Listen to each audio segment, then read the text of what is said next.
CNET's live coverage of CES 2021. I'm Andrew Gebhardt, coming to you live from the CNET Smart Home in Louisville, Kentucky. Today is officially the second day of CES, and despite it being an all-digital version of the show, we've seen a lot of cool stuff this year. And some of those cool things are Samsung's new fancy lineup of robots designed to help out around the house. Joining me now to talk about these robotic helpers is CNET senior editor Bridget Carey, who is a big robot fan. And we also have Adam Kuhn, who is manager of home appliance product training at Samsung. Thank you for joining us today, Adam. Of course, thank you for having me. So, Adam, I've got to start on the Bot Handy because it's just the concept of a robot that can do chores for me just thrills me so much, and it can pick up around the house and put away dishes. So can you tell me a little bit about Bot Handy and what it can do? Yeah, absolutely. So, and believe me, I don't think anyone is going to disagree with you there that having a robot be able to help you through some of those daily tasks is something we'd all be interested in. When we thought about Bot Handy and what's coming out of our research laboratories as we advance into robotics is, as you pointed out, really creating robots that are built to help us with those day-to-day activities that allow us to, have an easier time throughout our day and to pick up some of those everyday tasks. So we look at something like the Bot Handy. It's a matter of not only understanding what those tasks are and being able to help complete them, but understanding what it is it's picking up and how much pressure, how much force, and how it would handle it. So picking up things like glasses or dishes versus that of like a children's toy, it's going to handle all of those things differently because it can feel out the material, understand how it's supposed to handle it, which then would empower it to be able to do things like you mentioned, set the table, put dishes away, and even load the dishwasher in the future. So the idea really, we said, is to build it so it can really handle all of that with the additional technology. And in the video, it's able to also like pour a glass of wine. So like it could be your sommelier. I mean, it seems super cool to be able to have that object recognition. And you're able to see it now like picking dishes up out of the dishwasher and putting them and loading them. And that seems super cool. Bridget, is this something that you would like to have around your house? Oh, please, please. Having two little ones around the house and covering CES, my place is a mess right now. So yes, I love looking at this stuff because it's one of those elements like, yeah, can you make my life easier?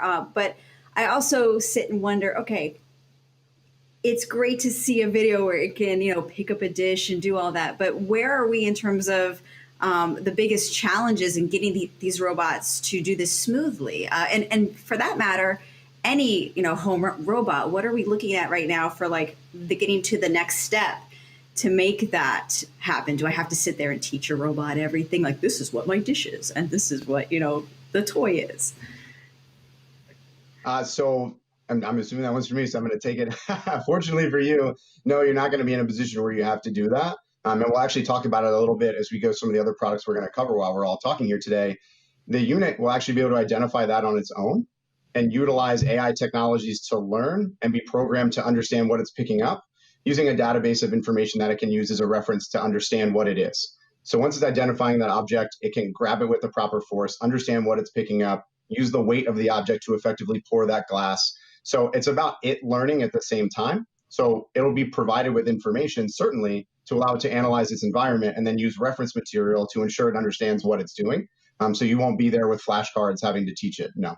The idea is that it'll learn on its own, right, and then be able to identify the object and respond to it. And we said, depending on the material, right? So it's picking up laundry or it's picking up a toy or a dish, understanding what it is, and then having the right programming and information to understand what to do with it. That just sounds so cool. I like knowing all of that and knowing that there's a robot coming to do my chores for me sounds so neat. And then you also debuted the Bot Care, which we're looking at now. So in addition to the Bot Handy, which is going to put away your dishes, your Bot Care is your all-in-one sort of like digital assistant to like keep you on schedule and things. Tell me a little bit about what the Bot Care can do. Yeah, absolutely. So when we look at Bot Handy being able to, like you said, pick up and help around the house and understand objects and be able to interact with them. Bot Care is built really around you. So managing your personal schedule, your health and wellness. You saw in the press conference and as far as the demo there, reminding you to stand up and take a stretch from being in front of the screens, what's going on in your daily schedule, being able to remind you of calls or meetings that you may have. So it really becomes your companion throughout the day across personal and professional, and being able to kind of work with you throughout to make sure that you're staying on top of your schedule, that you're staying, like managing your health and wellness and getting out from behind the screen, understanding if you have an appointment to take the kids to or something that you have professionally or personally. So it's about kind of complementing it. So Bot Handy being designed really to help you around the house, while Bot Care is focused more on you and being your personal assistant and companion throughout the day. It sounds super promising. And like you were mentioning that, so these technologies are still concepts, they're still sort of being developed, but a lot of what's being worked on with these is designed to sort of trickle down into the products that actually do come to market, correct? Yeah, absolutely. So while we're building out our robotics and we're expanding with Bot Care and Bot Handy and our retail bot and continuing to push and develop those and those innovations, at the same time, to your point earlier when we were mentioning how it learns, some of those technologies are able to come down into products that will be out on the market, like the JetBot 90, which we showcased as well at CES. So that'll be available in 2021, and we'll be utilizing that AI technology and object recognition. So while a lot of these are in concept, we're pushing them to really kind of push the envelope and keep innovating robotics. At the same point, as those get perfected, we bring them into these products that are coming into the market to help solve those consumer pain points and make a more innovative and a more innovative and effective product like the JetBot 90.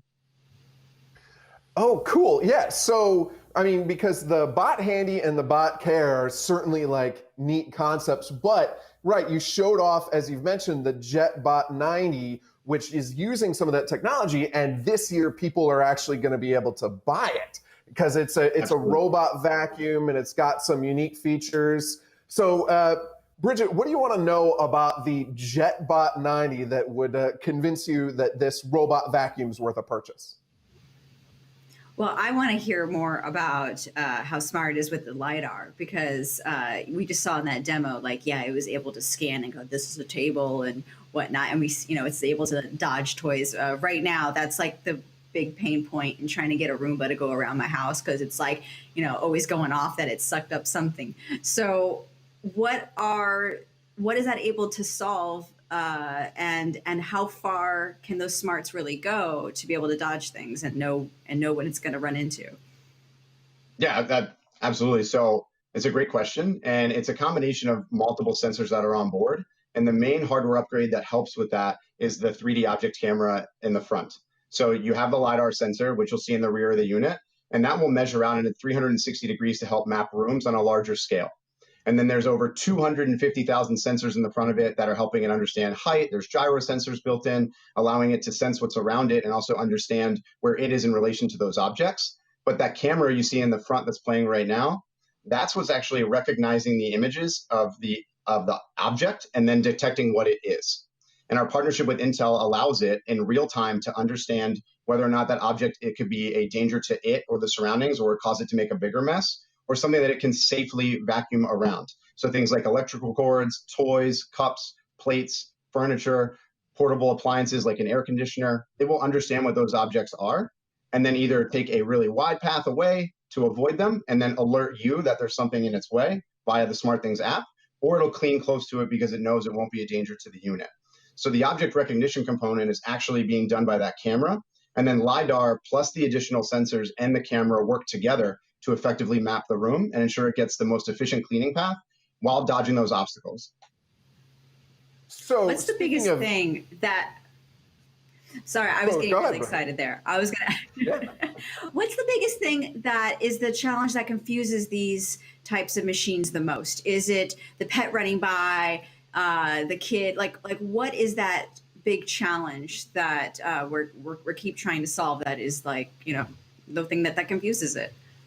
Yeah, so for us, it was building a robotic vacuum that can be completely autonomous because it understands its surroundings in real time. So if I'm pulling up and let's say that, my child leaves a cup of water or juice on the carpet and I don't know, and the vacuum begins its path, typically it'll either try to bump into it to understand that it shouldn't go near it, and potentially knock it over because it doesn't understand what that is. Because it's really just looking that there's an obstacle there and it will get as close to it as possible or potentially hit it.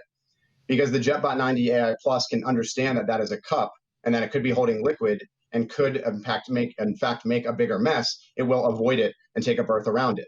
The same thing with utensils or string or electrical cords, because it understands that that could be a danger to the unit or make a bigger mess. So the real point is, how do we make it completely autonomous and really like a painless cleaning solution? Because I'm not worried about the vacuum either making a bigger mess or harming itself in the process, because it understands what's in its way.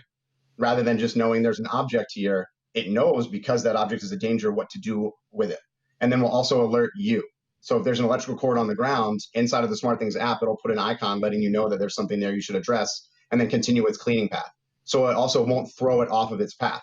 It will just dodge that and then continue cleaning as it mapped out to get you the most efficient and timely clean. So you mentioned that it creates a path as it goes, using that LiDAR to sort of map the room. Because one of the things I know about a lot of robot vacuums is that they can take a long time to get a job done. Does that sort of help it? Does it actually form any kind of pattern as it's going up and down the room? Like, I don't know, I love Zambonis. Does it like do like a Zamboni style thing as it's working? Absolutely. So the JetBot 90 does a few things here that we want to talk about. So one, as we mentioned, that LiDAR sensor will take the map of the larger space as it's moving through your home and begin to map those rooms, while the additional sensors and camera will detect objects so it understands how to work around them as well, like furniture or appliances. And then it will look at the barriers as well in your home. And depending on the size of the barrier, it will create zones on its own. So it will continue to map out and say, okay, based on the fact that there's only a 3-foot gap here for me to go into this space, I'm going to zone this particular room here and then create another zone for this room. So I can more accurately tell it where I want to clean and schedule it in those different areas. And it will continue to map it out. And as it maps the room and begins its cleaning process, it will create the most efficient pattern, like you said, similar to like a Zamboni, right? To dodge all those furniture and obstacles and dodge the things that it can't get under, right? That it'll reference as a no-go zone, and clean in the most efficient path possible, and then do that room and then go to the next one as you program it. And because the fact it can interact in real time with those objects, if it were to get thrown off by something in the way, it will just dodge it and then continue through its path. Right? So instead of throwing it off and making it remap entirely. So absolutely is the long and short to your question. It'll map out the entire space, map out zones for you to program, and then based on what you have it cleaning and what your schedule looks like, it'll make the most efficient cleaning path to do. So instead of it, for instance, final example, instead of it going into that second zone where there only might be a 3-foot doorway for it to go through, it'll finish cleaning the one room first before it goes to the second zone, because it'll be more efficient than it trying to go in and navigate the second room. So you can even teach it maybe what room is what? Could you like in the app say, hey, go clean that living room? Exactly. In the SmartThings application, you can create virtual no-go zones, and then you can also schedule what room you want it to clean or what zone you want it to clean and when.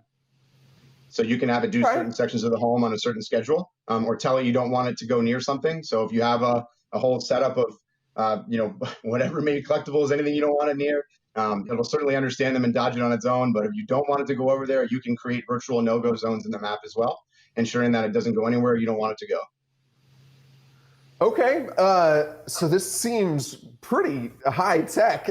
Bridget, what else do you want to know about this vacuum?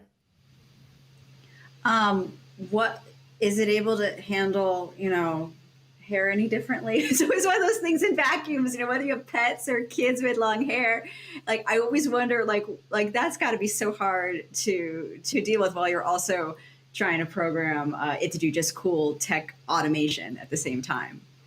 Yeah, absolutely. So when we look at the way that we designed it to take care of that, the answer to your question is yes. So let me get that off of your shoulders right now. You can have a sigh of relief. It's designed to handle that. So a few things we're going to talk about. First and foremost, the brush on the JetBot 90 is self-cleaning. So what I mean by that is if it were to get longer pet hair or longer human hair, it will funnel those hairs into a built-in grinder into the brush that will then grind them up and put them into the dustbin. So they don't get wrapped around the brush and you don't have all that maintenance of you having to take it apart and clean it on your own. The brush does it on its own. The second part of it is inside of the SmartThings application, you can turn on the smart cleaning mode where the unit will understand the type of flooring that it is cleaning and then automatically adjust the power depending on what it's cleaning. So if it's in a carpet, it'll start to obviously turn on the suction a little bit higher to make sure it's pulling out all the dust and debris from the carpet. But if it goes to a harder surface where a lot of times pet hair and hair tend to build up, I'm sure as you know, we actually have silver static lining inside of the brush to pull the dust and hair into the unit rather than pushing it away. And then it will lower the amount of suction because it takes less air to bring it in. Well, thank you so much, Adam, for taking time out to join Bridget and I. There is so much more to come on CNET's live coverage of CES 2021. We've got a flying car coming up in a few minutes, and Bridget will be back at 1:30 p.m. Eastern Time with the best weird tech of the show. And at 3 p.m. Eastern, I'm going to have all of the best smart home products. Stay with us.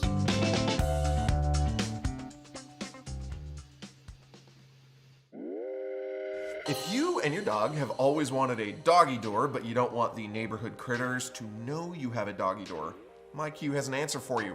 We're taking a look at the MyQ Pet Portal right now. The MyQ Pet Portal is a doggy door that's designed to look like an ordinary door. Seriously, you have to replace your entire human-sized door, and then built in is an elevator-style set of doors that open and close when your dog wants to come and go. You can actually put a Bluetooth collar on them that the door will sense and then open so that they can go out in the yard and play and or do their business whenever they need to. The big downside is, again, you have to replace your entire door for the MyQ Pet Portal, so it's not going to come cheap. It will cost $3,000. Pre-orders start now, and MyQ says that it breaks down to roughly $8 a day, which is less than you might pay for a dog walker, but still, that's a heck of a sticker price, $3,000. If you don't want to just turn over the keys to the dog, you can open and close the door yourself remotely with the app.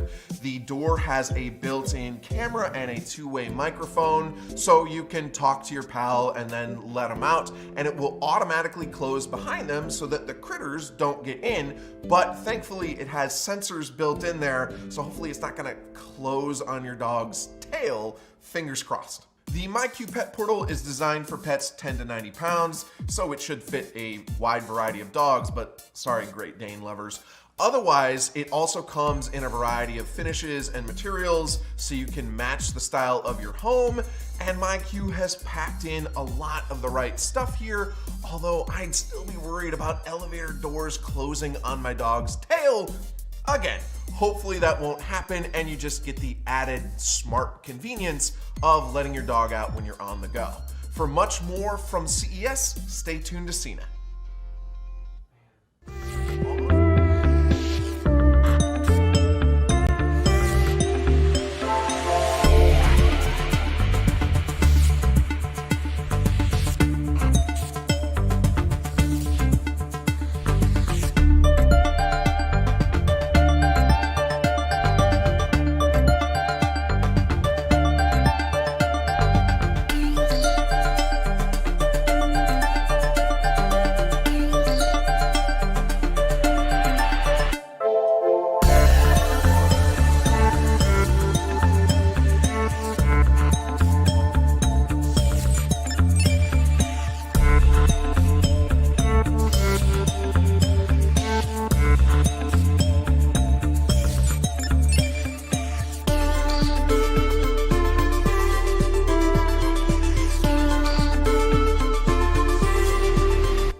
GM, of all companies, just unveiled the future of all-electric luxury, or, well, it hinted at it because you can't see much of the new Cadillac Celestiq. In any event, it is the brand's upcoming flagship caliber battery-powered sedan. Yes, I said sedan. Yeah, it's tough to see in the shadowy footage GM has shared, but this Ultium battery-powered four-door has a low profile and cab rearward proportions.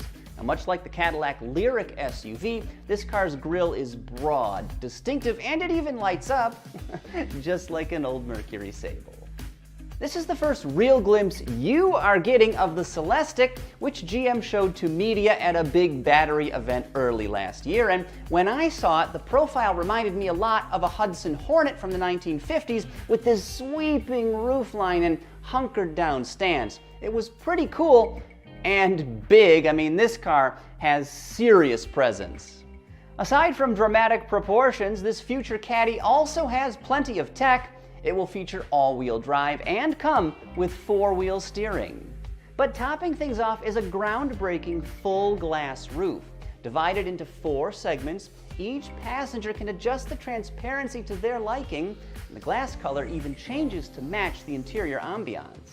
Speaking of the cabin, it will be constructed of curated, handcrafted materials, and each Celestiq will supposedly be designed to reflect its owner's individuality. And is GM hinting that each one will be bespoke? Well, it kind of sounds like it, and if that's the case, you can count on this thing being super expensive.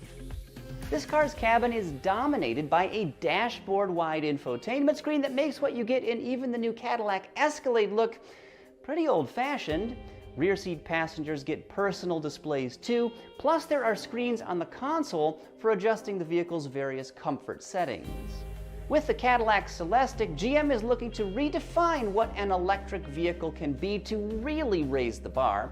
But obviously there are so many unanswered questions right now, like what does it look like? How much will it cost? And when can I buy one? But regardless of all of that, based on what I have seen so far, this car is going to be frickin' sweet. But do you like the Celestiq?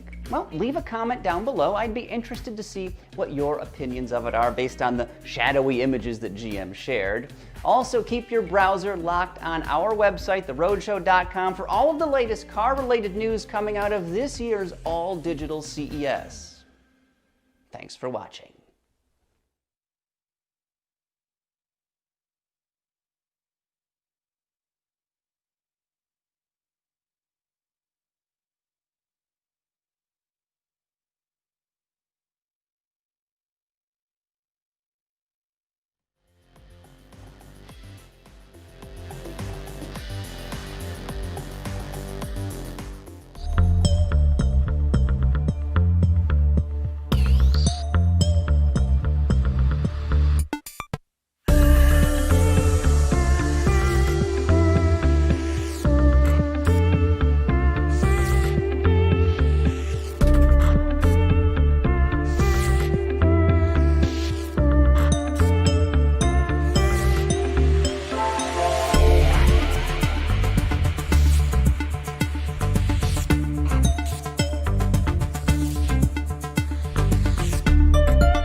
We're nearly 10 months into the coronavirus pandemic, and there's all sorts of new technology popping up at CES to address the spread of the virus. I'm CNET's Kara Tsuboi with a look at the devices designed to disinfect and keep you safe.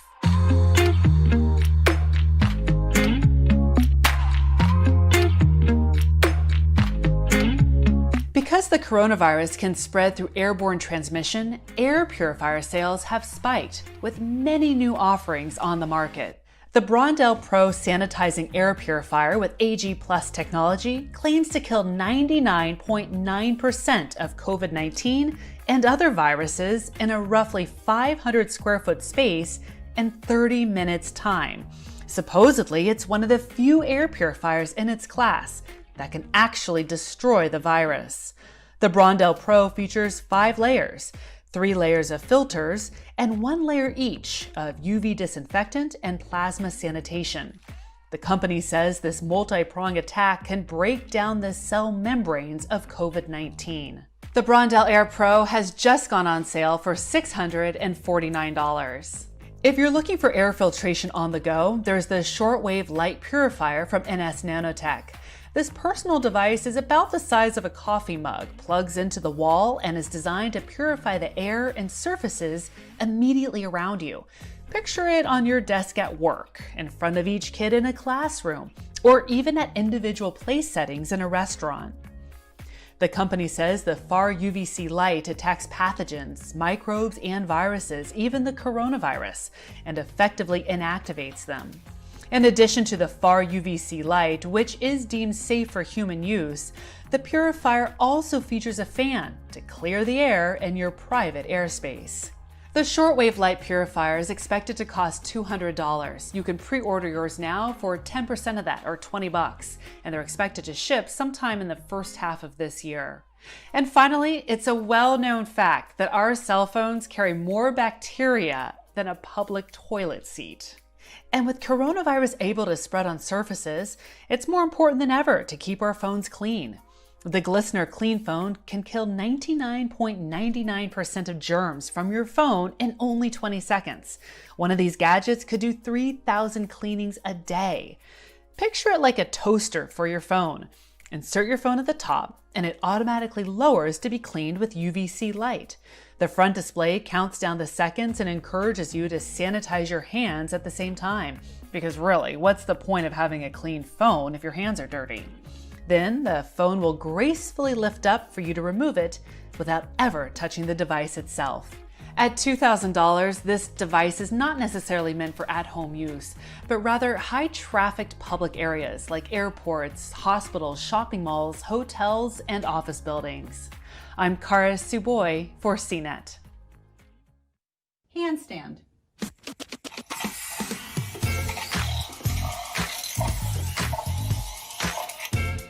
This is the K1 Interstellar robot. Hey K1. I'm here. Say hello. Hello, I'm K1.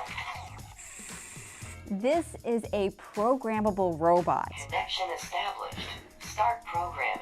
You're getting ahead of yourself here. This is a robot that you can program, and it also answers to voice commands and has 17 different servo motors, so it's got some serious moves. Do you know Kung Fu? Now to control it, I have to use its app. The app is for Android and Apple. So there are a few ways to play on the app to learn programming in different ways. The whole idea is that it gets you curious, it gets you tinkering, and the more you poke around, the more you learn, and it's really basic or advanced depending on how far you want to go with it. Or you could just use it as a remote control. Like I could just move them up and down, go this way.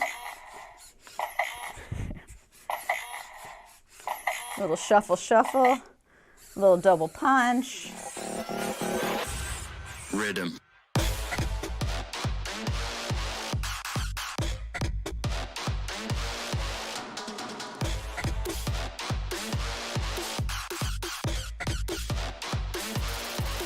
And there's a couple fun things here like augmented reality, so I could actually turn my camera to be able to see him and make a little video if I wanted to. So that's kind of cool. I could record a video of him doing some moves. We got Funky Wiggle, we got Cyberpunk. What's Cyberpunk?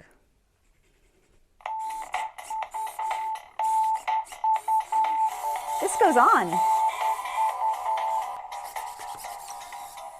I can do a more advanced type of programming. It's a typical graphical interface where I'm telling it to move certain things, certain degrees, and I'm just going to randomly pick a few things here just to be totally random and see what happens.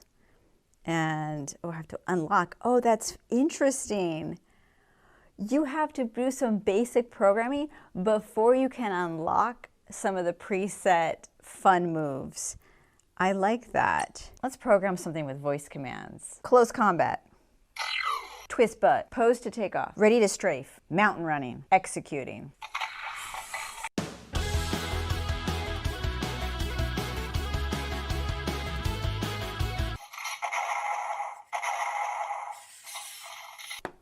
I just programmed a robot. Now this isn't the first robot we've seen from Robosyn. Early last year, I got to check out the T9. It was at the New York Toy Fair, and this thing transformed into a vehicle that you could drive around. It was a real life Transformers. Now the K1 here doesn't transform into a car because the company wanted to create something at a lower price point, but the company did put a lot more effort into different ways you could program the K1 in its app. To get a little bit more of the backstory behind the K1 and to see what's coming up next for the company, I spoke with John Wong of Robosyn. Not everyone's going to take it and program it and dive deep into it. So at the same time, we like to make it easy for people to slowly get into it. So if the K1 is also voice command, you can voice program the robot by asking K1 to move forward, move back, jump, do push up, and have it execute and store those programs and have it run without any equipment, without any computer or mobile devices to program it. The first units of the K1 are shipping later this month. Now, the prices are going to vary. I have here the Pro model. That's the model in gray. It has the most features when it comes to voice commands, and it's going to retail at $300, but there will be less expensive versions. In my short time with the K1, this thing is pretty cool, I gotta say. Definitely got the kids interested. What's a CES without a robot dance party? Let's break it down.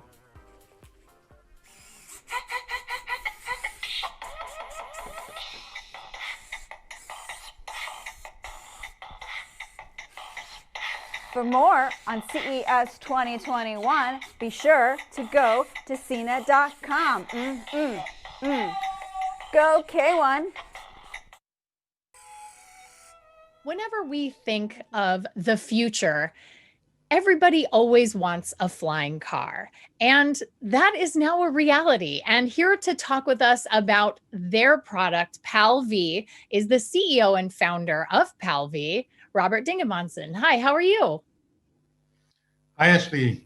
Thank you. I'm very well. We're enjoying a lot of positive milestones. So I'm very good starting the year. Yeah. Tell us a little bit about that positive milestone. This is a really big deal for PAL-V Liberty, which is your flagship flying car, a true flying car. So a flying car is something which flies and drives. And nowadays that's not that obvious because everybody calls everything a flying car nowadays. But in terms of a flying car which flies and drives, it needs to be allowed to fly and drive. So we started test flying already in 2012, started to build our commercial product since then. And we recently got full road admission for the European roads and many other roads in the world. And also we got a full agreement with EASA certifying our vehicle for Europe and many other countries in the world about the whole rule set we have to comply with. And that took us about 7-8 years to come to that agreement with EASA. So 2 big milestones we passed in the second half of last year. And that's a very good basis now to do the last, in aviation technology, tiny part of about 1.5 years of final certification to really be able to give keys to customers. That is awesome. That is really exciting for PAL-V. Can you tell us a little bit about PAL-V for people who are unfamiliar with PAL-V, who have never heard of PAL-V? Can you tell us a little bit about how the company started, when it started, and also you mentioned having spent a really long time getting a lot of these certifications. So tell us a little bit about the PAL-V journey. Yeah, so actually the first sketches date from 1999. And that's not very unusual in aviation developments. 15 to 20 years are a normal time to develop an aviation vehicle from first sketches to really being in the market. So there was the Dutch Aerospace Research Laboratories, a small NASA type of organization, and our Aeronautic University. They worked together till 2007 to patent and bring up this concept. And then I was approached actually by some partners of KPMG who said we have a flying car which ticks all the boxes, which was hard to believe. But we really did our own due diligence and it really did tick all the boxes. So we invested in the company, created a team, and since then we have been on this journey, which for me started in 2006. Wow. So this has been quite a journey. When you talk about a journey, it's been for, this will be 15 years. Yeah, that's right. Yeah. And of course we had expectations that it would go faster. So we had to learn how the real aviation world works. And we are not only building a flying car, we are also creating, and we have almost created a professional aviation company which is certified to design, produce, maintain aviation vehicles and also train customers. Yeah, so this is actually something I wanted to ask you about. I was looking at your website and I noticed that you have a flight school because obviously I might be able to get a driver's license pretty easily, but I think getting a pilot's license is a little bit different. And to be able to operate PAL-V, anybody who owns one is going to have both. And so you have a flight school that PAL-V offers. Will you be expanding that to as many countries as you can? Will it be sort of maybe kind of licensed out to flight schools, let's say here in the United States? How do you envision that flight school and that part of the business sort of rolling out over time? Yeah, good question. Yeah. So a flying car is very different from normal flying. Most of flying nowadays is done in small planes by people who like flying, but not for mobility.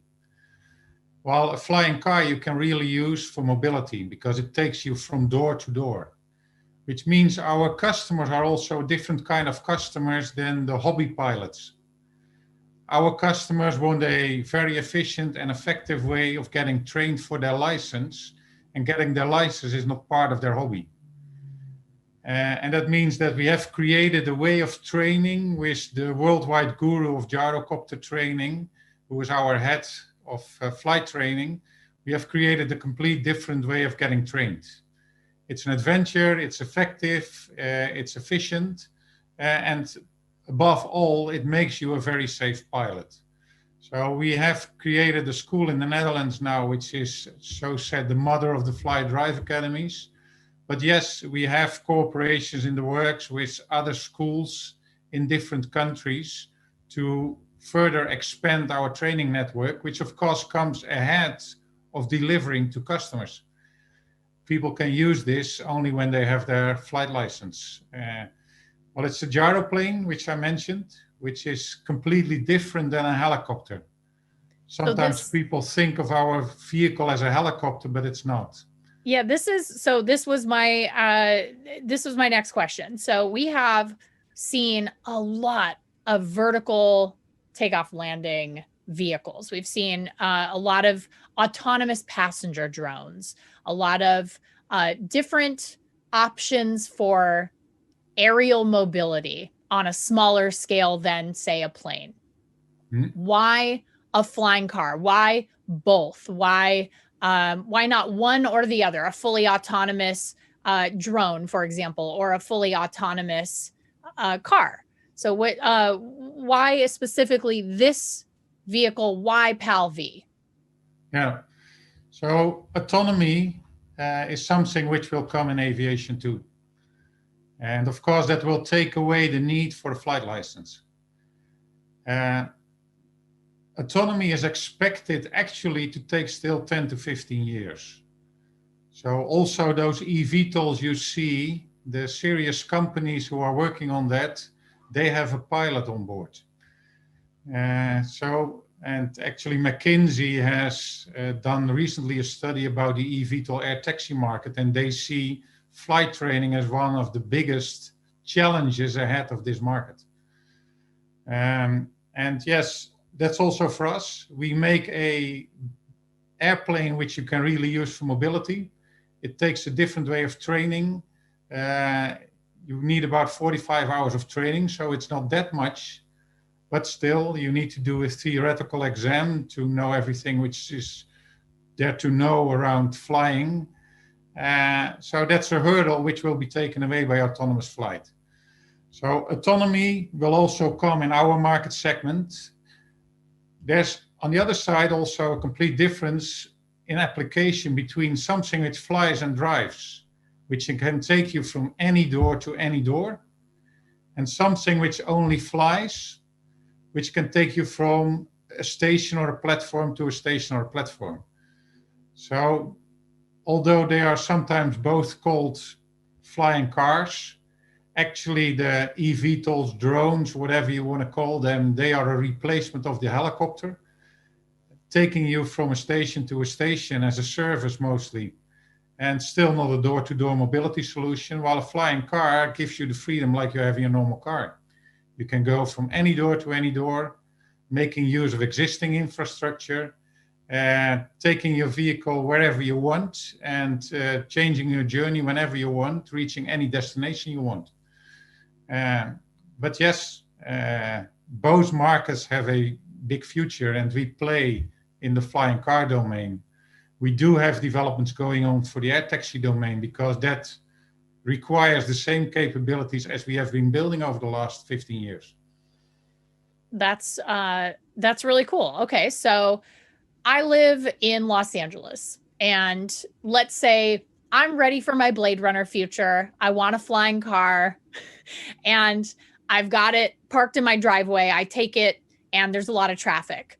How does PALV envision a personal journey from door to door? You talk about that door to door experience that you couldn't get from something like an autonomous passenger drone. So how do you envision that experience? Is it that it reminds me a little bit of Back to the Future, right? Where I have to hit a certain speed and then I can take off. So how does that tie into my experience as an owner of PALV? What does that look like for a person who would buy one of these? Yeah. So you will, during your breakfast, you will look at your iPad and say, I want to go from here to here. Your PALV app will advise you how to drive to the nearest place where you can take off.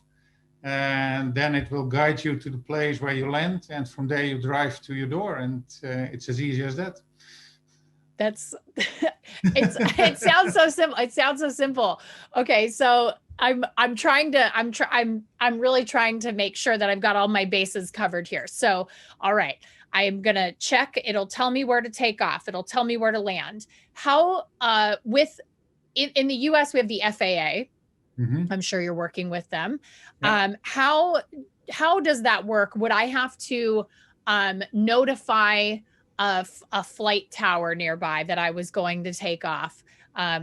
What's that process as well? Is that something that you envision would be baked into the experience of finding that location to take off? It would then notify automatically or get you permission or some type of check from the FAA or a nearby flight control tower? How does that function? Yeah, it of course depends a lot on from where to where you want to go.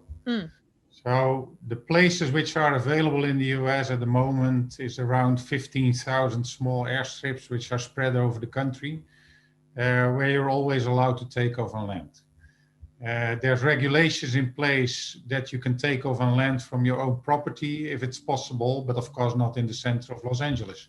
Yeah. But you can imagine in Wyoming somewhere that's not a problem.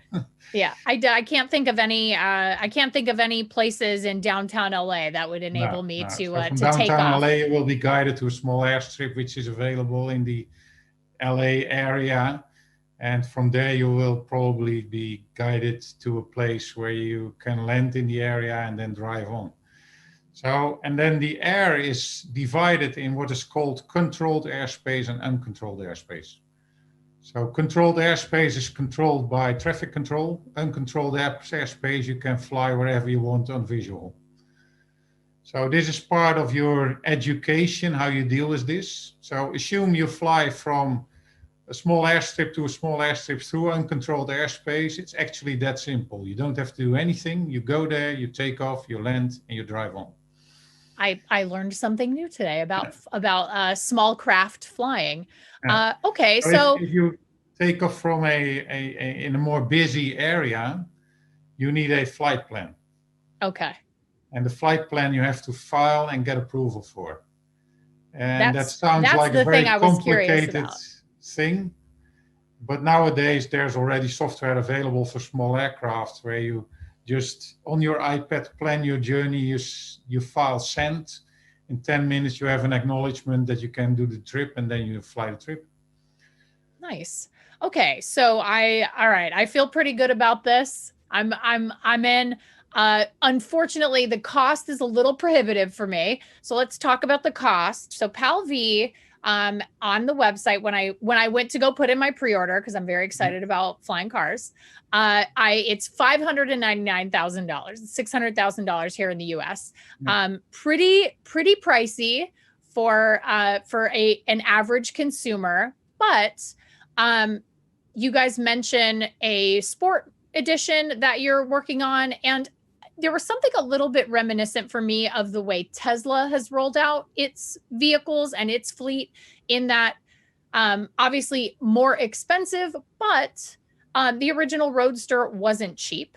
And the idea was to start at the top and make this sort of very high-end luxury vehicle with all the bells and whistles, all the options, and then use that capital to continue making more products and more of a lineup that is more easily accessible by the masses. Is that something that PAL-V has planned, or do you envision the company continuing to make sort of just high-end luxury vehicles? If you look at aviation, it will always be more expensive than just of course vehicles. Yeah? So it will never be for the masses. Maybe as a service, but not to own those vehicles.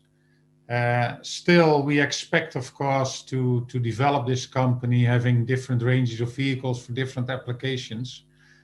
And that means that if you look at the research which is available at the moment, this market is expected to grow into a value of trillions in 20 years' time. So in the short time, which in aviation is 5 to 10 years, it will be pretty high-end in the market. Cool. But it's expected over the next decades to grow into a very significant market with volumes, so that many people can experience it either as being an owner of a vehicle or just buy the service because somebody else is owning this, is offering the service. I just need to find like 1,000 friends to just go in with me, and we can all chip in and get one. Well, actually, we already have a number of vehicles which are reserved by people who do it as a group. Oh, wow. That's really interesting. That is super interesting. So in the process of you've recently gotten your, I know I watched the video of PAL-V getting its license plate, which was very exciting for you guys. Yep. In the process of bringing PAL-V to the US, which a lot of our viewers are here in the US, where are you in that process? Is it as close as you are in Europe, or is it a little bit farther away? What's your estimation? Yeah, of course, a little bit farther away. We have already sold out the first year of production, so by definition, it will be further away. Sure. Well, that's what we call a good problem. Of course, yeah, we enjoy that problem. But we have done preparations already in the US. People from the US can reserve it. And we actually have worked together with some other people who are starting to launch flying cars with the government of New Hampshire to adapt the New Hampshire law for flying cars. So we have people on the ground working actually with your legislators. We have people on sales, we have people in training. So it will come in the US, but a little bit later than in Europe. And is the planned rollout, I know the website had said 2021, is the planned rollout still 2021, or has the pandemic moved that forward? What has that process been like? And have you experienced any significant delays because of the pandemic?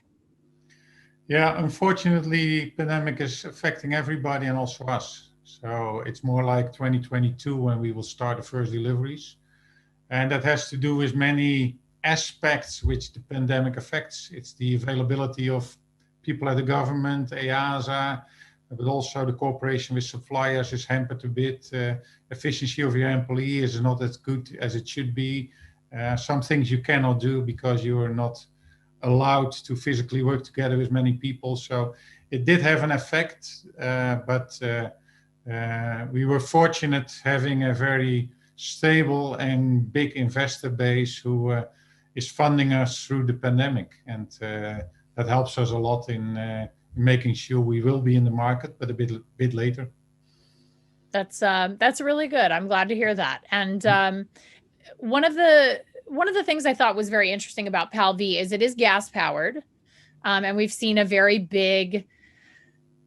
lot of enthusiasm for electric. And every now and again at CES, increasingly so over the last few years, we've seen more and more electric flight concepts. We've seen a lot of prototypes for electric flight. Obviously, this initial version of PAL-V, the Liberty, is gas powered. Do you guys envision going fully electric? Is this something that you feel will probably always need, some type of gas power? What are the company's plans for a more environmentally friendly version of PAL-V? Yeah, that's a very important question for aviation in general. So the aviation weight is the most important thing, and weight and batteries don't go very well together. It's an excellent point. Yeah. So if you realize that 1 kilo of general car petrol takes 37 times more energy than the best batteries per kilo we have nowadays, 37 times. And that's not prohibitive in a car, not really, but electric cars are very heavy. But for a plane, it's prohibitive. So the best concepts we have nowadays for electric flying are fixed wing aircraft, which don't do vertical takeoff because vertical takeoff takes a lot of energy. And then a vertical takeoff vehicle is also not very efficient in flying forward. So if you take, for example, one of those drones which you put people in, it's a one-person drone. It's the Ehang, for example, out of China. They fly 10 minutes. That's current state of affairs with the current battery weights, which maybe to do a hop in a city and overcome some congestion is a good application. But for a flying car, going from any door to any door and fly, in our case, over 300 miles in one go, it will still take some time when you can do that with batteries. That makes sense. There's no batteries known yet which can enable this. But when we can, of course, we will. Another way of making flying cars greener is using H2, hydrogen. Oh, interesting. Okay. And another way is actually synthetic fuels. So you take solar energy, you make diesel out of it, and you put it in a tank, which is actually done, for example, in a pilot plant by Audi nowadays. So there's different routes which might play out for different segments and different ways. In the end, it will have to become CO2 neutral, but that doesn't mean it's not just fuel. Only the fuel comes out of solar energy and not anymore out of the ground. So we are prepared for all of those. The platform as such can take different solutions once they mature.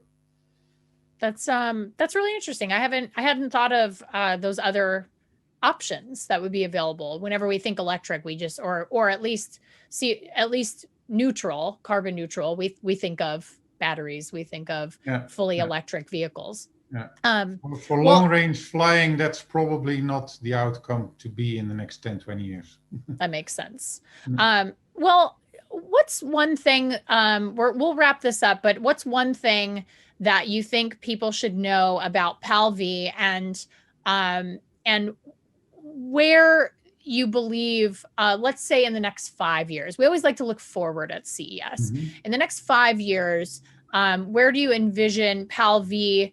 About how many vehicles are you hoping to have out there, both on the road and in the skies? That's, of course, the important question. So we are sure we will make more than a small aviation company because it's much more useful, it's easier to fly, it's safer. Well, the small aviation companies nowadays, they sell between about 500 to 1,000 a year. So we'll do a multiple of that. If we look at research, on the other hand, of JP Morgan, KPMG, and others, it will be much, much, much more in future. So yeah, who knows? We are prepared to follow the market. We are building up our order book. People can reserve their PAL V's now. And the very good data point at the moment, for example, is that in the Netherlands, we have sold already much, much more than we have ever expected. So yeah, there's a good future ahead of us. Great. Well, if I ever find myself in the Netherlands, am I able to drop in and just get a quick a flying car ride? Am I able to do that? Well, depends on when. So as long as we are in this phase, our test pilots will be the only one flying the flying cars. And once it's certified and safe, we are able to take passengers. But we can give you a lesson in our Fly Drive Academy, where we teach people how to fly gyroplanes, which are actually the same way you fly a PAL V. And we can have you fly and drive in our simulators. Oh, so we'll give you the full experience. That sounds fantastic. As soon as I'm able to go anywhere, once the pandemic's over, I'll let you guys know.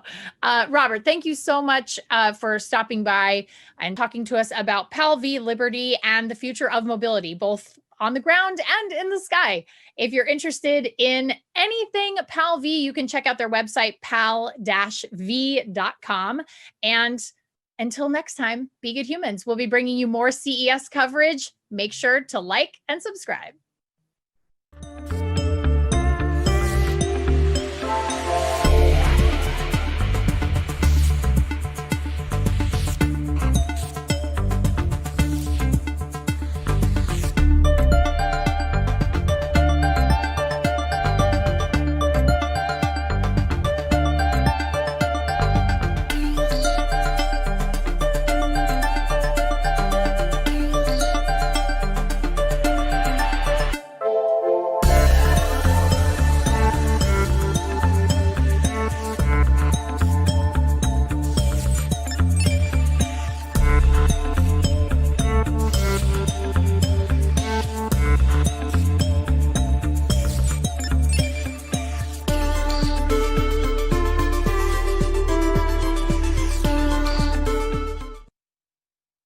Why be limited to one lipstick when you can have infinite colors? That's the idea behind the L'Oreal Perso, a high-tech lipstick dispenser that lets you mix together your own shades, match your color to photos you find online or in magazines, and change out your makeup whenever you want. L'Oreal is launching the Perso alongside French fashion and beauty house Yves Saint Laurent. It's called the Yves Saint Laurent Rouge Sur Mesure powered by Perso. Man, I really should have stuck with those French lessons. You load the device with 3 lipstick cartridges, and then you use an app to choose your own shade. The machine dispenses a set amount of each cartridge to create the shade you want. The accompanying app lets you choose your ideal shade from a color wheel, or even snap a photo in a magazine and use an eyedropper tool to select the color you want from the picture. You can also get a shade recommendation based on things like your clothes and hair color. The L'Oreal Technology Incubator debuted this device with a prototype at CES 2020, and I got to try it out. It was actually pretty cool to see it in action. I got to play around with choosing different colored cartridges and then selecting the shade I wanted using the app. I could also use the camera on my phone to map lipstick shades on my face in real time, kind of like a Snapchat filter. The coolest part was when I'd chosen my color and tapped to dispense it. You could see the individual cartridges extruding the liquid lipstick through the top of the machine to match the color I'd chosen. At last year's CES, L'Oreal also showed off a Perso device that replaced the lipstick cartridges with skincare creams, so I could mix and match my own beauty serums and makeup with the one device. I'm just gonna stop the tape there and give my pre-COVID self a warning. If you're going to a crowded show hall, maybe don't touch a device that literally hundreds of people have touched before you and then rub your face. Okay, let's continue. CES is often a show that serves up weird and wacky new gadgets that never see the light of day, but it's cool to see one of our favourite products from 2020 actually make it to a consumer release this year. There's no doubt this device is definitely being pitched as a luxury product for Yves Saint Laurent fans or people who just really want to spend money on their beauty regime. The matte black device is finished with a quilted leather top with a YSL monogram, designed to match the fashion house's leather bags. And just like one of those bags, yes, I have coveted one for years now, the Perso doesn't come cheap. The Yves Saint Laurent Rouge Sur Mesure powered by Perso is going on limited pre-sale for $299. You can sign up on the YSL Beauty website, and the device is set to ship in spring 2021. But if you're like me and you can never choose what color to wear, then this might just be the device for you. Finally, you'll be able to have all of them.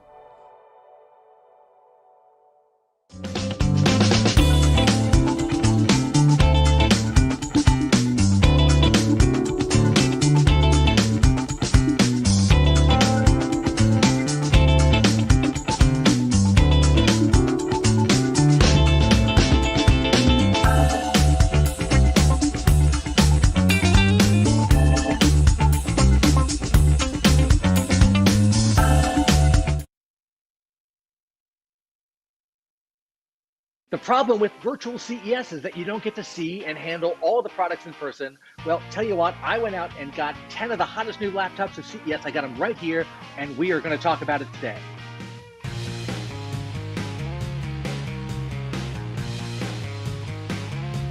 I'm Dan Ackerman, and I am here to talk about all the coolest laptops of CES 2021 with Jason Heiner. All right, Dan, thanks so much. We're here at CES 2021, and we've got a lot of great laptops to talk about. Dan, we're going to talk about the 4 big trends that you've seen in all the laptops this year, and then break down some of the best machines that you thankfully got in your hands and can show the audience all of the stuff that they can expect coming from this show and that they're going to see throughout the year. We don't always think about Dell Latitude laptops and other business laptops as the most exciting thing, but Dell's got a bunch of new Latitude updates this year, and because we're all using business laptops so much, I feel like they all actually have something interesting about them. Even this guy right here, this is the Latitude 5000. It's like the entry point in the series. I will say, if you start a new job and this is the laptop you get, you may not be the CEO. I'm just going to say that. But what I like about this, even the basic one, they have put some bioplastic from trees inside this as part of the construction. The back of the lid, that's one of the bulkiest parts of a laptop, and this is 21% bioplastic. And I love that even on the least expensive Latitude model, there's a cool feature like that. So at least you feel like you're making a little progress, and I would love to see this tree-based plastic in a lot more products.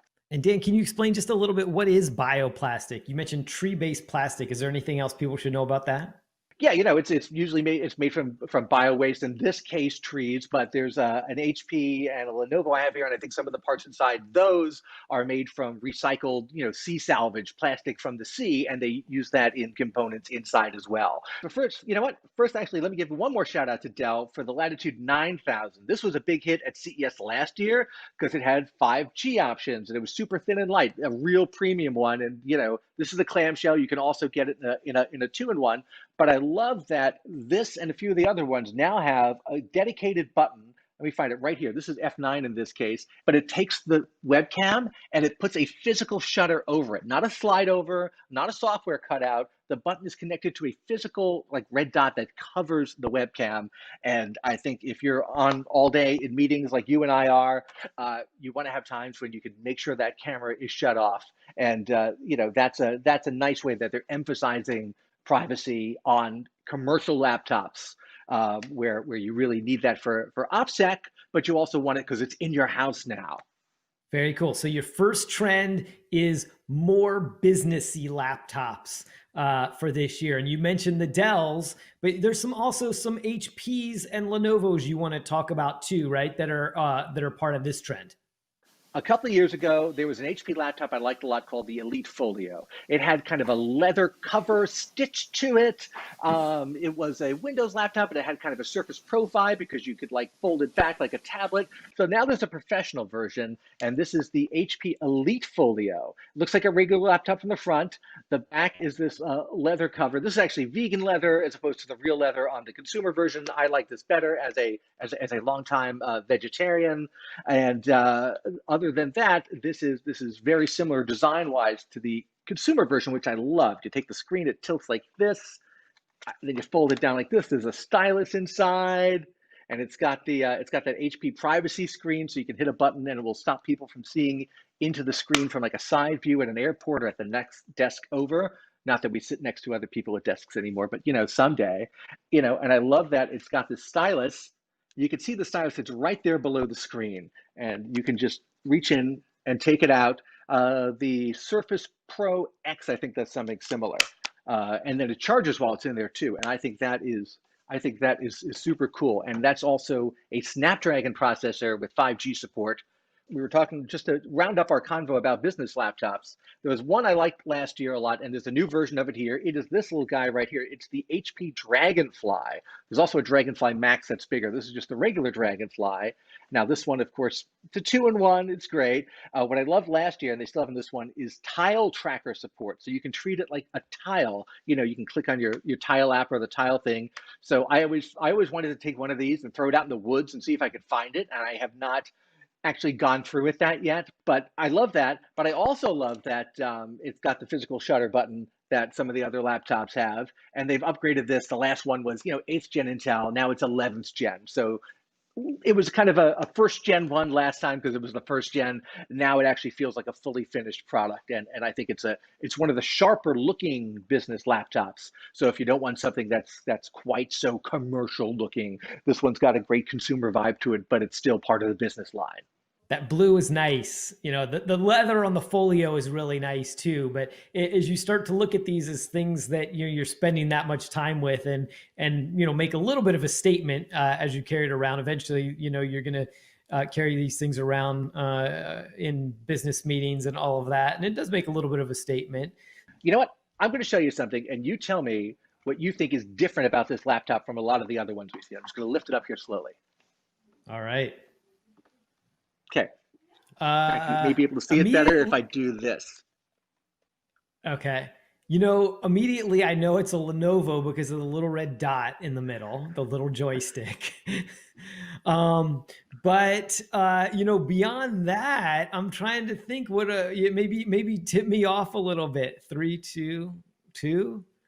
What is it? This is a 3x2 aspect ratio screen, like the business laptops and really even regular mainstream laptops of yore many years ago. We went to 69, yes. 6010. Now we're back to the 3.2, and people are loving it because when you're doing work stuff, and this is a ThinkPad, you get a lot more real estate for the kind of stuff you're doing, the spreadsheets and the Word documents. Yes. Oh, I love that. I'm glad you brought it up, and sorry for being such a bonehead and missing it. But no, you're right. Like, that is one of the things that people, for that small group of people that likes iPads over laptops, they're like, I like the 3x2. I like the bigger screen, because when you're scrolling through web pages, when you're looking at spreadsheets with a lot of rows, it matters that extra screen depth, vertically is helpful. And it's super thin as well. This is, now listen, Lenovo's had the X1 Carbon for years. That's been their flagship ThinkPad. This is the X1 Titanium, even better, because titanium is actually better than carbon. I mean, come on. It's their thinnest 2-in-1. It's 11.5 millimeters thick, which is not super thin for a laptop in general, but for a business 2-in-1 definitely is. And I love that taller screen, especially if you're working on like PDFs and Word documents and things like that. It actually makes it, or reading CES press releases 17 hours a day. I think it makes a difference having that extra top and bottom, whereas all the 16:9s were built around HD video, which is cool for consumers, but I think professionals are going to want that more square, more traditional aspect ratio. Also 5G support coming to that guy as well. I like the pointer dot. I hate to admit it, it sort of dates you, but as far as laptops go, before the trackpads got really good, that was the only thing that would save you from not having to have an external mouse. I'm sure you remember those days well. All right. So Dan, that's trend number 1 was business. Sorry, hit us with trend number 2. All right, let's talk about something that's more fun than just a business laptop. Dual screen laptops with more than one screen, even phones with more than one screen. We've seen this over the last couple of years. We had a bunch of prototypes last year. Now we have the second generation of some of these. We have advanced prototypes of some of these. One of my favorites is the new version of the Asus ZenBook Duo. And you can see right here, so it's got the regular screen on top, and it's got the secondary screen right down here. The original ZenBook Duo, I think, had a smaller version of this. So this is larger. It's at a bit of a funky angle, so it actually matches up with the top screen better visually when you see it. And there's even a little fold out thing on the bottom to put it up at a nice angle and keep the airflow going. But I found something that is new for this version of it that I think is just awesome. And that is a partnership with Adobe, where they have put together Adobe control panels. And this is Premiere, and you've got a couple of jog wheels, a couple of controls. So if I start, let's say, here, if I start playing this video right here, there we go. See, I'm using the jog wheel. Ah, going back and forth. Ooh, going back and man. forth, and there's a whole bunch of other definitely controls see. as well. So as somebody who does a lot of Adobe stuff, I think that's awesome. Here's Photoshop. I threw in a picture of, I think, Vegas last year when we were there in person. And you can use, then this jog wheel becomes like a zoom. There we go. And then I put 2 layers together, and this jog wheel is like layer transparency right now. See, so there's the stage on one layer, and there's Las Vegas on the other layer. And I think that's super cool. One thing I don't love about this style of laptop is they always put the touchpad over on the side instead of the bottom because they don't have room for it. And you know what? We've just been conditioned by decades of where the touchpad is. You move that at your own peril because you're messing with many, many years of muscle memory. So that's my big complaint about that. That's the first time I've seen something like that that looked actually useful. That little demo you did, it was impressive. That could work. I feel like it's gimmicky until you find something that's actually practical. Even just like the touch bar on the MacBook, which I don't find that useful, except for like 3 things which are awesome, and that's like brightness and volume, and maybe like muting and unmuting. Basically, I mean, the touch bar is worth it just for that, and I love it for that.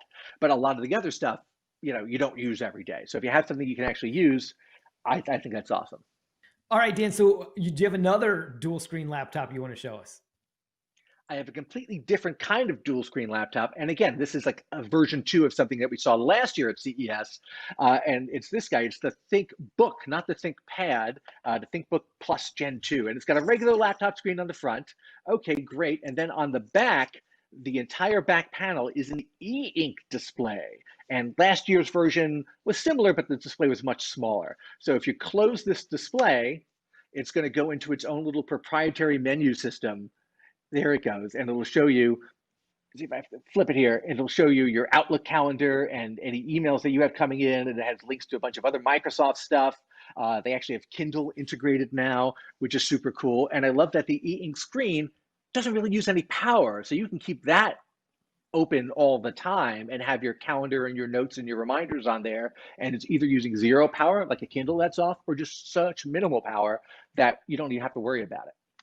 Very cool. That's a really interesting thing. And, for Lenovo, it's pretty experimental. I tend to think of Lenovo design as like design for grownups. Most of their stuff is not super experimental, but they put stuff through its paces and make sure the design is pretty solid. Like you wouldn't see them doing something like, shoving the touchpad over on the right, right? Their stuff tends to be very middle of the road, tested, tried. So this is kind of experimental for them, which, I'm not going to knock it because obviously if they put it on there, they've tried it with enough people and enough of their users that people found it useful enough that they would put it in a real product for sure. Yeah, and it's a second generation of it also. So that shows that there's some legs to it. And I love that you can take notes here. I started to take some notes on here. And then you can take your written notes. It took a little practice to do that and save it as text. And then when you open the laptop back up into regular Windows, you can cut and paste that. You can paste that text because it's on your clipboard already. And you could draw stuff and doodle stuff too. I love e-ink. I feel like we don't use it in enough products. It's not super responsive. It's not for instant gratification. But if I was on a plane, I could just read my Kindle book on the back of this laptop and not worry about running down my laptop battery. Fair enough. You've got a couple other trends, though, that you wanted to highlight as we're, wrapping this up, huh? Well, what's the big thing that everybody is going out and buying over the past 9 or 10 months? The thing that you can't find in stock anywhere, it's a Chromebook, especially a nice Chromebook, because we figured out that everybody needs to have their own machine now. Every kid who's doing remote schooling needs their own laptop. You can't have a family one or one just for the kids anymore. So one that I liked a lot was this guy right here. This is the Acer Chromebook Spin 514. It's interesting in that, well, number one, it's a little bigger than a lot of Chromebooks. And number two, it's AMD Ryzen powered, which we don't see all that often. And of course, because it's called a Spin from Acer, it does this. But that's not why I'm excited about this one. I'm excited about this one because it's actually tough enough to survive at least most kids. It's a mil-spec Chromebook.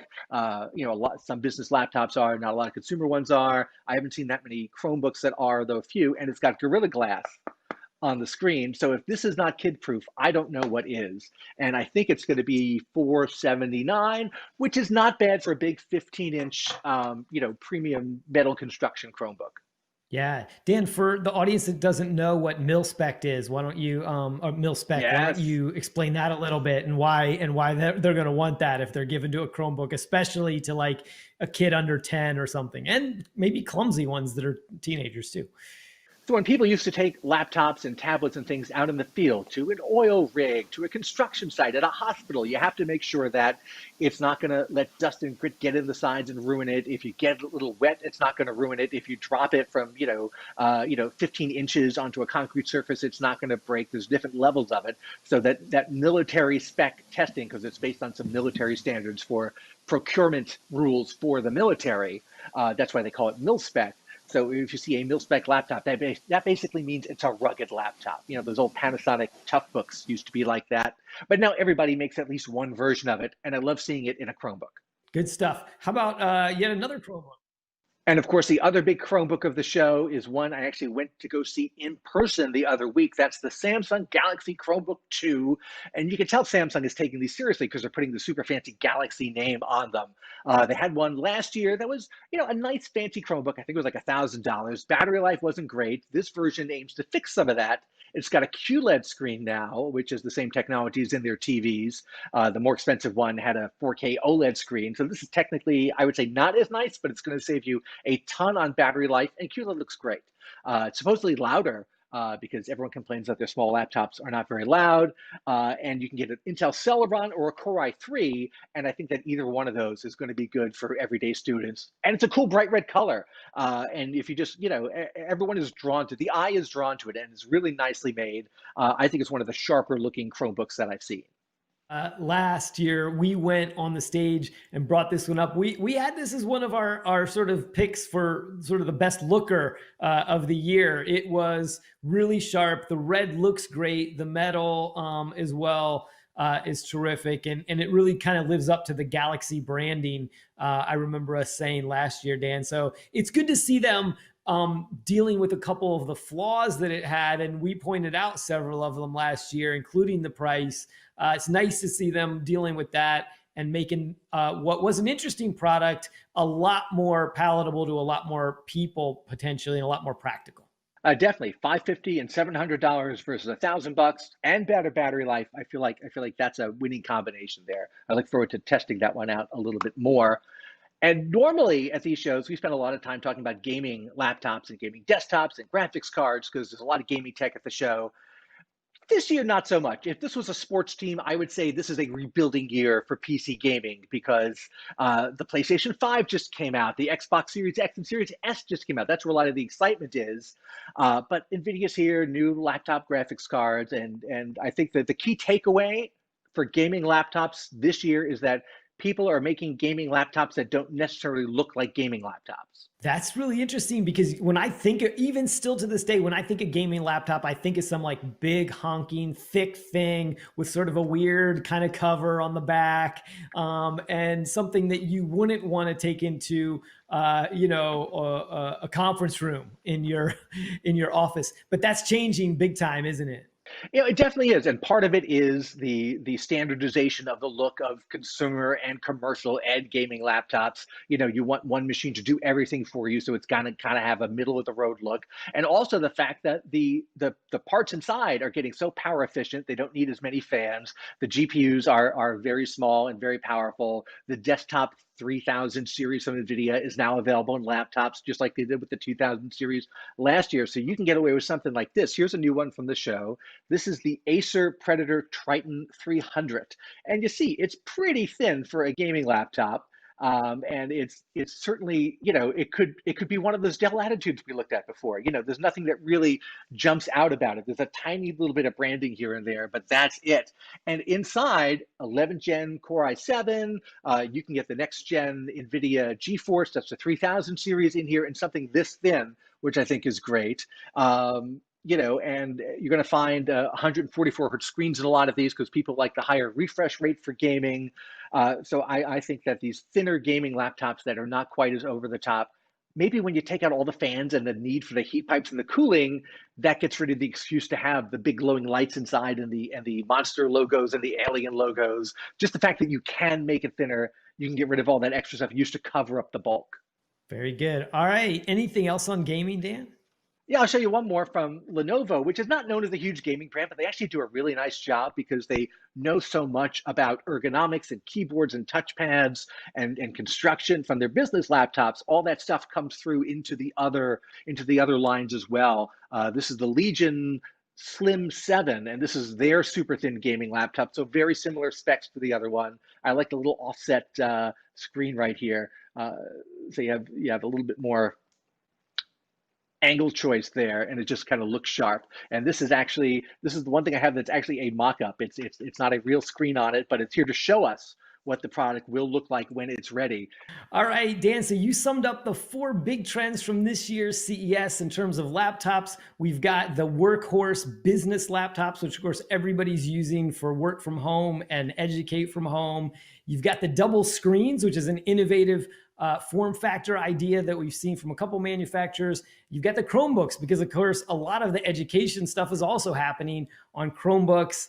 And you've got the gaming laptops where, interestingly enough, some of these new hot new laptops are even stronger and more powerful than the latest PlayStation 5 and Xbox Series X. So lots of great stuff to talk about this year. And Dan, thanks for running us through all of these. Doing this show and showing everybody all the new laptops is always my favorite part of CES. And I was very worried we weren't going to be able to do it this year, at least not the right way. But the fact that we were able to get all of these laptops and bring them to you and show them to you and have this conversation where we talk about what's cool and what the trends are, I feel just because of that, this is a successful CES for me. So thank you, Jason Heiner. I'm Dan Ackerman, and thank you all for seeing the coolest and best laptops of CES 2021.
Sony has announced a bunch of new OLED and LCD TVs at CES 2021, which is entirely virtual this year. The company's big innovation is something it's calling Cognitive Processor XR. Let's take a look.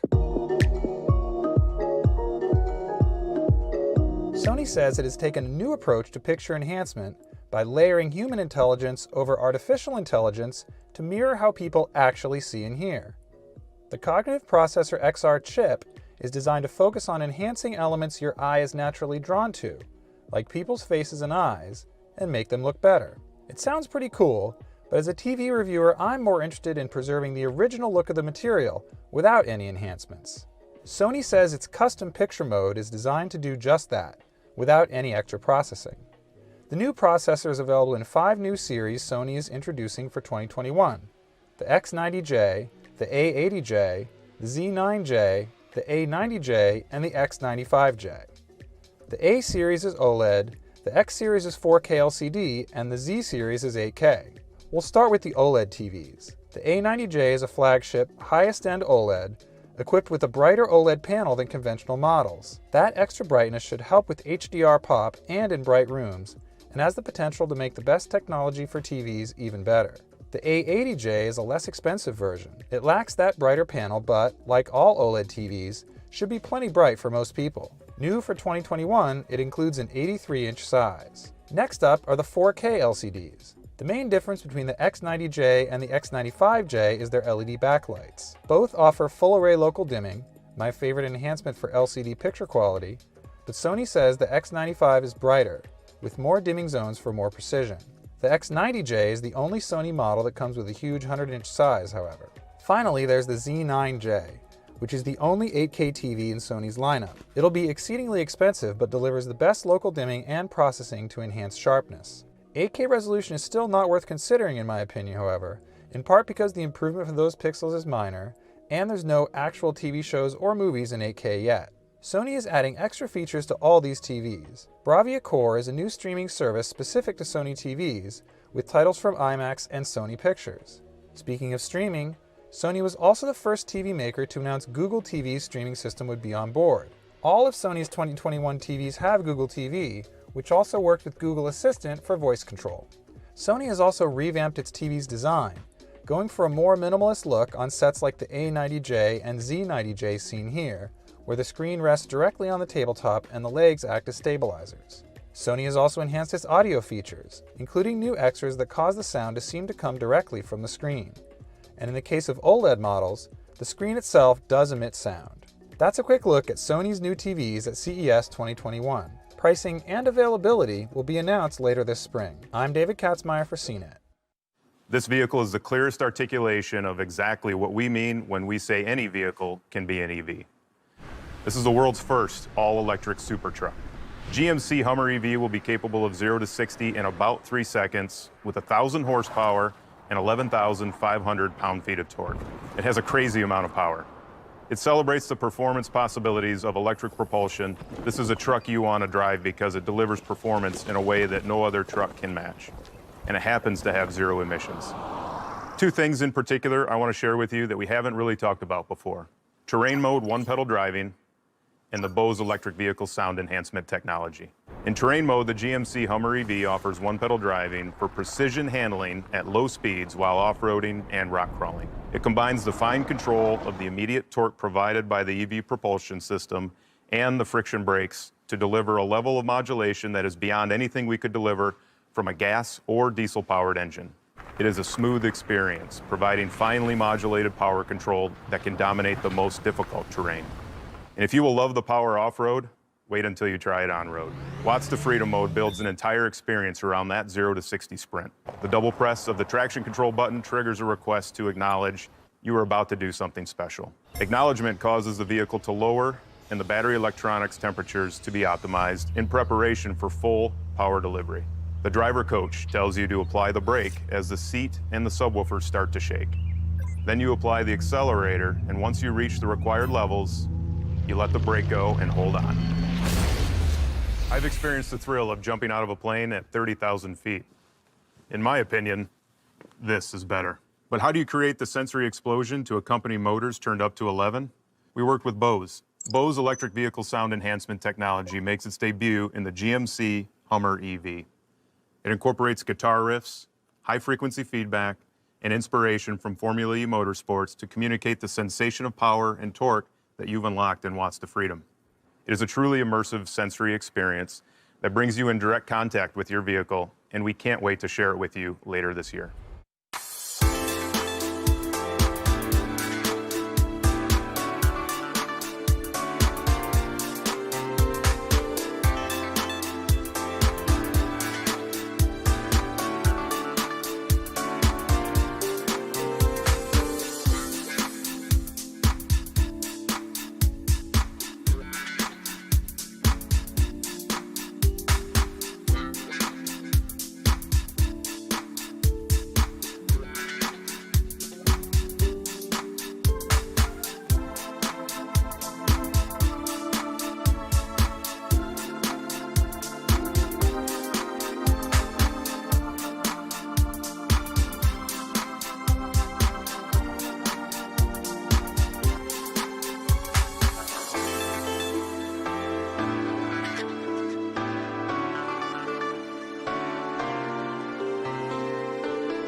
Welcome back to CNET's live coverage of CES 2021.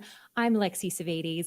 Now, it's no secret that CES is a huge television show. So to break down all of the new announcements, all of the trends and everything coming to our living rooms in 2021, I am joined by CNET's TV guru, David Katzmeyer. Now, it's pretty well common knowledge at CNET that anytime any one of us needs to buy a new TV, David is the first and only person that we hit up for all of our TV knowledge. So David, thank you for joining me today. It's so great to have you today.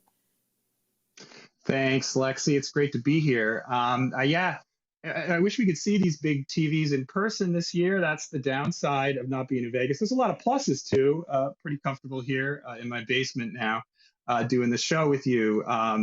One of the crazy parts that we always got to do is go to LG Display's booth, right? I mean, they really do have some of the coolest concepts. We could start there.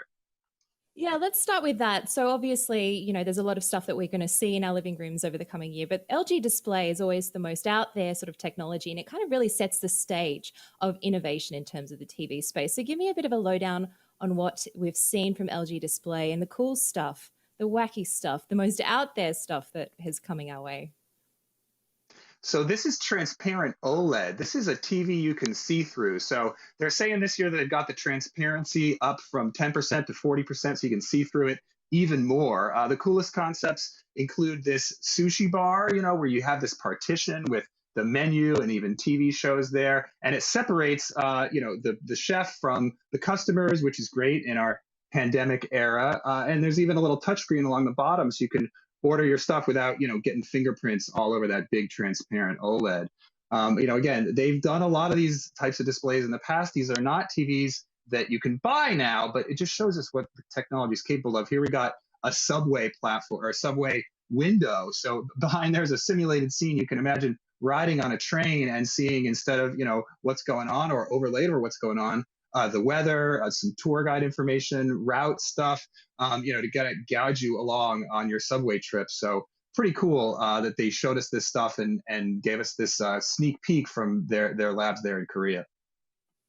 I always remember walking around the LG Display booth with you, and it was always really mind-blowing stuff. We started off with kind of like curved, bendable displays. There's sort of airplane concepts, and now even now there's a TV in my bed. I mean, this is like the most perfect thing for the pandemic. Honestly, we're spending so much time in bed and so much time in our living rooms. I want this in my house. Now, this is like, we're not going to be able to buy this anytime soon, right? This is just up in the sky at the moment. Or can I buy it? Fingers crossed. Who knows? They could announce it next week, but I doubt it. I mean, this is crazy because they have two TVs here. You can see through the TV at the foot of your bed, and it raises and lowers and looks really cool. Then you got your regular TV on the wall for when that thing's hidden. So really doubling down here on this concept. But yeah, it's the kind of thing that you don't see every day.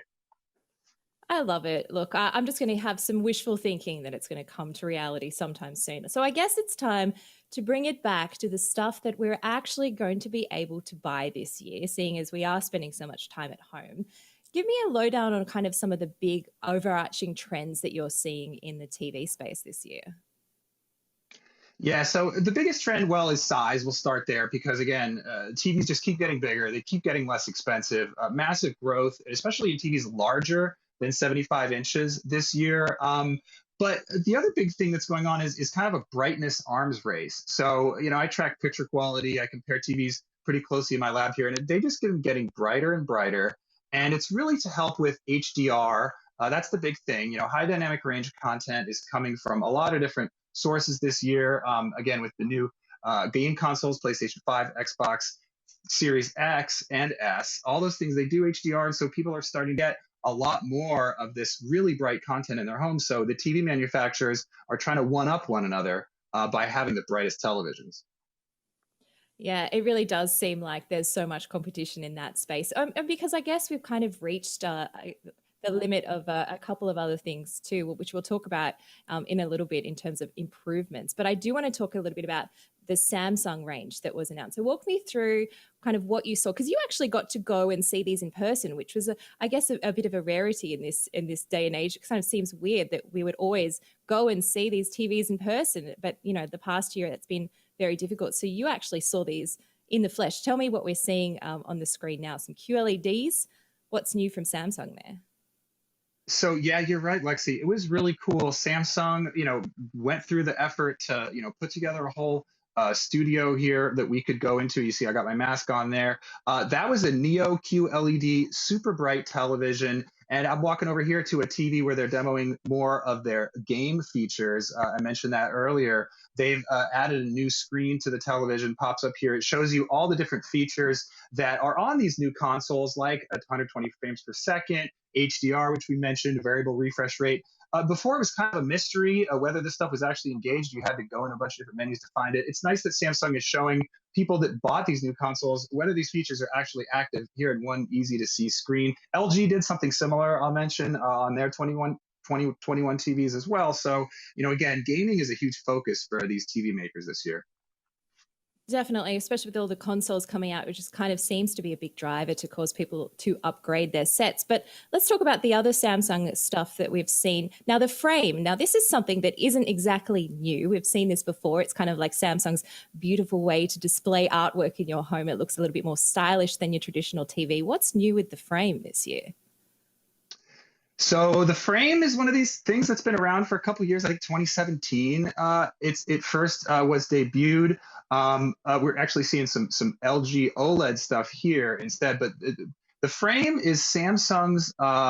It's like their art piece, basically. The idea is you hang it on the wall, and it looks a lot like a picture. In fact, there's this library of content that you can get on the frame that is actual art from around the world, from various museums and things like that. Here we go. And this, so you can see you can actually put a bezel around the edge, custom edge around the frame to make it look like you can frame the frame essentially, and make it blend even more into your decor. So the idea is it's off generally, but it's showing art instead of being a big black rectangle. And then of course you can fire it up and have regular television be displayed on there. So new for 2021, they didn't really do too much different. What they did is they made it thinner. So it really hugs the wall, and I think it's a little over 20 millimeters thick. So really similar to what a standard picture frame or other wall art is, and makes it blend in even more. All right, well, let's switch to LG now, because I know that was another big announcement of the show. Now, it's kind of I guess there's two technologies that it's OLED versus QLED or QNED. Now, this is the confusing one for me. There's a lot of acronyms being thrown around, especially this year, QLED, QNED. Anyway, let's talk about LG first, and then we'll dive into what the acronyms all mean. OLEDs. LG is known for its exceptional OLED picture quality, but it seems like, what else can they do? It's already so good. What are the updates going to be like this year? So they've added a new word, Evo, to their OLED TV lineup. So the idea there is it's brighter. As I mentioned before, these guys are in an arms race, and OLED TVs are traditionally dimmer than a lot of the other models on the market that use LCD technology. So at the high end of the market, they're saying these OLED TVs are brighter than they were before. That can help with HDR, that can help with gaming, can help with bright rooms. If you put one of these TVs in a room with a lot of windows, makes the picture look better. So that extra brightness is actually the first real innovation we've seen on these OLED panels. They've been so good for so long, but they've been really similar from year to year. This is the first time, well, to coin a phrase, use an evolution of the OLED panel. So LG's not the only one. Sony also announced this. So it really should help them compete, again, at the very high end of the market. I don't know about you, these TVs are super expensive anyway. I don't know if it's going to be worth it for most people to invest in this brighter OLED technology. I hope it trickles down a little bit. There are others also adding this stand you said briefly to make it look a little bit more like a picture here. But their televisions also include, and I totally forgive you, Lexi, for being confused about this QNED, QLED thing that they announced, because oh my gosh, I couldn't believe it when they first told us in the press that they were calling their TVs QNED. For the uninitiated, Samsung sells QLED TVs. They've been doing it for a while. TCL also does. So LG decided for some reason that is totally able to call their new 2021 LCD TVs QNED, QNED, not a misprint, not a typo. So That's so confusing. I honestly, the first time that I saw your piece on that, your subheading for that article was that is not a typo. This is actually what it's called. So what is the technology difference there between QNED and QLED? Like it's very similar, right? It's just a different name to wrap it all up. It's yes. Oh my gosh. I don't want to go too far down the QNED rabbit hole. But they're saying that it uses a new backlight system called Mini LED. So that's actually important because, again, we're talking about brightness before. These Mini LEDs, you can pack more behind the screen, which of course can make them brighter. So just imagine a whole bunch of tiny little light bulbs. Now they're smaller behind the screen, and now they're packed more tightly, so they can increase the precision. Samsung's Neo QLED from before has that Mini LED technology, and another company, TCL, was actually the first with Mini LED. So those guys have been rolling it out for all through last year, and even into 2019 they had Mini LEDs. So that technology, from my perspective, is really cool. It does improve picture quality. And of course, TCL is well known for their inexpensive televisions. So they're kind of forcing these other guys to play catch up on the Mini LED side. Well, I'm glad you brought up TCL because that is what I do want to talk to you about now in terms of, they're climbing up the ranks in terms of market share. The 6 Series, which is one of your favorite TVs from last year, I know that. And so TCL obviously is, becoming really big in the market. So what is their big push this year? It's all about the 8K, right? There it is, the 8K. So 8K resolution, again, it's 4 times the number of pixels as a 4K TV. Extra sharpness, that's the top line info that these guys want you to know. What they don't want you to know is that there really isn't any 8K content right now. Like literally, there's almost nothing you can watch. A couple videos on YouTube and Vimeo. No real sign of that changing anytime soon.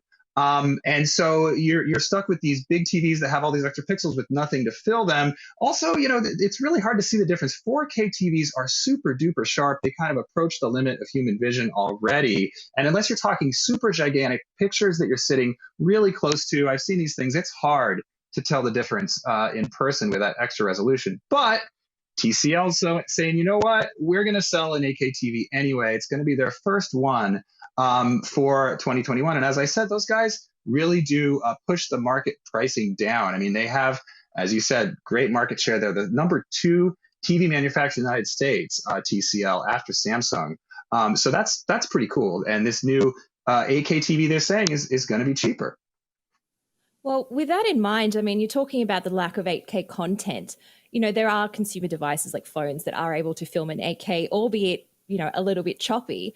But is this the year that you think people should be finally looking at 8K TVs? Because I remember like the past 2-3 years, you've told me explicitly, like, it's no point buying an 8K TV. Like, don't do it. But maybe this could be the year. I mean, there's AI upscaling technology. There's a little bit more 8K content. Maybe you could just play something you filmed on your phone.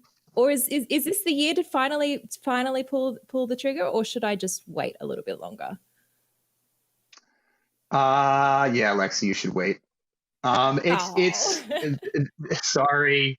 This is 4K again is perfectly good, and until we see the real issue is until we see these prices of 8K TVs become affordable. So right now, to put it in perspective, the cheapest 65-inch 8K TV you can get is from Samsung. It's $2,800, $2,700, $2,800. That's more than double. It's triple the price of TCL's excellent 6 Series, and more than double some of the really good 4K TVs out there. It's more than a 4K OLED TV, for example. So that's crazy. If TCL comes out with a TV that's 8K resolution in the 6 Series, like they're saying, maybe if it gets down to $1,500, that's a huge discount compared to the current line. But then you have to look at the OLED TVs and go, those things have better picture quality because they have really high contrast, excellent viewing angle, all the things we've been talking about with OLED for the last few years. And you know what? If you can't really see the resolution improvement, is it actually worth getting, an 8K LCD versus a 4K OLED at the same price? I would still say no. Again, I haven't seen these in person. We'll see how really good they are, and maybe we'll be surprised. I mean, apparently the Olympics, if it happens this year, is going to be, filmed in 8K from Japan. So that would be your first real flagship piece of 8K content. So my bet is no, maybe wait till 2022 or maybe even later for these 8K TVs. All right. Well, my wallet thanks you very much. And David Katzmaier, thank you for joining me today for all of the best TVs of CES 2021. Make sure you keep it here on CNET for all of our live coverage around the show on YouTube and CNET.com. And stay tuned. Up next, we have a deep dive on the future of 5G in 2021 and beyond.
At CES in the past, we've seen curved screens, foldable screens, bendable screens, and now this year, a couple of major tech companies are rolling out rollable screens.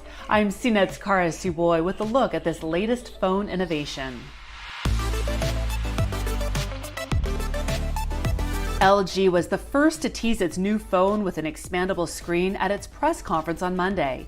When the phone is in landscape mode, the screen looks like it rolls up to make the phone appear more like a tablet. Great for watching videos. LG did not formally address the details or mechanics of the phone in their presentation, but there must be a mechanism for the screen to unroll, perhaps something similar to their rollable televisions they've introduced in previous years. Sources familiar with LG tell CNET that this rollable phone is not just a concept and could be available for sale later this year. A little more conceptual, but equally intriguing, are two rollable offerings from TCL. The first is a phone whose screen can grow from 6.7 inches to 7.8 inches with the tap of a finger. So from a phone to a tablet to a mirror, as we then see a woman using the device to apply lipstick in their corporate video. The second gadget is a rollable scroll that unfurls to a 17-inch OLED display. In TCL's presentation video on Monday, a hiker was using the device as a map and then a communication dashboard to contact loved ones. Whether these two new concepts will ever hit store shelves is unclear, but nonetheless, it's exciting to see these screens become more nimble and flexible and perhaps widely applicable. I'm Kara Suboy with CNET. It wouldn't be CES without some crazy concept pieces from Razer. We've got the two newest ones, a smart mask and a crazy gaming chair that probably costs more than my apartment. Every year at CES, Razer really steals the show in a lot of ways by bringing some crazy cool concept pieces. Sometimes they're one-off prototypes, sometimes they're things that do eventually come to market. We're all still waiting for that triple screen laptop that we saw several years ago. That was one of the most popular things I've ever seen at CES. This year, even though we are not at CES in person, Razer still has some concept pieces, and they maybe have a little more leeway than they usually do because they don't actually have to host a suite in a hotel somewhere with a working prototype for us to play around with and look at. This time, these are just some photo renders and some 3D videos and a bunch of details about what would conceivably go into these products. Now, the first one is called Project Hazel, and that is what Razer calls a smart face mask. Obviously, we're all thinking about face masks all the time now and will be for many months to come. So Razer's concept is a fairly sturdy looking mask mask with adjustable ear straps and sort of a plastic framing, and in the middle is a transparent panel, either transparent or semi-transparent in some of the mock-up photos I saw, so that you could still see somebody's mouth and, you know, kind of lip read and get a little more expressiveness in there. Now, we've seen that on some, you know, masks that people are selling even now, but this is much more advanced because there is a amplifier and microphone built in so that you're not super muffled by the mask. People can actually hear what you're saying, which is a problem I know I have when I'm having a mask-to-mask conversation outside. So that's super cool, and also removable filters that you can then disinfect and recharge in a little UV light charging station, and then you know, just put them back in. And naturally, this is a Razer product. Of course, it has chroma lighting as well. That's like the 16.8 million color combination options that you can control from your Razer PC or from the Razer app on your phone or wherever else you have the Razer app installed. Now, all these things together make for a very impressive looking face mask. That said, you have to take all these with a grain of salt. These are always concept pieces, and much more so this year. These are just renders of concept pieces. We're not actually seeing them in person like we usually do at, you know, real CES. Still, very interesting concept. I look forward to seeing more if they bring this back for another round later this year, next year, whenever. The other big concept piece from Razer this year is called Project Brooklyn, which I appreciate coming to you from Brooklyn right now, and it is a gaming chair. Now, last year at CES, Razer had a gaming chair prototype. It was more of a racing gaming chair, still very advanced, very cool looking. This one takes everything several steps further, and again, because you're building 3D renders of it and just talking about what you would conceivably put in it, you can really, you know, just shoot for the moon.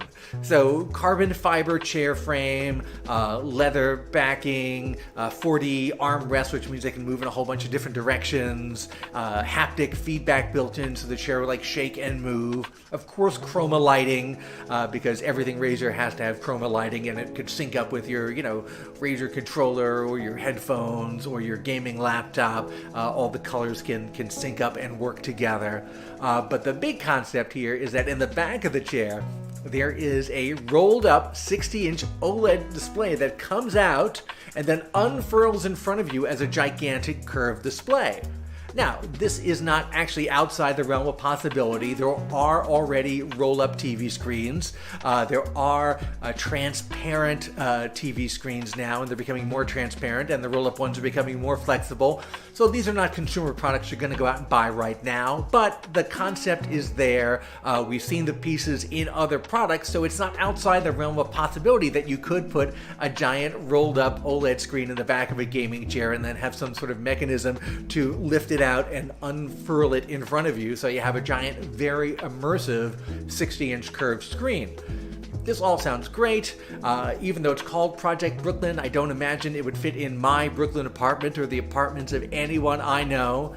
Again, when you're just doing concept pieces as 3D renders and wish lists of features, you can put anything you want in it, and it certainly sounds very cool. My only other concern is that if this ever becomes a real product, besides not fitting in my Brooklyn apartment, it might cost more than my Brooklyn apartment.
Hey everyone, ready for the latest futuristic TV concepts at CES 2021? LG Display is the only company in the world that produces big screen OLED technology, or OLED, and every year they show off some of their coolest, most innovative concepts at CES. Since the show is virtual this year, LG Display sent us a video from its showroom in Korea where it set up this year's displays. Let's take a look.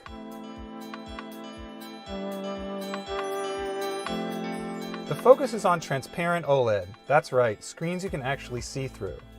LGD has improved its transparent OLED screens to 40% transparency, up from 10%, but as you can see, they seem closer to 100% in these videos. The traditional use for transparent OLED is commercial spaces, seen here at a smart sushi restaurant. A customer can sit down in front of the screen, browse through various menu items, and choose what they want to order, just like a standard screen. Once they're done, they can watch TV while they wait and even get a receipt afterwards.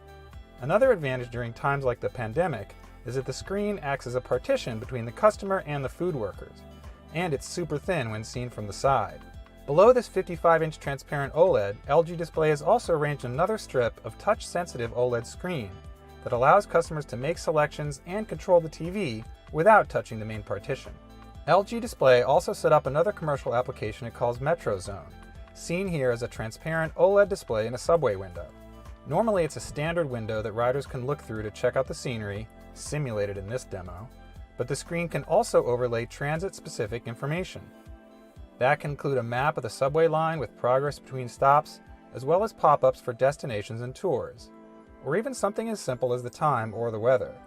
Much cooler than a standard subway map. But transparent OLED isn't only for commercial applications. LG Display put together something it's calling the Smart Bed. It's basically a normal bed with a 55-inch transparent OLED screen at the foot. Normally the screen is retracted into its module where it can still display a line of information like the time, weather, or music. It can also slide higher to reveal more screen, still entirely transparent, with extra info like sleep tracking, indoor air condition, or even the ability to read you a bedtime story. This truth is so well fixed in the minds. Finally, it can pop up to its full glory and display video like TV shows or let you browse apps. In this demo, there's a larger screen in the background and a mirroring mode, in case you really want to see double. As with the restaurant version, the thinness of this 55-inch transparent TV makes it look really cool. The next concept isn't transparent at all. Instead, it's a fitness scenario with a 55-inch OLED TV mounted on a sliding rail. The idea is to be able to hide the screen entirely when it's not in use, and only have it appear when you want to work out. The motorized mount can also spin the TV into portrait mode. In this demo, there's a special fitness app on the screen, and a camera tracks your exercise, offers coaching and encouragement. It kind of reminds me of a Peloton, but with a much larger, better picture. It's worth noting that Samsung also has a camera-based workout app in its new TVs, which, unlike this demo concept, are actually shipping in 2021. LG Display also set up a gaming zone featuring a 48-inch bendable OLED display. Like any curved screen, the advantage is putting the viewer more into the middle of the action, so the visuals surround peripheral vision. At the press of a button, the screen can bend back into a flat shape, something your typical curved LCD monitor can't do. Only OLED is bendable enough to flex this kind of gaming muscle. All these concepts look really cool, and it's easy to imagine the houses and restaurants of the future with transparent OLED, bendable screens, even tiny little displays that'll read you a book. None of the displays you've seen here are actually shipping in 2021, but does it really matter? I'm David Katzmeyer for CNET, and this has been LG Display's Concept Showcase from CES 2021.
The coronavirus upended our lives in ways we never imagined possible.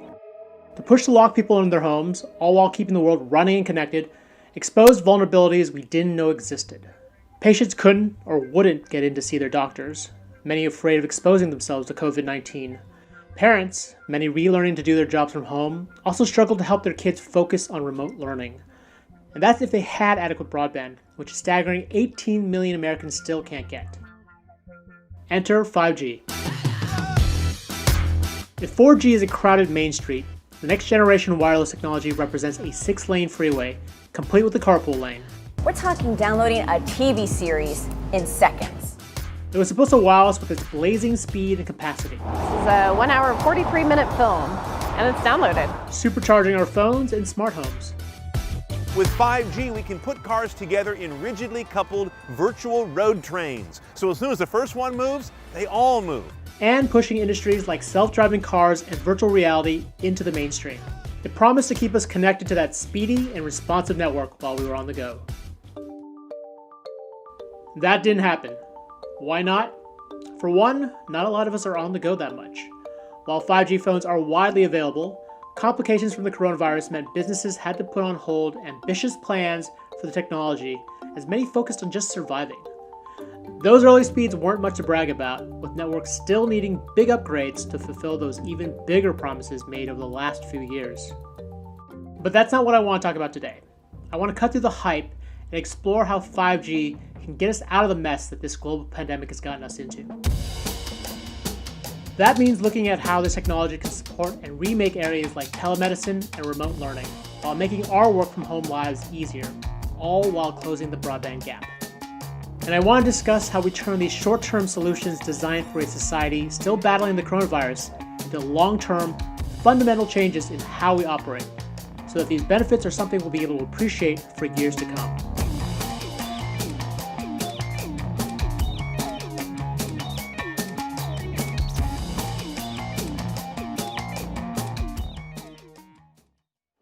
I'm Roger Chang, Executive Editor and Head of CNET News, and with me are 3 guests to help push the conversation forward. They are Tammy Irwin, CEO of Verizon Business, Cristiano Amon, President of Qualcomm, who was just named to be the next CEO, and Dr. Steve Amin, Medical Director for the Center for Connected Care at the Mayo Clinic. So the coronavirus changed everything. How did the problems exposed by the pandemic shift the direction in the thinking about the use of 5G as a solution to some of today's problems? You know, it's an excellent question. It is one of the most significant shifts in technology we have seen. I will describe to you, Roger, that what it would take the industry to 5, if not 10 years to realize the benefit of this technology. It became clear to everyone in about 2 quarters.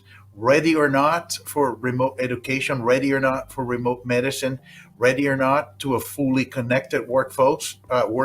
I think everyone has to just, find ways to it. 5G does offer a lot of promise. I mean, the fact that there is less lag, faster speeds means that even these conversations where there's just that little bit of a pause when you and I speak to each other, as those come down, it makes those conversations feel more and more like conversations we have in our offices or in our homes.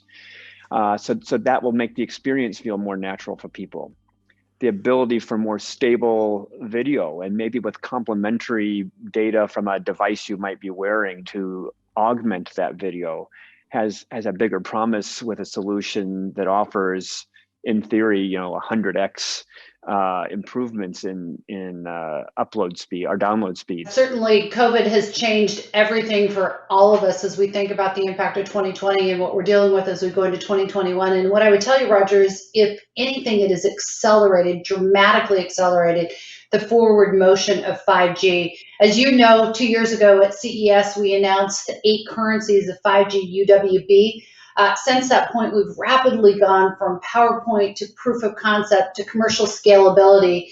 And I think it's really been driven as people have seen the incredible requirements for work from home, new models for telehealth and education and transportation.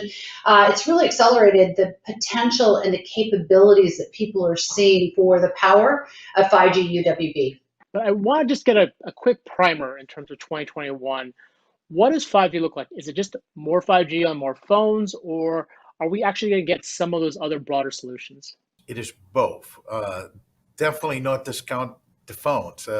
We're very optimistic about 2021. We look at 2020 right now, and the resilience of the phone market is incredible. We're going to finish the year with in excess of 200 million 5G phones, really showing that the transition is already occurring at scale. We revise our numbers when we look at 21, and we have line of sight to probably in excess of 500 million 5G smartphones. And as the 5G smartphones become an even a larger percentage of the new activations, we will see some of those 5G services becoming, I think, more pervasive, especially as coverage gets built. What applications, what programs are taking advantage of that from a telemedicine perspective, that are taking advantage of the fact that our phones and maybe even our tablets are running on a much faster network? Yeah, I think for a lot of patients, they are conducting their video visits either on their smartphone or on their tablet. So anyone who's doing that is going to take advantage of a faster cellular signal.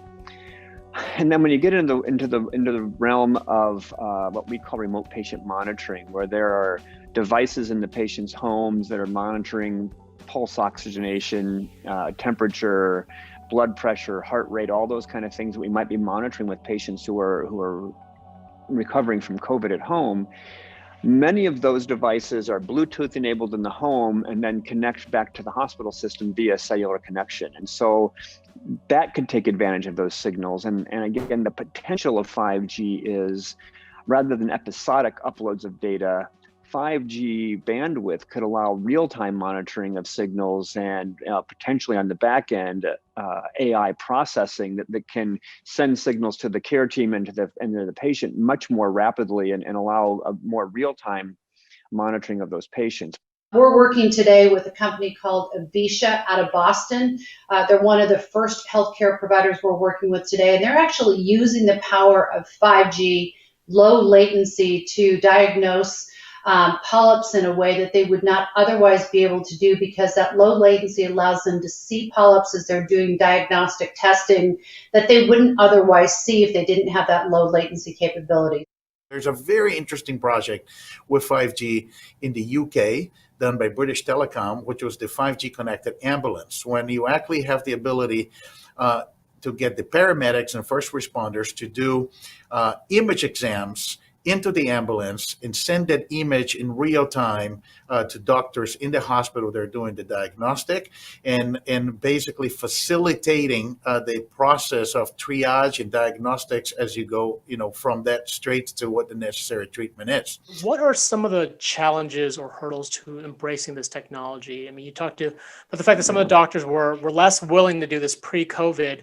What other obstacles do you see kind of standing in the way of broader adoption of this kind of technology? Yeah, I think that we've largely hit an inflection point with the provider side, just with the concept of providing remote care. Obviously, the better it is, the better the user experience is, the more that adoption is going to occur.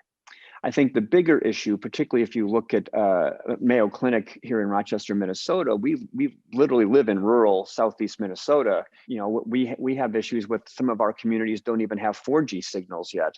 And so one of the things that we have to be careful is, as we're designing hardware solutions and software solutions to deliver this care, they can't depend on the highest level of 5G signal. They should be able to take advantage of it, but they have to be written in a way to take care of patients who have less robust signal strength, so that those patients can still get care. We don't want to force a broader digital divide, which would cause an issue, particularly with our community-based practices at Mayo Clinic.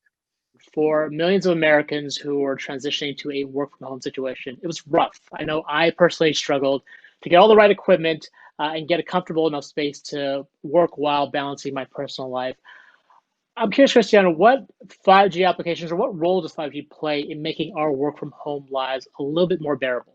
It depends really on the industry, but the application is very vast. When you look at growth of companies, there have been leaders in the enterprise space, like the Microsoft with the Azure and Office 365. the ability to have a technology such as 5G, you can move all the hard drives and all of the storage to the cloud. Think about you working on a document on Microsoft OneDrive of multiple people at a time, and the bandwidth is such that you don't even have any delay, and you don't, it makes no difference to you if it's in your computer or not. So in the long term, when you look at something like manufacturing or the industrial sector, you had in the past, you needed to build the competitive advantages. You build the largest possible factory you can build, and with that you have scale. But now, if you think about distributed factories, smaller factories, and the entire computers or servers that are in the manufacturing robots, you connect that to the cloud.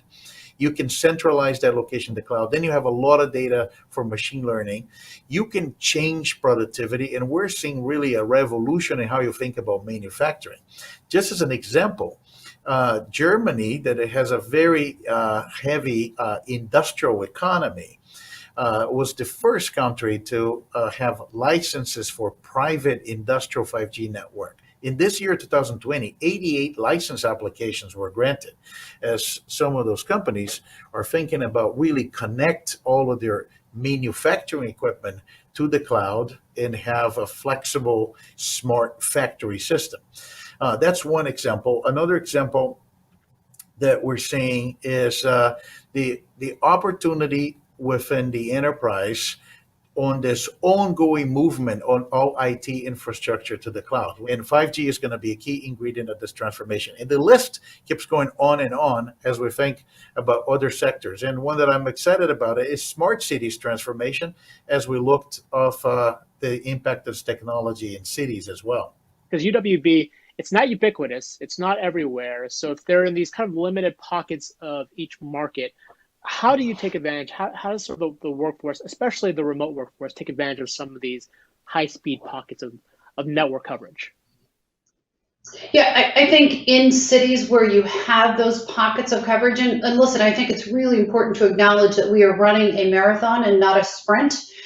We are building an ecosystem, and we're working with partners like Roger Goodell and the NFL on how do you change the stadium experience. And I know right now it's hard for us to imagine being in a stadium, but what we're doing right now is working with partners like the NFL to say, let's change the experience, because as we go back to stadiums, as we go back into these densely populated locations, we're going to want the ability to do touchless transactions. We're going to want to have cashless transactions.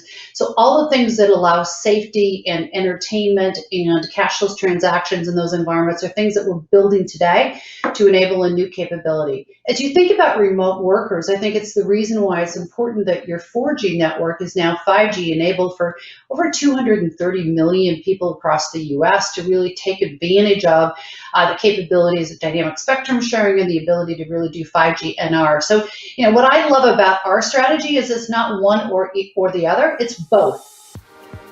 So moving on, I want to talk a little bit about remote learning. I've got a 1-year-old and a 4-year-old, and like a lot of other parents, I struggled to get my kids to, or at least my 4-year-old, to focus on an iPad, on a Zoom call with their teachers.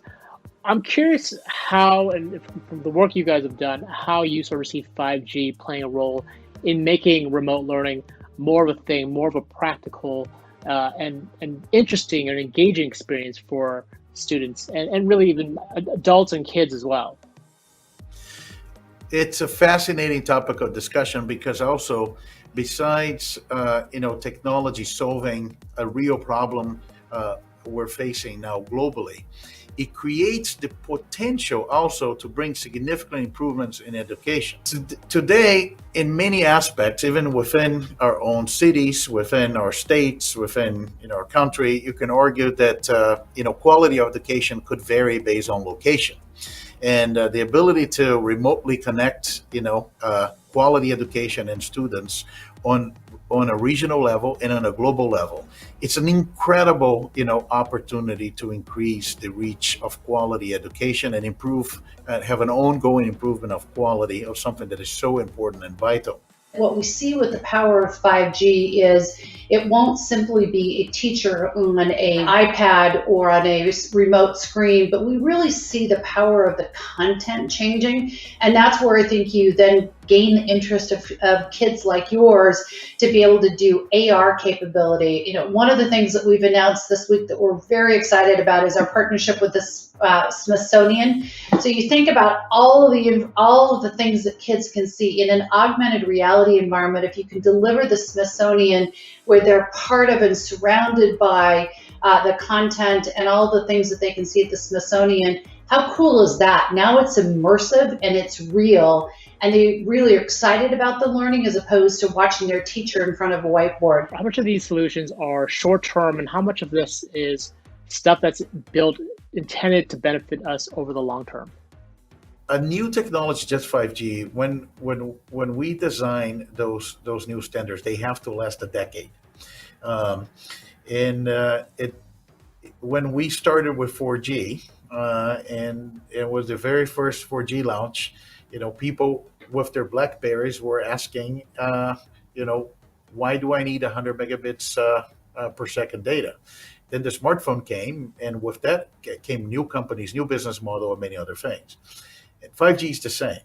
And 5G is actually continued to evolve. We started with one release of 5G. We're working on two after that, which is release 16, release 17, as we bring more applications.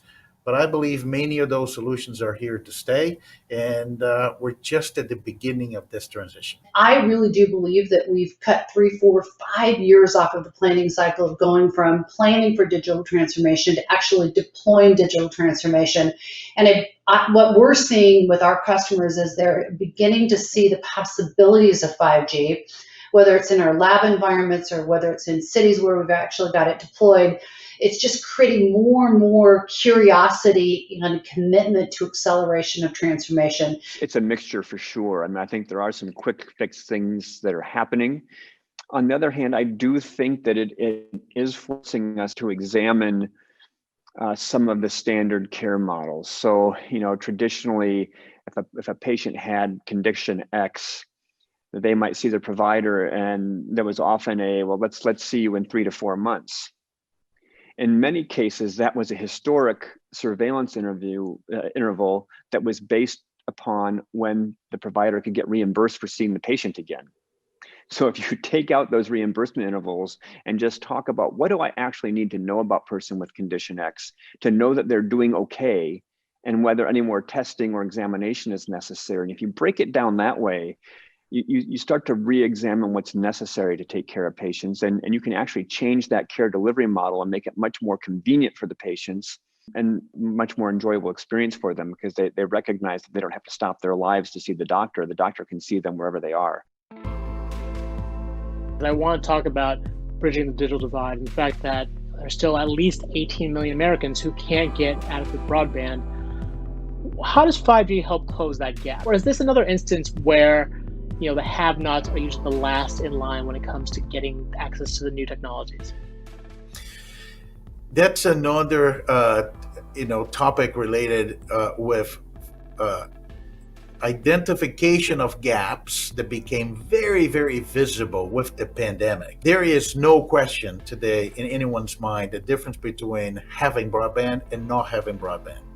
But the good news is, for the first time in wireless, we actually have a technology with 5G that has the ability to augment fiber. 5G is the elevator pitch of 5G is wireless fiber. And we're seeing significant traction with operators around the world using this technology to help connect the unconnected using wireless to reach them with broadband. Just to give an order of magnitude, when we look out within the next 10 years, we expect in fixed or wireline broadband that to have a 5G component in more than 25%, of the new deployments, and we're very excited about that. And as example, we demonstrated with companies like Verizon Wireless and Ericsson the ability to have a technology which is 5G millimeter wave. Over 5 kilometers of range, which is incredible opportunity for you to start connecting. We've actually made a commitment that in next year that we'll have 100 5G schools, which I'm super excited about because that really transforms And in the remote environment, what we're doing is dispatching those devices home so kids have access to them. So, and then we've also pulled in the BlueJeans capability. So it's not just connectivity, but it's the video and collaboration tools. So a lot of things that we feel like we have a responsibility to be very actively engaged in closing that digital divide and using technology to solve what is such a critical issue for our society.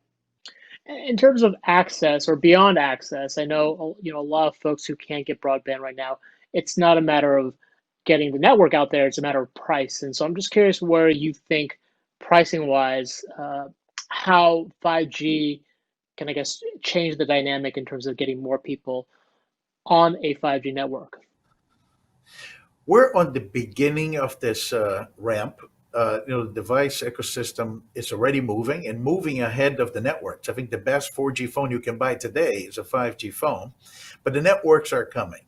And the key element of 5G economics that we like, and we took, that challenge very serious when we were working to create the 5G standard, which is we're going to a society that expect unlimited data rates and virtually unlimited bandwidth with gigabit speeds.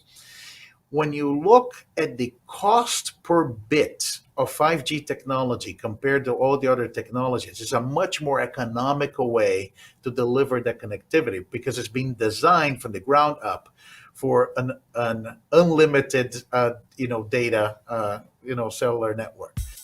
So autonomous driving is another topic I want to hit. It's been around, or companies have been testing it for a while. And I think the lockdown, the social distancing status quo has made the idea of a self-driving car far more attractive. Curious how 5G is helping to make autonomous driving more of a reality. Yeah, so this is one that I can visualize as I think about the difference between a 4G environment and a 5G environment. I do think, Roger, we've been talking about this for a long time, like when will it come to fruition? When will it be real? We're seeing this being tested today in pockets throughout the country. And it's not just for driverless vehicles or autonomous vehicles, but it's also for drones. You saw us announce this week the work that we're doing with UPS on drone capability. When you think about 4G versus 5G, if you're in an autonomous vehicle today in a 4G ecosystem and you want to clear the car in front of you, your clearance is about 4 inches based on latency capability. In a 5G ecosystem, because you've got latency that can be sub 10 milliseconds, all of a sudden you find yourself in an environment where you've got a 4-foot clearance to the car in front of you because the low latency capability allows that. We're having conversations with cities around the country to really understand their planning cycle. We talked about San Jose this week at CES and the work we're doing with them to really build the smart city capability. And as you build the smart city capability, the 5G capability of low latency and the bandwidth capability and the ability for the signals to travel at speed allows a very, very differentiated and a very real experience for smart cities, for autonomous vehicles, and for drones that I think are going to be very, very real as you think about how do partners like UPS deliver against the demand that they have for home delivery. Drones will play an important part of that, and we're already seeing that in prototype today and in testing. So I think it's going to come faster than we imagine because we're finding new and different ways to really use the power of 5G UWB. Assuming 5G works exactly as promised, with all the snappy speeds, the low latency, everything, what is your dream application for this technology, specifically as a solution to one of the many problems exposed by coronavirus? What is my dream application? Well, how much time do we have to talk about dream applications? Listen, I believe 5G is working exactly as we've defined it. I'm super proud of the ability for us to deliver on the timelines and the commitments that we've made around deploying cities and making the capability really come to life. I'm incredibly appreciative for the partnerships that we've developed with AWS and with Azure and with Apple and Samsung and others to really make the ecosystem come to life, because it's really when you unlock the power of ecosystem that you can begin to imagine solutions. I believe the things that we've talked about today, healthcare, education, digital divide, are the big ones. Yeah, I think there's a couple of really big things other than what we've mentioned. So again, the possibility of doing having patients that are near hospital level requirements at home where they can have real-time monitoring and the ability for a nurse or other provider to see them by video or talk to them, at a moment's notice on demand is a great promise for what this can deliver. The other thing that Mayo Clinic is looking at is the ability for us to serve as kind of a platform to process not only our own patients' data, but other hospital systems' data with advanced machine learning capabilities, AI solutions, to identify patients who are at highest risk and therefore would need intervention. And having signals that allowed patients' data to get from their sensor to the cloud, to our data platform, to apply these analytics to it is another one of the dream possibilities to really help more people more of the time. I am a big believer that 5G will enable a transition to what we expect to be the next computing platform. And I know it's a big prediction, right? But we went from PCs to smartphones is an inseparable device and will continue to be the case.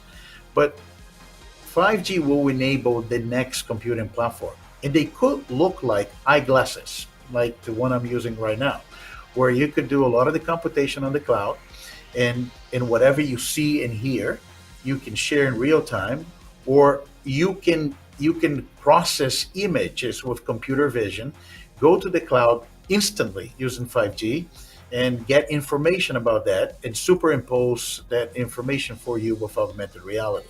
So 5G will enable a transition of computing platforms, and I think augmented reality glasses connected with 5G will be my preferred application into the future.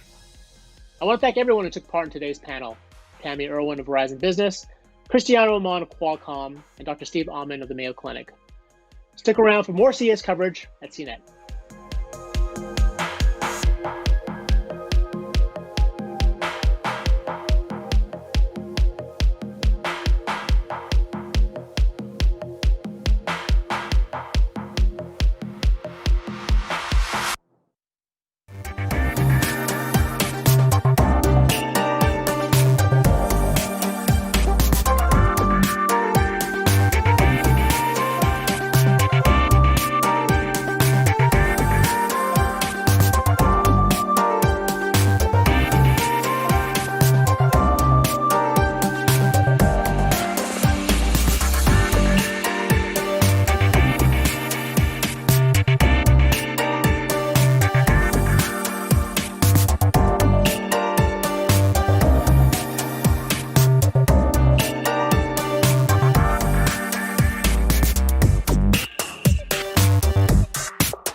Welcome back to CNET's live coverage of CES 2021. And as we wrap up the final day of the show, it's time to do probably my favorite thing of the show, and that is to break down the weird tech. And to do that, I've got two wonderful weirdos with me. I've got Ayaz Akhtar and Bridget Carey, and I am Claire Riley in San Francisco.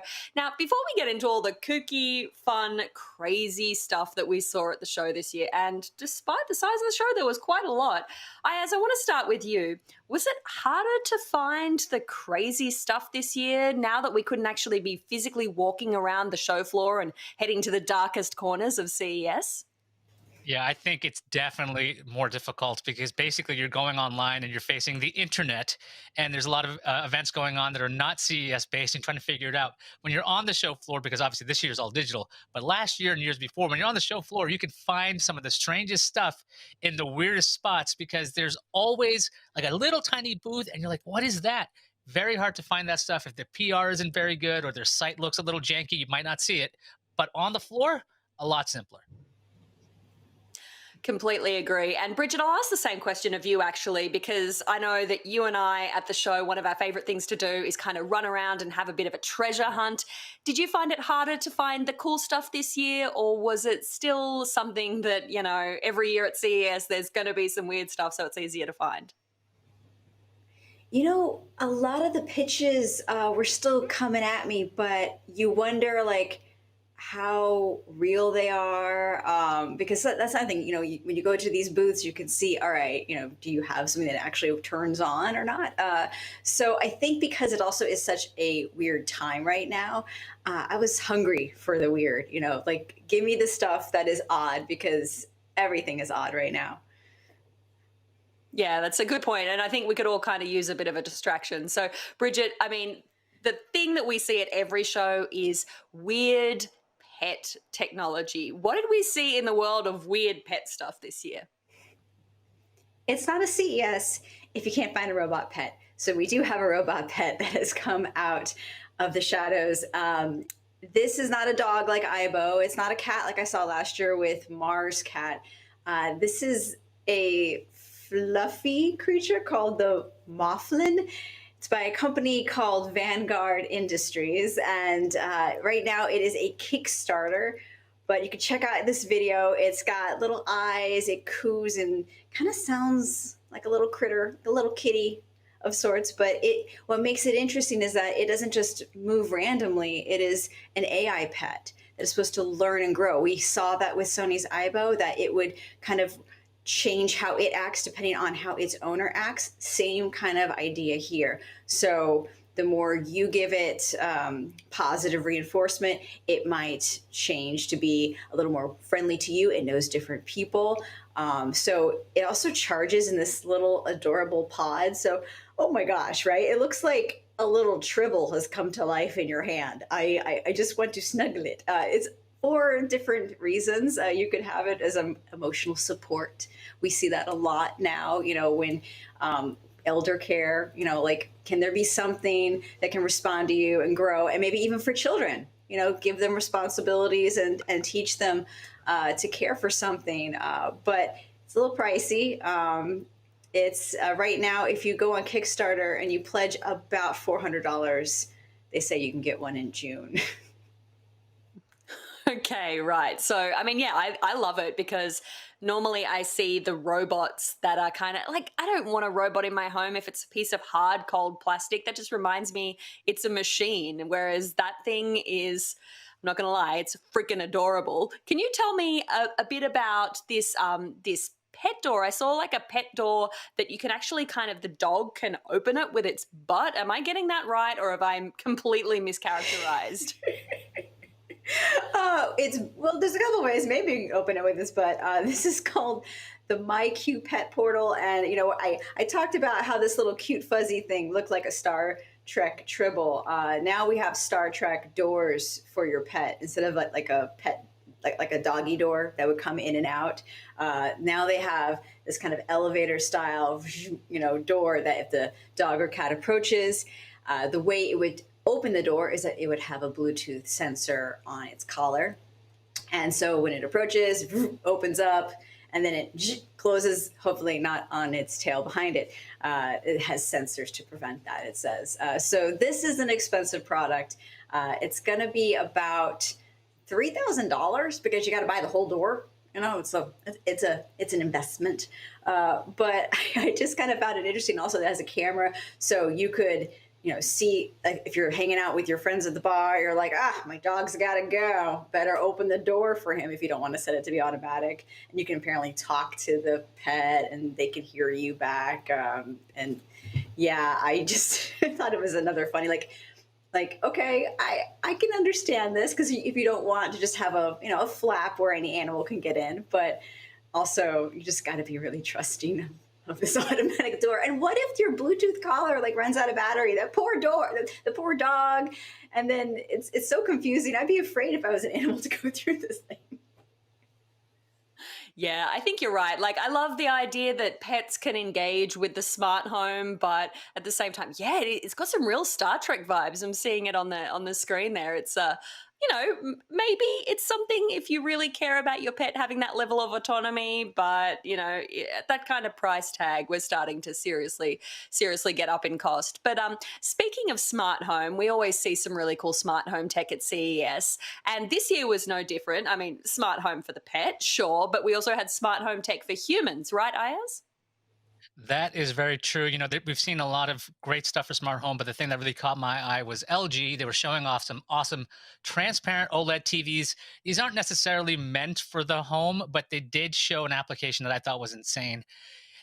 It's this little thing they call the LG bed. It's not little at all. It's huge. So at the foot of this bed is this little see-through strip, okay? And you can see little data like weather, the time, whatever you need to see in this little strip. And if you want, you can have this entire, what looks to be a strip, come out, because it's a giant transparent OLED television that rises from the frame. And this is just one of the applications of the transparent OLED display tech, because LG is trying to get this tech in lots of different places. And this application, I think, is the craziest, weirdest thing I've seen, because in their demo video that you're seeing right now, you can see the strip, you can see through it. And in their video, you can see that past the bed is another TV. So if you wanted to have like a double TV, you could do this. Come on, get out of there. You can see it at the foot of the bed. Come on, I'm trying to will the B-roll to work. There you go. You can see this television at the foot of the bed. I think this is insane. I've not thought of the phrase bed frame technology, but I'm excited about technology. What do you think? What are these? I mean, yeah, bed frame technology. It's the future of the smart home, and I think what I loved about this transparent OLED display was that there's so many applications for it. So I saw a demo where it was inside a restaurant. I mean, we're getting more and more used to clear dividers between restaurant tables. Wouldn't it be cool if that could actually have a TV display on it as well? And what about the bathroom? Did we see any cool bathroom tech this year?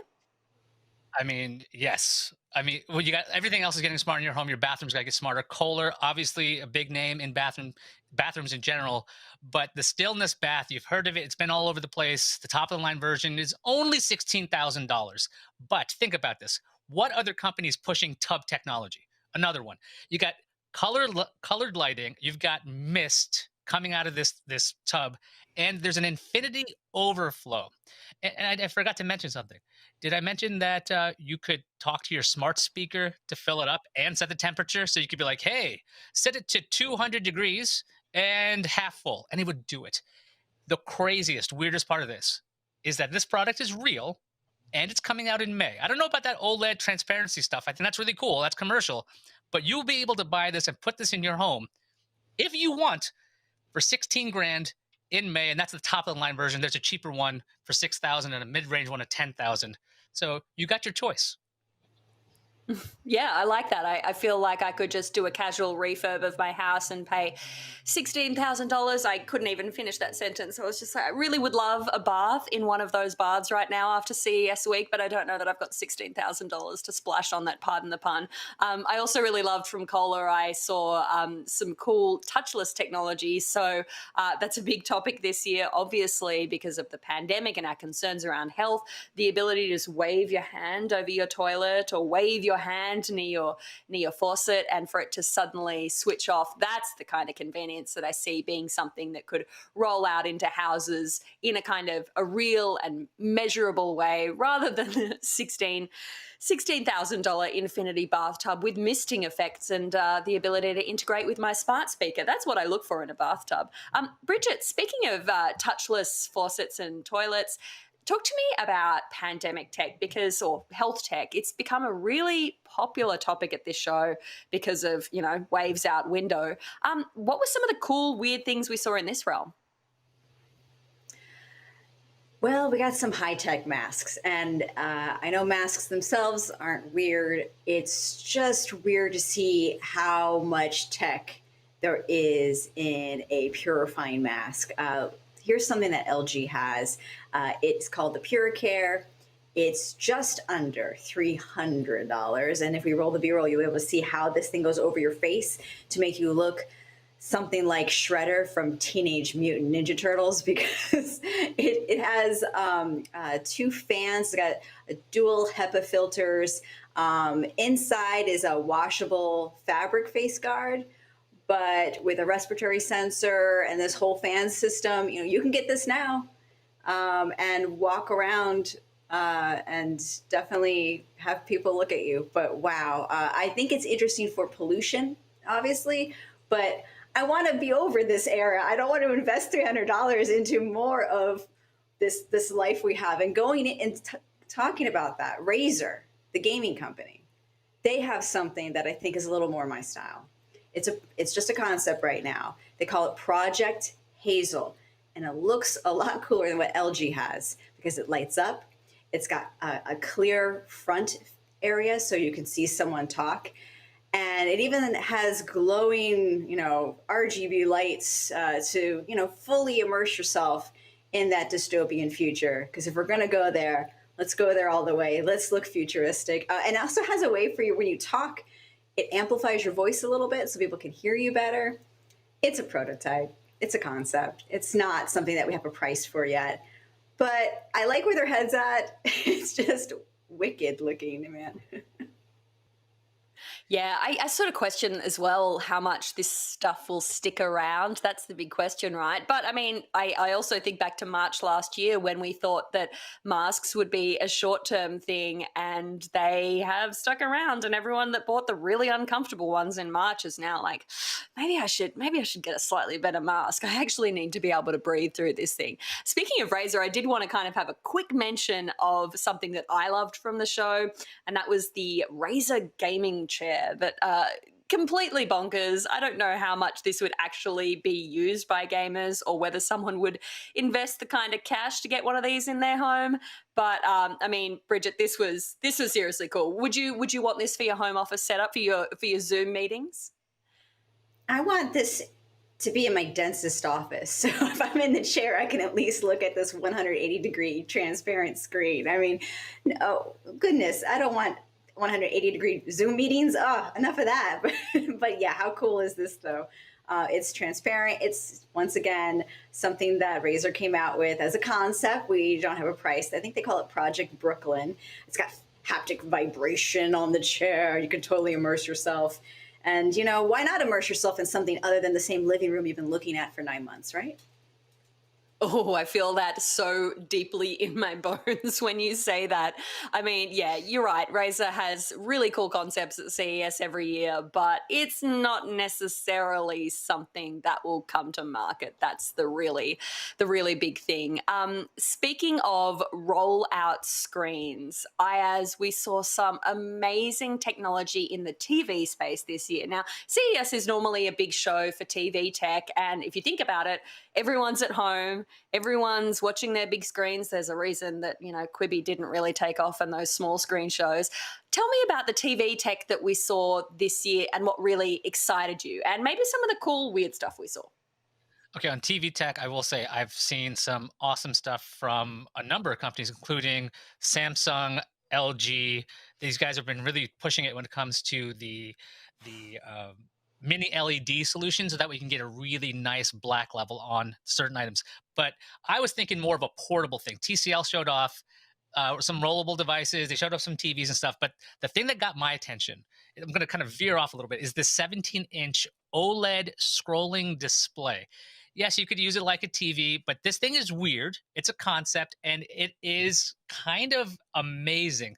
You've seen the rolling phones. You've seen the bendable ones. This thing, I want you to imagine like a scroll, like a medieval times scroll. But instead of paper, it's a display. Now, right now, foldables and rollables are in their infancy. You can get them, whatever. But this is a glimpse into the future. So right now, you're seeing LG's phones, TCL's phones, and they can expand. That's great and everything. But when you see this 17-inch printed display, I'm telling you, you're going to love this thing. Here it is. It's two sides. You pull it open, 17 inches of a display. Now, in these demos they're showing, or at least these concept videos, they're using it as a map. No indication of what this will cost, when this will come out, or what's going on. But for CES, I love when this weird stuff like this happens, because this is the stuff that gets you excited. It's not like, oh, great, I could wave my foot by the dishwasher and it'll stop. That's nice. But this is super weird and freaking awesome. And if TCL's working on this, other companies are working on it too. And then on the TV side. I mean, yeah, keep going. Yeah.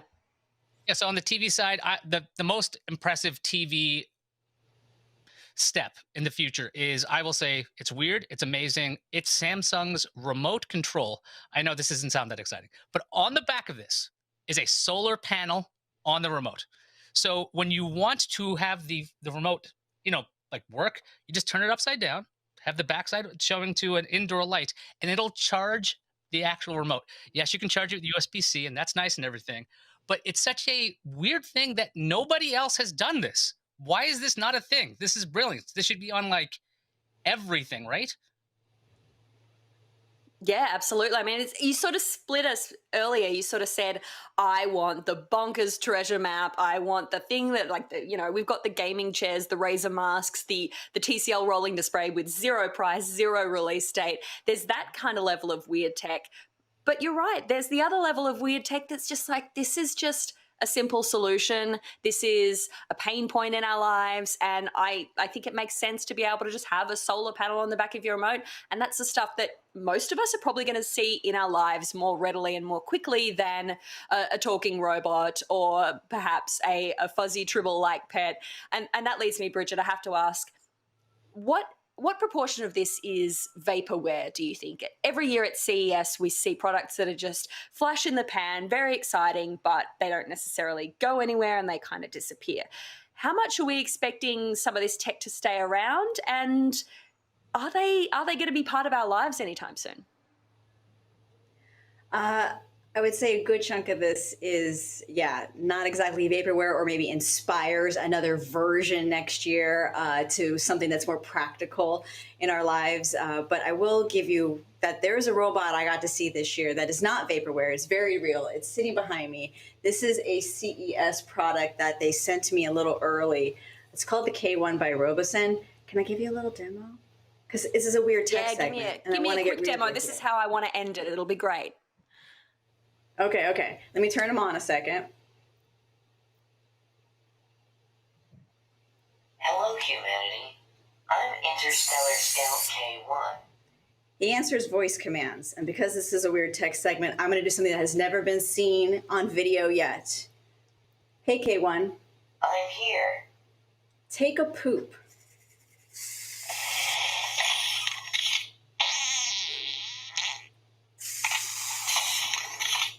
Robots can do anything, guys. If you're wondering why I did that, it's because Robosen makes these high-end robots to teach kids STEM in creative ways. And so it does all sorts of effects. It has like 80 different things you could say to it. But of course, I wanted to choose something that I hope my bosses are not watching to have it do on camera. But obviously, kids are going to get hooked in different ways, whether it's tumbling and rolling. It can do a handstand, fire cannons, and, the good bathroom humor. Well, I guess it can fire cannons in more ways than one, Bridget. I didn't think I would see a robot pooping for me today, but you know, this is the future. I don't need a jetpack, I just need a pooping robot. On that note, I think there's no better place to end our Weird Tech segment. Thank you to my favorite weirdos, Ayaz and Bridget. It was lovely to share this time with you.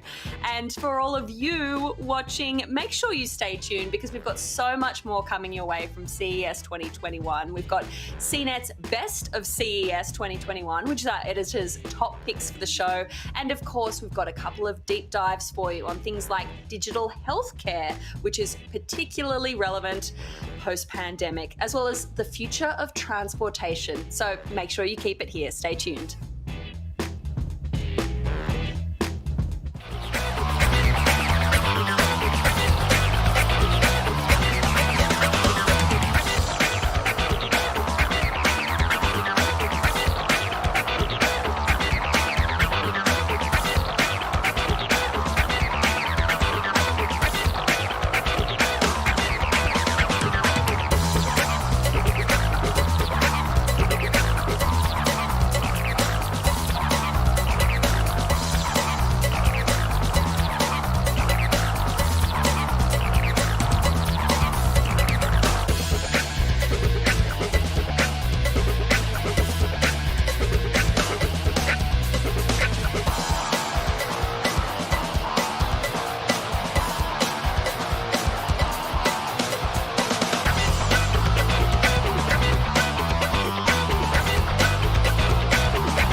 The ZenBook Duo is the kind of laptop that other PC makers would show up at CES with as a concept. But for Asus, it's already here with the second generation of this dual display laptop. It's smaller, lighter, runs cooler, and it's faster with 11th gen Intel processors. Let's have a look at the new model. So with the last gen ZenBook Duo, this secondary display was fixed flat to the top, so you kind of had to crane your neck some to use the screen.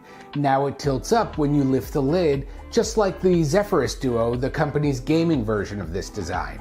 Asus used a new hinge design that lifts the 12.6-inch touchscreen up to 7 degrees when you open the lid. That also increases airflow and makes the gap between the displays seem smaller, so it's more like you're looking at one big display than the last generation one. Asus calls the bottom display a ScreenPad Plus, and Windows recognizes it just like any other second display, so you could use it for whatever you would use a second display for.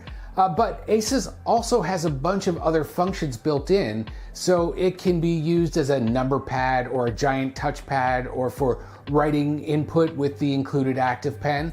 And there's also this new control panel app with customizable dial, slider, and button decks for use with Adobe Creative Cloud apps. It's sort of like a supersized touch bar on a MacBook, but with greater flexibility. Now the main display here is a 14-inch Full HD touchscreen. There's also a 15.6-inch version of this laptop if you want more room to work. It's Pantone validated and it covers 100% sRGB color gamut. Now both panels, the main display and the ScreenPad Plus, are rated with 400 nit brightness, and the main display is a 1-watt high-efficiency panel which helps with battery life. Asus says that this laptop will get up to 17 hours of battery life. So inside this, you'll find an 11th gen Core i5 or i7 processor, optional NVIDIA MX450 discrete graphics, up to 32 gigs of memory, and up to a terabyte NVMe SSD storage. That should be plenty for basic content creation tasks, and you've also got 2 Thunderbolt 4 ports, a full-size HDMI out, and a microSD card slot for high-speed access to external storage and additional displays. The ZenBook Duo definitely isn't a laptop for everyone, but you know, that's kind of the point. I love that Asus is always moving forward with new tech, And with this next gen model, they really listened to their users and made changes to make the Duo's second display more useful. What do you think? Let us know in the comments, and thanks for watching.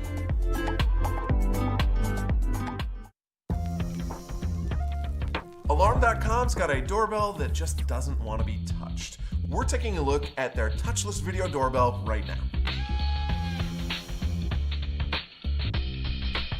Alarm.com showed off a video doorbell at CES designed to compete with Ring and Nest Hello, but the big difference is that this one uses motion to tell when someone's at the door and then rings the doorbell without them actually having to press the button. The idea here is to keep it more hands-free so that you don't feel the need to disinfect your doorbell, so Alarm.com is being sensitive to the times. Any of these other smart doorbells we've seen can detect motion. Alarm.com is just cutting out that extra step before notifying you. The doorbell is clearly labeled, telling people you don't actually have to touch it, you just need to stand there. You can also buy a doormat separately that says, "Stand here to ring the doorbell." The doormat doesn't actually trigger the doorbell, it's just an extra way of letting people know you don't actually want them pressing that button. Like a lot of other smart doorbells we've seen, this doorbell will know the difference between people and packages and pets and a leaf blowing by. It has a 150-degree field of view, infrared night vision, it shows video in full HD, it has HDR, it even has an onboard heater to keep the device warm in case you live somewhere cold. It will save clips in the cloud for up to 60 days, which is pretty good, and they haven't officially announced the price yet, but a representative indicated that it would be under $200, which would be nicely competitive. It'll be compatible with other Alarm.com smart home devices, so when someone's at the door, your lights can flash, and hopefully it'll be compatible with the broader smart home. Alarm.com stuff does work with Amazon's Assistant and Google Assistant, so hopefully this doorbell will too, but they haven't specified that yet. So I appreciate the unique feature of this doorbell, and hopefully the performance helps it keep up with the competition and all the other aspects as well, because a doorbell you can't touch isn't quite enough for me to shell out $200 on its own. For much more from CES, stay tuned to CNET.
pandemic, the number of Americans seeing a doctor over a digital connection has nearly quadrupled.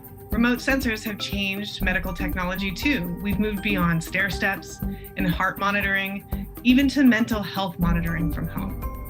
Now, the onus is on the industry to figure out how to make this experience even better after COVID-19.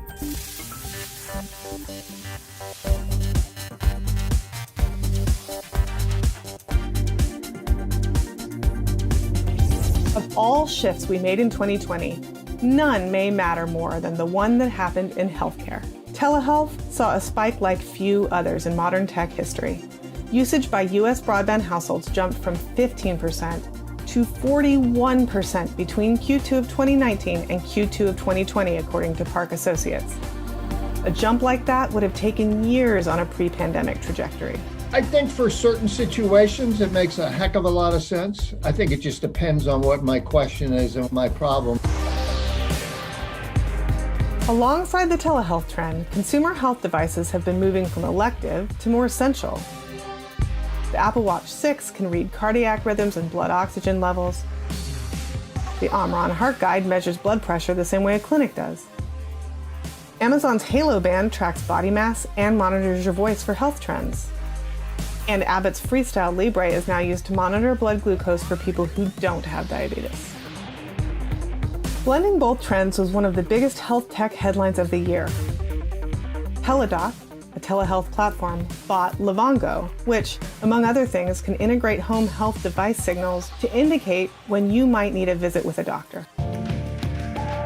All of this can jump a lot of stubborn health hurdles, like making doctor's visits accessible for people who otherwise can't afford the time off of work.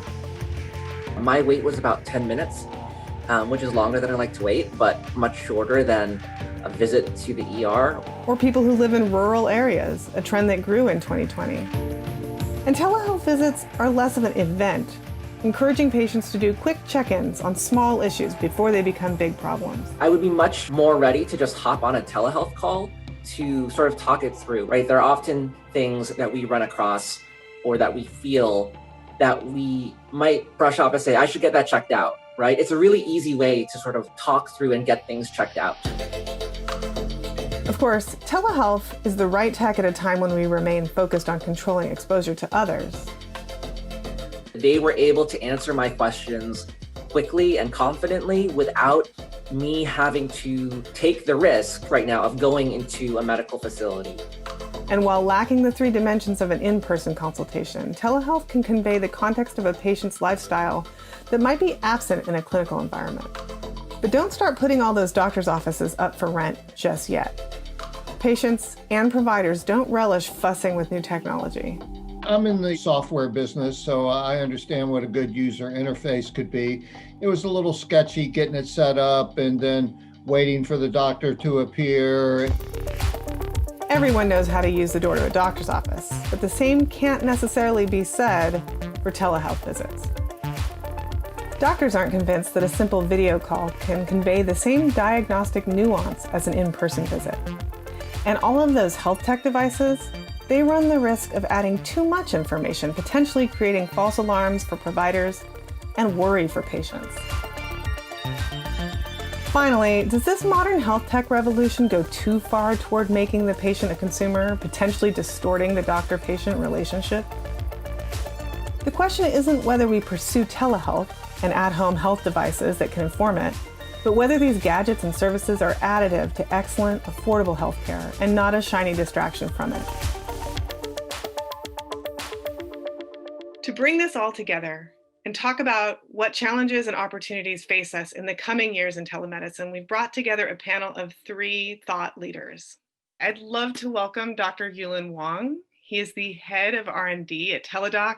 He has a deep history in creating telemedicine products, thinking about how telemedicine can change the future of medicine for both patients and for doctors. I'm really excited to have him here. Dr. Wang, what a year. What do you think that we've learned in this year of COVID that's now behind us that has changed the future of telemedicine? Well, Lindsay, first of all, thanks for having me here. And 2020 has certainly been quite a year. And there's been many things which have changed, but to your specific question, which has certainly changed, is telemedicine and virtual care has been thrust into front and center in healthcare.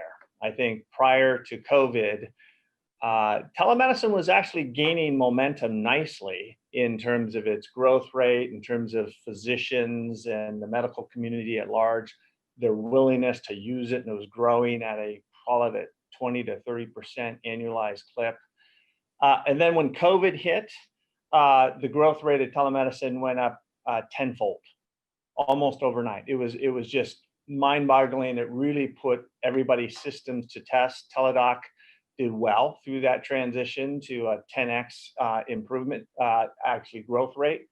And I think that what we've learned is that telemedicine is a very valid and effective and safe way to deliver healthcare. And what brought it to the forefront was, everybody's afraid of getting COVID, rightfully so. Whether you're a patient or a provider, and telemedicine solves that problem. And you can't get sick through a virtual type consult.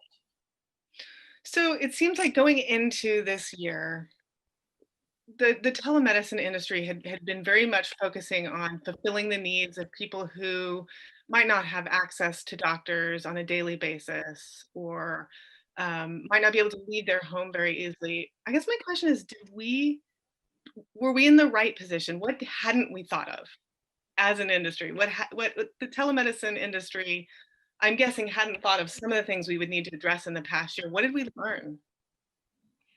Well, we've learned that telemedicine, which came from places like giving access to people in rural areas, or giving access to people who are, for whatever reason, it's hard for them to access a brick and mortar type of setting, or actually giving access to care to a patient who needs it immediately, like in a case of a stroke or something like that. We've learned that those aren't the only places to apply telemedicine, and that you can apply it more systemically through the entire healthcare delivery system, as opposed to those specific types of use cases. You can actually apply telemedicine wherever you can actually deliver care effectively via a virtual interaction. And some people claim that that's half or so of all of healthcare delivery. So it's going to be systemically changing how healthcare is delivered just in general. It's probably hard to know yet because we're still in this bit of a mess. How much of acceptance of telemedicine for the patient do you think will stick after this is over? Do you think that people have learned what they are capable of doing remotely and will take that with them into the future? I think so. I think that if you start on the patient side or the member side, quite honestly, members in general have embraced telemedicine more rapidly than the provider or the clinician side. And why have people embraced it so easily? It's because it's more convenient. It gives people, think about banking. We don't have to drive into the bank anymore. We can just do our banking from our computer at home. Same with telemedicine. You can now get your healthcare from at home. There are times you certainly need to go into the hospital if you got to get a CT scan or an MRI scan, or you need to get some lab work done or surgery. Those things, obviously, you do need to go in for, but for lots of things, you don't. The doctor side and provider side has taken a little bit longer. And I think doctors, some have embraced it quite quickly and immediately, but some, a large segment, had not. And one of the key reasons why they had not, one is it was just the way they have historically worked, but the other big thing has been reimbursement. And reimbursement, in other words, a doctor, if I see a patient in my office, I get paid. If I see him virtually, I don't. Now that's changed through COVID, where the government and all of the private payers have followed suit, so that if a doctor sees a patient virtually, they get paid as well. And that's actually changed the adoption rate amongst physicians tremendously. I don't remember the exact numbers, but there's lots of reports out now which say things like, 75% of physicians want to continue promoting and pushing telemedicine even post-COVID. Medicine has typically lagged a little bit behind other industries in terms of innovation for very good reasons, because this is where safety matters probably the most. This and transportation probably. There's a lot of regulation, but there's also now this huge opportunity for innovation based on what we've learned in the last year. What do you think is coming? What is in the future, 3 to 5 years out, that I might not be thinking about, but that's going to change the world for patients and maybe for doctors? Well, thank you for the question. It's something I think about all the time as my job. I think that, when you have the entire interaction digitized, okay, now you have a computer between the provider and the patient who technically can know everything that's going on. So that right there is a very, very powerful statement in terms of capabilities. And so one of the things we're working a lot on is to figure out how to use the latest technologies in machine learning and analytics in order to make the computer enhance the knowledge base of the providers and clinicians as much as possible in order to help take care of the patients. So for example, in some cases, maybe the computer can actually do an algorithm which helps the patient take care of themselves first without even passing on to a provider, thereby reducing the shortage issue. So for example, on a diabetic person who might be nudged by a machine learning algorithm in order to help take better care of their chronic disease. But then that machine learning algorithm also might know when it's appropriate to pass on the diabetic patient onto a coach, onto a primary care doctor, onto an endocrinologist, onto a specialist in the local health system where they ultimately have to go into. But these are all things that we can do with technology, which are going to improve the access to care. They're going to make it easier for the patients to navigate the system. That's great, and I personally am very much looking forward to a more seamless, predictive system. Thank you so much for your time. This has been really fun. It's been my pleasure, and once again, thanks for having me on, Lindsay. Our next guest comes to us with a healthy dose of skepticism about what telemedicine can and can't do for us. I'd like to welcome Wendy Dean, MD. She is the CEO and co-founder of Moral Injury of Healthcare. And she has a really interesting perspective on telemedicine and both its promises and its pitfalls. Dr. Dean, we talked a little bit as we were prepping for this about what we've learned in the past year from the pandemic and telemedicine's role in the pandemic, and also how it's impacted families. Many of us, myself included, find ourselves being a healthcare provider and a school teacher and a worker all at the same time from the same place.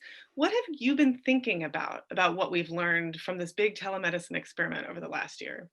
So there are a lot of things that come up in what we've learned. The first is that telemedicine definitely has a place, but I also am very concerned that we're, as with many other of the innovations that we've had in healthcare, we're really focused on what the good parts of it are, and we forget about what the unintended consequences might be. And in this case, one of the big unintended consequences is the burden that may get put on caregivers at home. So pushing all of the work that we can onto healthcare workers, and they're still overwhelmed, we're reaching out into the community to look for caregivers there.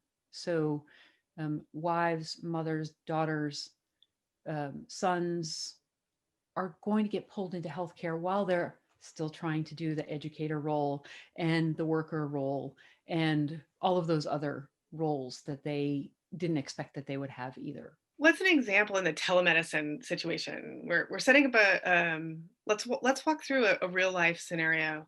You're setting up a doctor's call for your child, and presumably the doctor needs some information. What is the role that the person at home ends up playing in that scenario? Right? How does that end up impacting us? Right. So you have to play multiple roles. So you have to play IT support in getting all of the Bluetooth. Maybe you've got a Bluetooth pulse oximeter to tell the oxygen tension. So you have to make sure that that's connected. And then you have to get your child to sit still and have it in the correct position. And then maybe you have to take their blood pressure, and you have to make sure that you do it correctly. So you have to learn how to take a blood pressure and how to be, in effect, a medical assistant, so that you're getting the correct information to that provider, and also that you're getting it transmitted, because that we've learned over the course of the last 10 months has been much more difficult than we expected.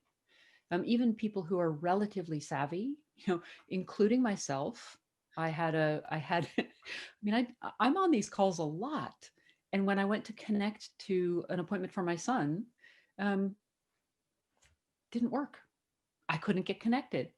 And so, I think we're underestimating the challenge of some of these technologies, and particularly in the situation where the person who's making the call is vulnerable and ill and not functioning at 100%. That multiplies those challenges and the difficulties of using the technology most effectively. Is there anything that we've learned in this past year that surprises you about the challenges people are facing? I mean, I think that there probably are people out there who would respond to this and say, well, we've learned how to use computers, and we'll learn because we have to how to do this, and it'll be easier in a couple of years. Is there any place where you can see the infrastructure sort of breaking down because of the load that's been misplaced? I don't think that we have. Well, so there are a couple of places. I don't think that we are seeing what the real burden is if we truly push to fully telemedicine, to really implementing this to the level that I think folks would like. And the reason for that is that we're still trying to get back to business as usual. Right? So we're seeing it as a temporary fix. We're acknowledging that telemedical care is better than no care at this point. But the goal is still to get back to business as usual, bringing people back into brick and mortar. And so I think that we're not really seeing the long-term consequences of telehealth care, which is, do we miss diagnoses because we're not getting accurate information? Does that mole that we thought by telemedicine looked okay, is that actually a melanoma when we finally get the person in and the coloring is right and the detail is sufficient? So we're not seeing that. We're not seeing the challenges with getting the accurate data yet. Because again, we're not seeing the long-term consequences. And maybe that blood pressure has been elevated for 6 or 8 months, but their technique wasn't as good as we thought. So, I think for sure in the pandemic, when we're doing everything we can to keep people isolated, telemedicine has been great. But I worry that if we rely on it as much as we think we can, that we may not be acknowledging some of the drawbacks. If you look about 3 to 5 years out, given your vast experience with patients and with this system, realistically speaking, where do you think we'll be with telemedicine in 3 to 5 years? Is there something on the horizon that I haven't thought of yet, the industry hasn't thought of yet? What's your prognosis? So what I hope we've done in that time is to have identified who are the patients who are appropriate to use telemedicine. What are the conditions that we can probably say safely are easily treated by telemedicine, and that we've deployed it as extensively as we can, because I do think that patients deserve the convenience of telemedicine when it's appropriate. And I think in those situations, physicians will feel comfortable treating patients in a certain circumscribed situations. So I really hope that we do roll it out, but that we're careful how we do it. Well, thank you so much for your wisdom. It's been a really interesting conversation, and I really appreciate your perspective. Thank you very much, Dr. Dean, and stay healthy. Our third guest is here to help us see how all of these industry changes will affect the patient. I'm here with Dr. Han Lee, who is the CMO of Healthline Media. What does that mean, Dr. Lee? What do you do at Healthline Media, which is a sister site of CNET? Well, thanks for having me, Lindsay. So a chief medical officer is actually kind of a new title that a lot of medical organizations have. And I, as other medical officers, what we do is make sure that all of the work that a medical organization like mine does is medically accurate and has medical integrity. For Healthline Media, as America's largest consumer healthcare content organization in America, what we do is create medically accurate, credible information for consumers. And we do that as a medical team. I do that as a chief medical officer by making sure that we provide medically accurate information and expertise in-house as well as externally with our partnerships, making sure that all the physicians and clinicians that we work with are credible, informed, licensed, credentialed people. So you must encounter questions from and conversations with lots of patients who are gobbling up all of this information that you're helping to provide. What have you heard from patients coming out of this past year of COVID lockdown, dealing with their doctors using largely telemedicine? What have they come across during this, what is like kind of a big experiment in using telemedicine in a way we didn't quite anticipate using it? Well, we heard uniformly across the board that everyone was afraid of going into the hospital to see their doctors or going into the clinics to see their doctors. And there was also a very big concern that perhaps we were sacrificing our own healthcare because of this fear of going into the hospitals and the clinics. And so everyone was scrambling, both from the patient, but also the provider side, to be able to still provide great medical access and medical care for patients. Luckily, telemedicine was available to provide care, but telemedicine is a very broad term that can apply to a lot of different things. It could be as sophisticated as a video call like what we've got going on right now, or it could be as simple as just a phone call. And there was a lot of confusion initially in the beginning about what is telemedicine? Do I personally have access to it? And how can I access it? Does my doctor provide telemedicine? And what can I get out of that care? Like, yeah, maybe I can talk about my medication and medication management, but can I really get other care like I would in person when I see my doctor? So we've had a lot of those questions, and we've worked really hard to help provide that clarity for people. So I'm type 1 diabetic. I do a lot of measuring of myself as a result of that. I'm constantly measuring my blood sugar, most importantly. And all of that information is very important for my doctors to have. There's also a lot of labor that goes into transmitting all of that information to doctors. Do you think that the past year has helped us make some progress on getting patient information to doctors in a digestible way that doesn't put a ton of burden on either the doctor or the patient? Well, the unfortunate thing is that I would love to say yes, but I don't think that that's actually been the case when it comes to the data that you're talking about. The systems in place for data capture have been lacking for years. We started working on it years ago with the Obama administration, trying to work on integrated systems so that there could be much better record sharing. But for years, we haven't been able to really build out an integrated system so that there could be data sharing between medical systems or even within a medical system.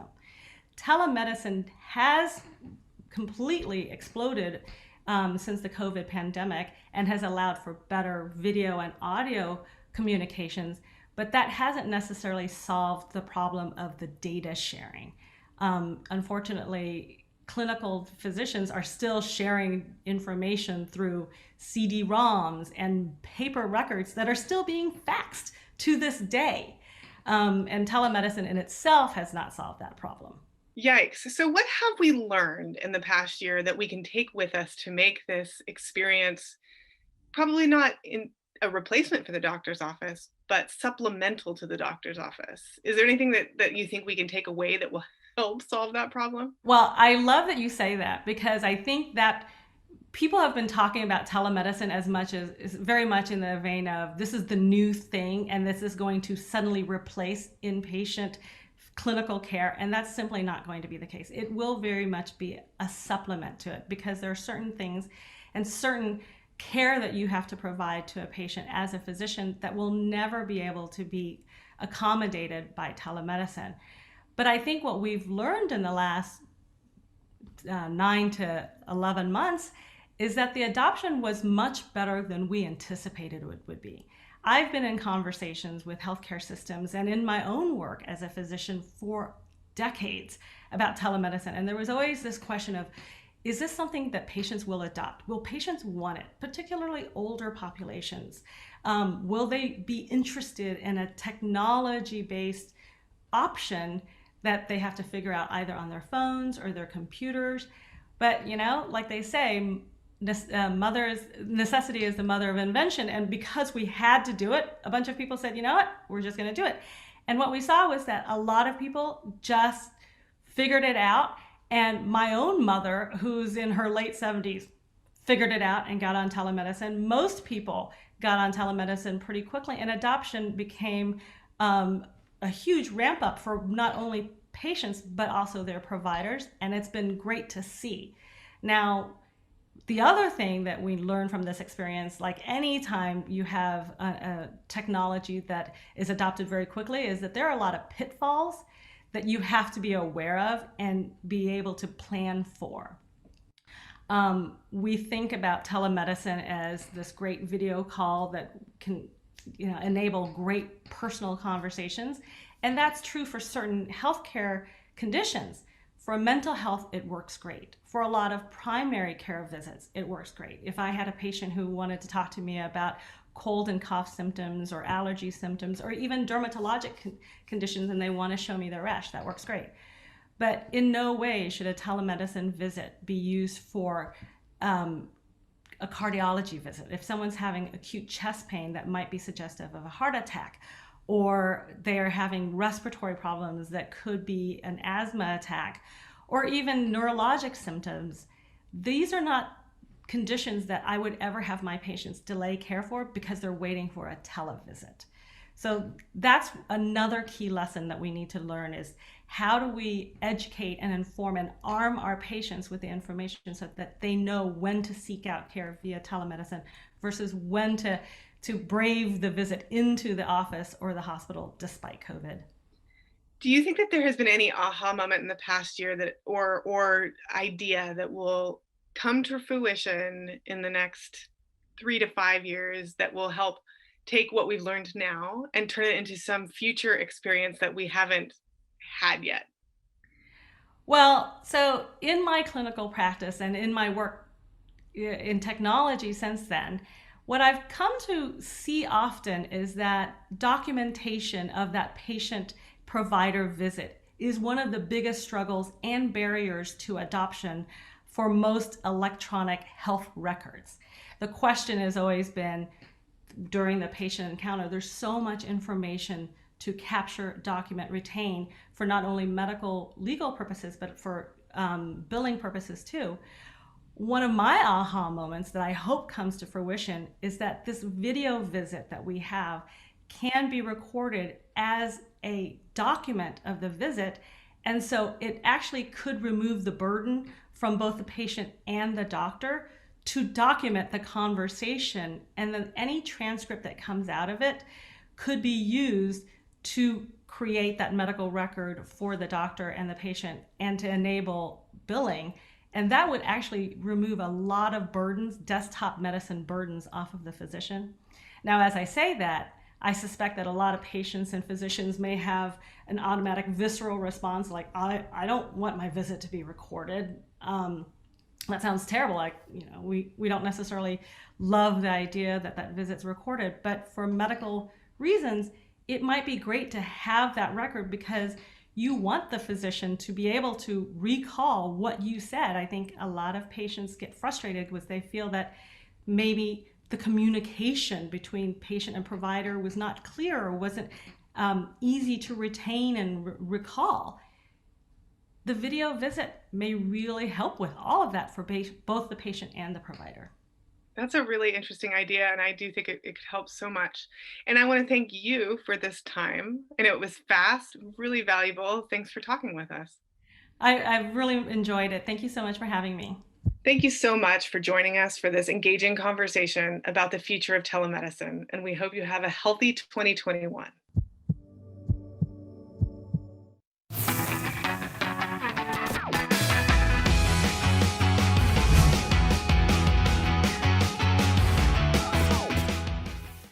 Welcome back to CNET's continuing coverage of CES 2021. My name is Tim Stevens. I'm editor-in-chief of Roadshow, where we cover the latest and greatest trends in mobility. It's safe to say that 2020 was a tough year for everybody, but particularly so for those companies whose business is based on moving people from place to place. Let's take a closer look. The global mobility landscape, all the various ways in which people on Earth get to where they need to go, is evolving faster than it ever has before. Transportation has changed more in the past 5 years than it had in the previous 50. But in 2020, things started changing in a very different sort of way. I'm of course talking about the impact of COVID-19. With a global pandemic raging and governments worldwide encouraging people to social distance, industry-shaking trends like ride-sharing suddenly seemed less of a sure thing and more of a risk. The solution to that problem could have been autonomy, but outside of a few limited deployments in a few specific geographic areas, truly driverless cars are still science fiction, regardless of what Elon Musk tries to tell you. And then there's the problem of demand. With offices closing globally, businesses telling employees to stay home, and the entire field of education being totally turned upside down, people in general have a lot fewer places to go. Hell, normally I'd be hosting this panel in person in Las Vegas at a convention center that I likely would have taken a car to. But not this year, thank you very much. Now it's time to look forward to the brighter year ahead, to take a breath and then to ask, what are the solutions that will truly solve today's great commute reboot? We're going to start our look at some of the trends shaping the mobility industry today by talking with one of the companies that made some really interesting moves in 2020. We're talking with Olabisi Boyle, Vice President of Product Planning and Mobility Strategy for Hyundai Motor North America. BC, we saw some really interesting changes in consumer behavior, particularly in buying and shopping for cars in 2020. What sort of things did you see on your end? You know, people are finding comfort in car ownership. There's been this rise in consumer desire for their own personal mode of transportation. And post-pandemic, they're relying less on public transportation, and the used car market is skyrocketing. Consumers have been tuned in digitally to shopping and comparing models and prices, and they've really come to appreciate those no penalty deferments on payments. And we've seen even in dealership experiences that they could be enhanced with at-home test drives, review videos, digital showrooms, and VR test drives and interior overviews, those types of things. So in the mobility space, we've seen a decrease in use of public transportation and ride sharing, and an increase in those opting for private vehicles, which is bringing in new buyers into the market. So of all those changes, and some of them are pretty radical compared to the trends we saw coming into 2020, how much of that is really impacted by the pandemic and how much of that is just kind of reflection of economic changes overall? The flight to online is going to continue for auto buying, selling, and research. So we as a company and OEM companies, obviously we have to go digital. We have to make sure our messaging highlights hygiene and contactless and describes that end-to-end journey. And we'll have to focus on online and pickup solutions and have design solutions that work locally. But also to address sort of the longer term needs post-pandemic, we have the sort of things we have to look at, like autonomous vehicles, level 4 and 5 technology validation, controlling, owning the sensors and connectivity in the car, voice and AI, natural languaging processing combined with AI, so we better understand and comprehend human language. For sustainability, the green hydrogen economy with fuel cell EVs, in addition to better batteries for battery EVs. So while there'll still be a need for shared mobility and access to short-term transportation post-vaccine, self-driving cars, zero-emission vehicles, connectivity in the car, innovative materials, they're all going to define the future of mobility. And there's a lot of different things going on there. As I mentioned at the top, Honda made a lot of really interesting moves in 2020, from everything from mobile air mobility to robotics. And you just talked about everything from electrification to changing the buying experience overall. How does that all fit together, and how does that kind of reshape the perspective of what Hyundai is, and how does that ultimately kind of come together to a single big push that consumers can kind of identify with? It starts with devices, autonomous vehicles. As you know, we launched an autonomous driving company called Motional, and we've started technical validation in Nevada. And then you have urban air mobility. This is going to be innovative mobility that enables an ecosystem that can connect to different types of mobility. So when you fly into a hub in an urban air mobility vehicle, you can then transfer to an eco-friendly autonomous vehicle.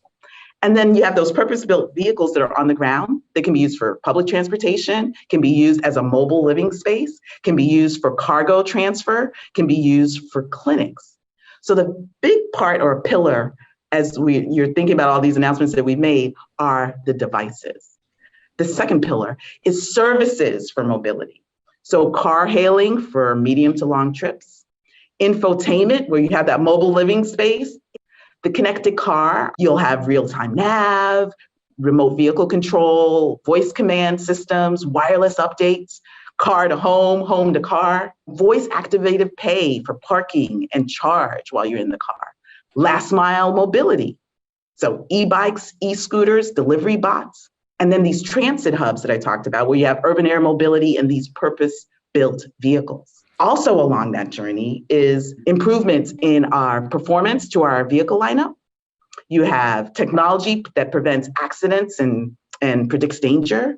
You have tech that reduces noise by emitting sound waves toward incoming noise from the road.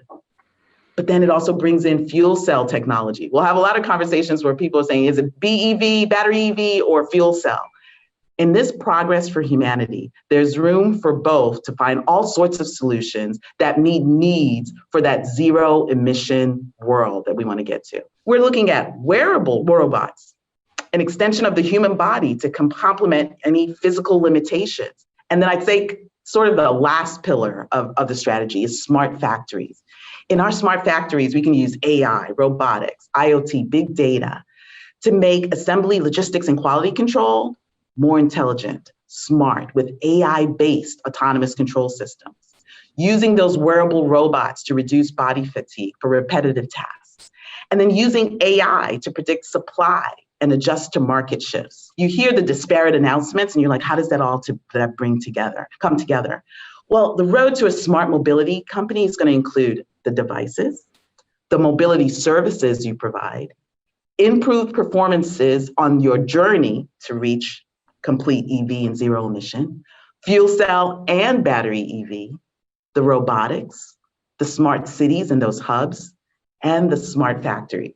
So this is a strategy to get us towards 2025 and beyond. And we're including all that smart tech and employing the right partnerships and the right technology to get us to our North Star of progress for humanity.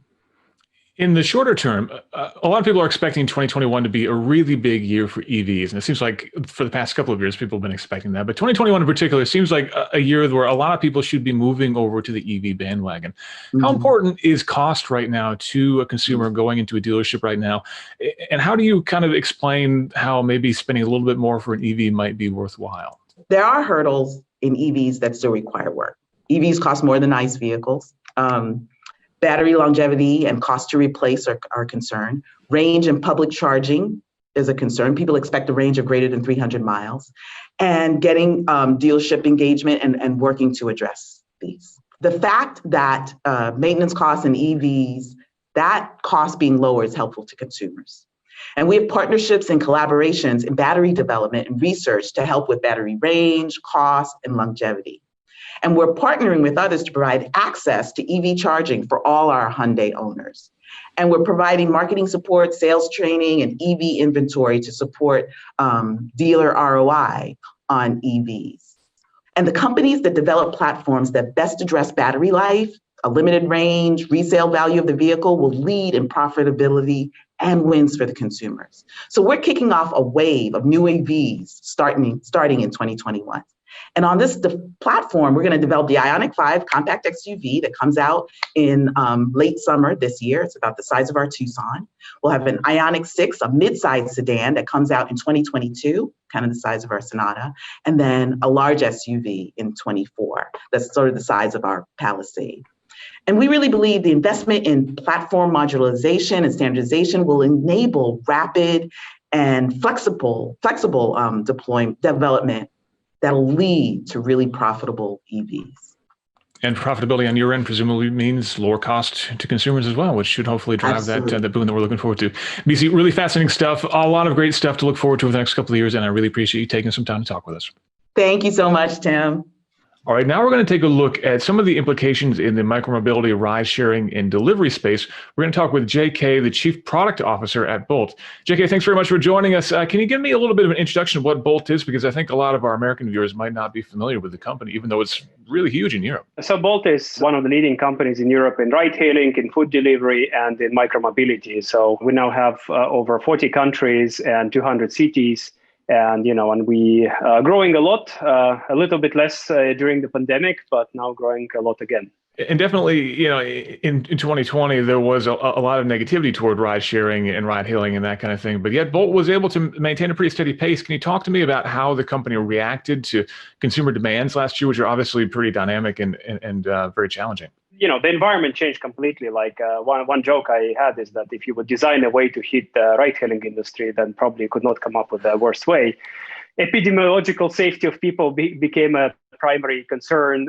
We put barriers in the cars to minimize the chance. We mandated masks. We educated our drivers. We even did a test with a smoke machine, to understand how much the particles can move from the front side of the car to the other. And as a result of that, we basically managed to create an environment of safety. Our business recovered, and of course, the trust of the people has recovered. A lot of people's lives changed. A lot of businesses had to change the way they operate. But I'm happy to say that by the end of it, we figured out how to kind of be successful in that environment. And it was hugely helpful for us, of course, that from day one, we operate with very low overheads, and we always very kind of economically minded, and we always strive for sustainability and profitability.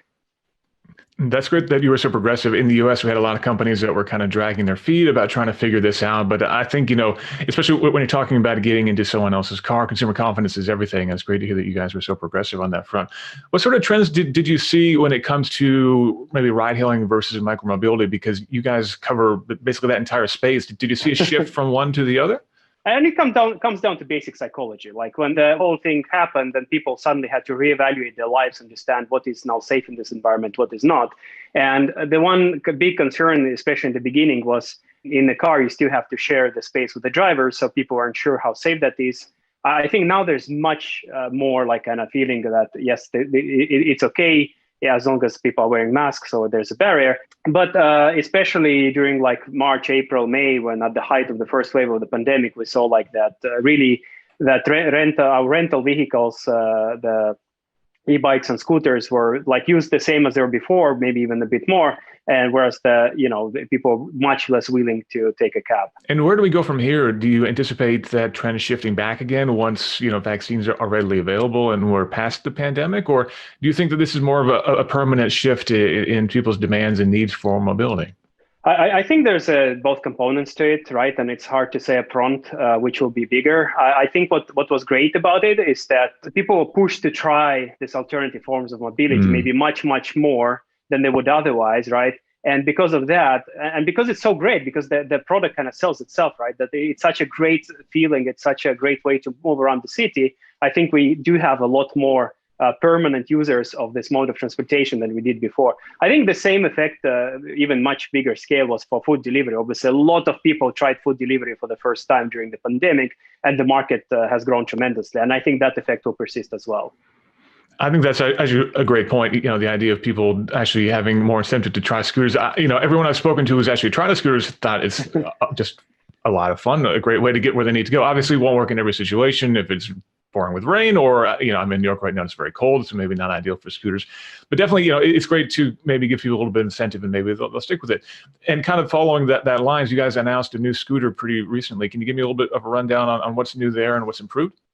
I think we're one of the, if not the only one of the very few scooter companies, rental companies, which actually control the whole of the design, manufacturing, and the supply chain of the scooter.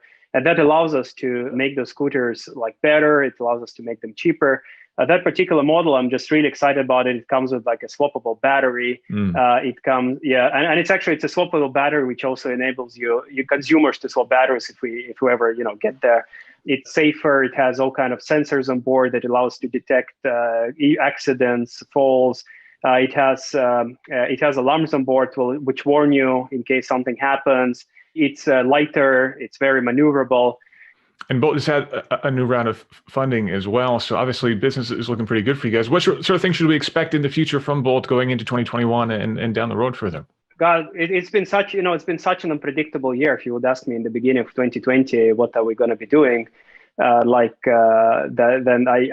don't know if I would be able to predict that we're going to launch within like a few months grocery delivery, business delivery, and start scale full delivery from like 4 cities we had to 20. 20 countries actually, not cities even. So hopefully it will be a slightly more predictable year. Not that I'm complaining. What is really great is that sustainability, profitability, and things like that are now very much valued by investors, and we have the investors' trust, obviously. And we really intend to, grow all verticals. We intend to scale rides, intend to scale food delivery, and I guess we announced our plans for rentals. Putting 130,000 vehicles across Europe will be a very interesting, very exciting challenge. So my team is gearing up for that, and continuing to just build up the food delivery is also going to be extremely interesting. In addition to kind of our usual ride-hailing business. It's all exciting stuff, and I think that we're all hoping for a little bit more of a predictable year in 2021 across the board. JK, thanks very much for your time. Thank you. We're joined now by Dr. Ken Washington, Ford's CTO. Ken, thank you so much for taking some time to talk to us. I want to look back a little bit first at 2020. What sort of trends did you see coming out of last year, changes in consumer behavior, that kind of thing? Well, it's good to be with you, Tim. First thing we saw was an example of what we're doing right now. We're talking by Zoom remotely. Consumers learned how to deal with technology in a different way, and that included how they buy vehicles and service vehicles and show up with the dealer and interact with the company. And it's been a bit of a blessing in disguise. And so it's been a really interesting change to see how consumers have shifted their attitudes and preferences and learn how to be flexible and agile using digital technologies and remote technologies to conduct their business and to interact with their vehicles. And you see that as something that will continue on even in a post-COVID world? Will people still want to be really relying on online technologies for going through the buying process? Or do you think we'll kind of get back to the more traditional walk around the lot and having a face-to-face conversation kind of thing? I think we'll see a bit of a hybrid. I think we'll see some return to the dealership in person, but I think we'll see people continue to want to buy things online and have the more digital transaction. The other trend that we saw that's worth noting is we had seen a surge in using shared mobility, and we're seeing that trend go through a bit of a shift as well. We're seeing people want to have their own personal spaces for obvious reasons, for security and safety's sake. And we think that's going to have a long tail to it as well. Now, Ford's making a huge push in 2021 toward electrification with the Mustang Mach-E. It's great to see so much initiative behind this car, and it looks really great. I haven't had a chance to drive one yet, but I'm looking forward to it. Is 2021 finally the year where EVs and electrification go truly mainstream? I think it's safe to say that this is the decade. We're definitely seeing a surge in electrification, and we think that's a great thing. It's a great thing for the planet, and it's a good thing for the customers because they're great vehicles to drive. And I have a Mustang Mach-E in my garage, and I can tell you it's a fantastic vehicle, and we can't wait to get it into the hands of our customers. We think that we're going to see a definite growth in the market. We see a lot of new entrants coming into the market, and that's driving a lot of the volume and a lot of capacity growth in the battery cell manufacturing space. And that's going to drive down the cost. We're already seeing that, and we'll see that trend accelerate over the next 5 to 10 years. And so this is definitely the beginning of the decade of electrification. And at Ford, we have every intention of leading that electrification revolution. We've got a lot of work to do, but we're well on our way. Mustang Mach-E is a great step in that direction. And Mustang Mach-E kind of fits that crossover SUV segment at this point for electrification. Can you give me an idea of what sort of other segments within the Ford lineup that you see are kind of ripe for electrification going forward? Well, the segment we're super excited about is the commercial vehicle segment. We definitely see a need and a strong customer desire and pull for electrification in our commercial vehicle market, and also in the truck market. And so we've already announced our E-Transit, and so that'll be coming very soon, as well as the all-electric F-150, and we're not going to stop there. So stay tuned for more products on the horizon in the commercial vehicle and in the truck space. And also, you can certainly look to see electrification in the luxury space as well. We talk a lot about consumer benefits for electrification, things like, obviously environmentalism and reduced running costs, reduced service. What about on the fleet side of things? I mean, what sort of advantages for someone who maybe has a truck for their business? What sort of things should they be looking forward to on the electrification side? Well, it's an exciting time to be thinking about electrification in the commercial segment, not just for the sake of electrification, but with these vehicles and these platforms, we're able to bring a whole new digital experience to the customer and to the business owner, where it's not just an electrified vehicle, it's an electrified digital platform. So we're bringing new services, new experiences, full bumper-to-bumper over-the-air capabilities, and you can look forward to seeing Ford being very serious about working with our customers to understand how can we bring new experiences to them by delivering over-the-air services and applications that'll help them run their companies, help them run their small businesses, help them just do their jobs. This is part of our leadership in commercial vehicles and in trucks, and we plan to continue to build on that with the electrification revolution. And I have to ask about autonomy. It seemed like 2020 was the year where a lot of people began to realize that maybe this is going to take a little bit longer than we thought. Where are we at right now with autonomy, particularly from a consumer standpoint? Well, it's interesting, Tim. We've been saying that for a long time. And so I think the rest of the world is catching up to our sense of the reality that this is a super hard problem to solve. We've got a team of really outstanding roboticists under Brian Selesky's leadership at Argo, leading the way in building our self-driving system. And we're super excited about that coming to market very shortly. And the rest of the world has realized that it's really hard and they need to put teams like that together, and very few people have been able to pull it off. So, but we're very focused on working with Argo to make it happen within our community, and we're excited about the fact that we're almost there. Great. Ken, thank you very much for your time.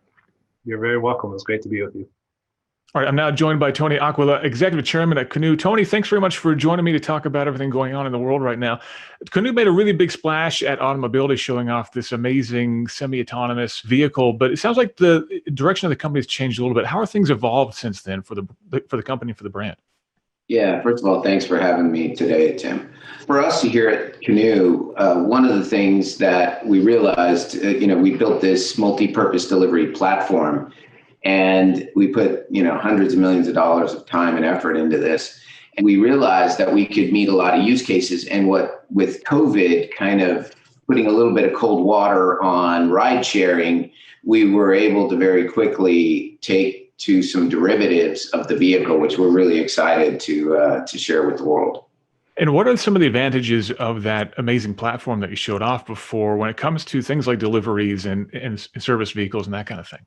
When the team was first really focused on the LV, the lifestyle vehicle for moving people around in the very Uberized world, with a flat skateboard, you just pick up a tremendous amount. This is a true skateboard, so it's truly engineered, and you pick up a lot of cubic feet. And so naturally, we then thought to ourselves, well, how can we take this amazing platform, this technology platform, and how do we drive a bunch of use cases for small business owners? Because as you know, the counter to the COVID effect is the fact that small businesses were being devastated. So they had to find a better way. And so we focused on as you saw here recently, we pushed out the delivery van, and we're also sharing with the world shortly a couple other derivatives that are pretty cool. And also, you're talking about making some innovations on the manufacturing side of things as well. Tell me about how these cars will kind of come together.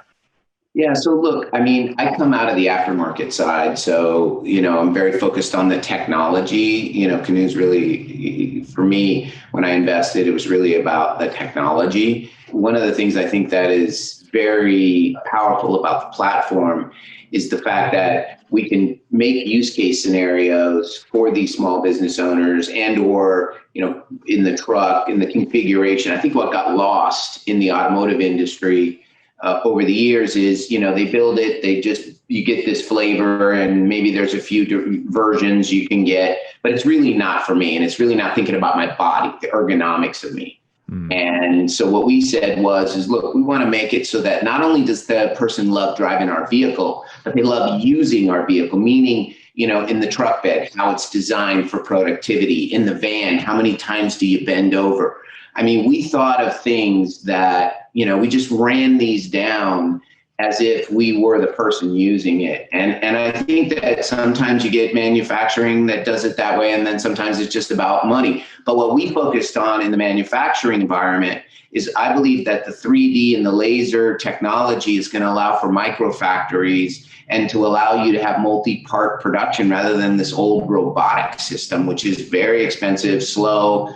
It's got one big giant location rather than, geographical expansion capability and localization. So I think there's going to be a lot of changes there.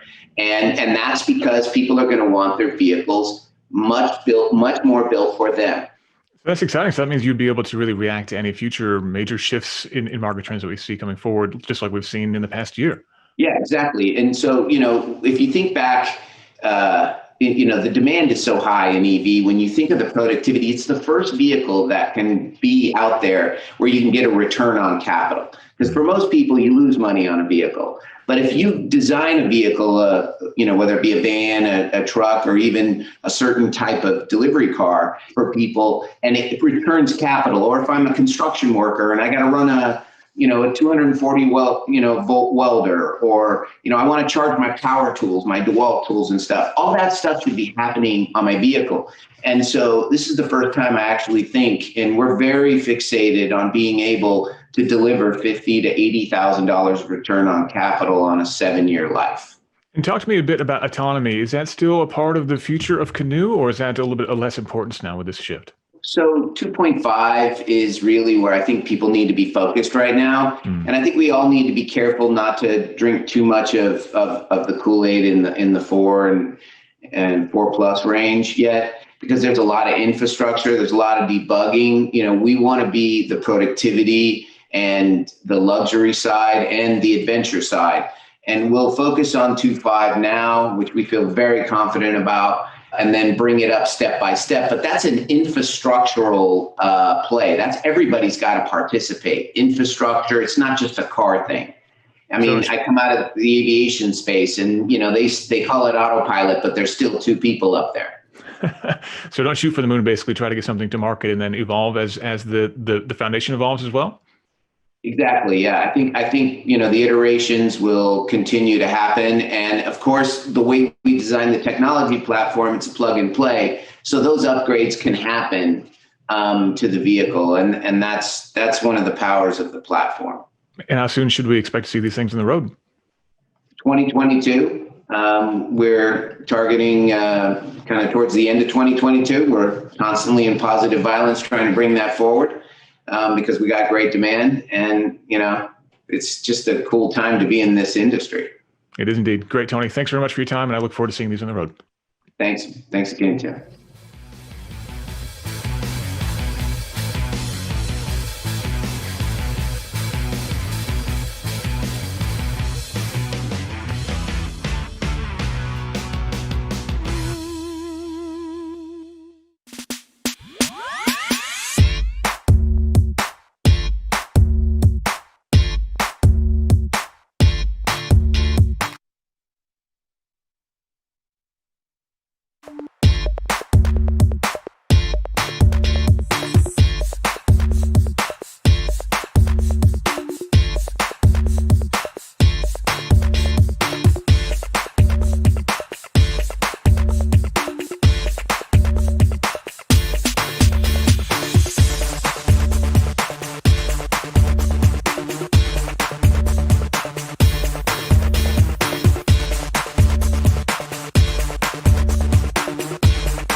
welcome back to CNET's live coverage of CES 2021.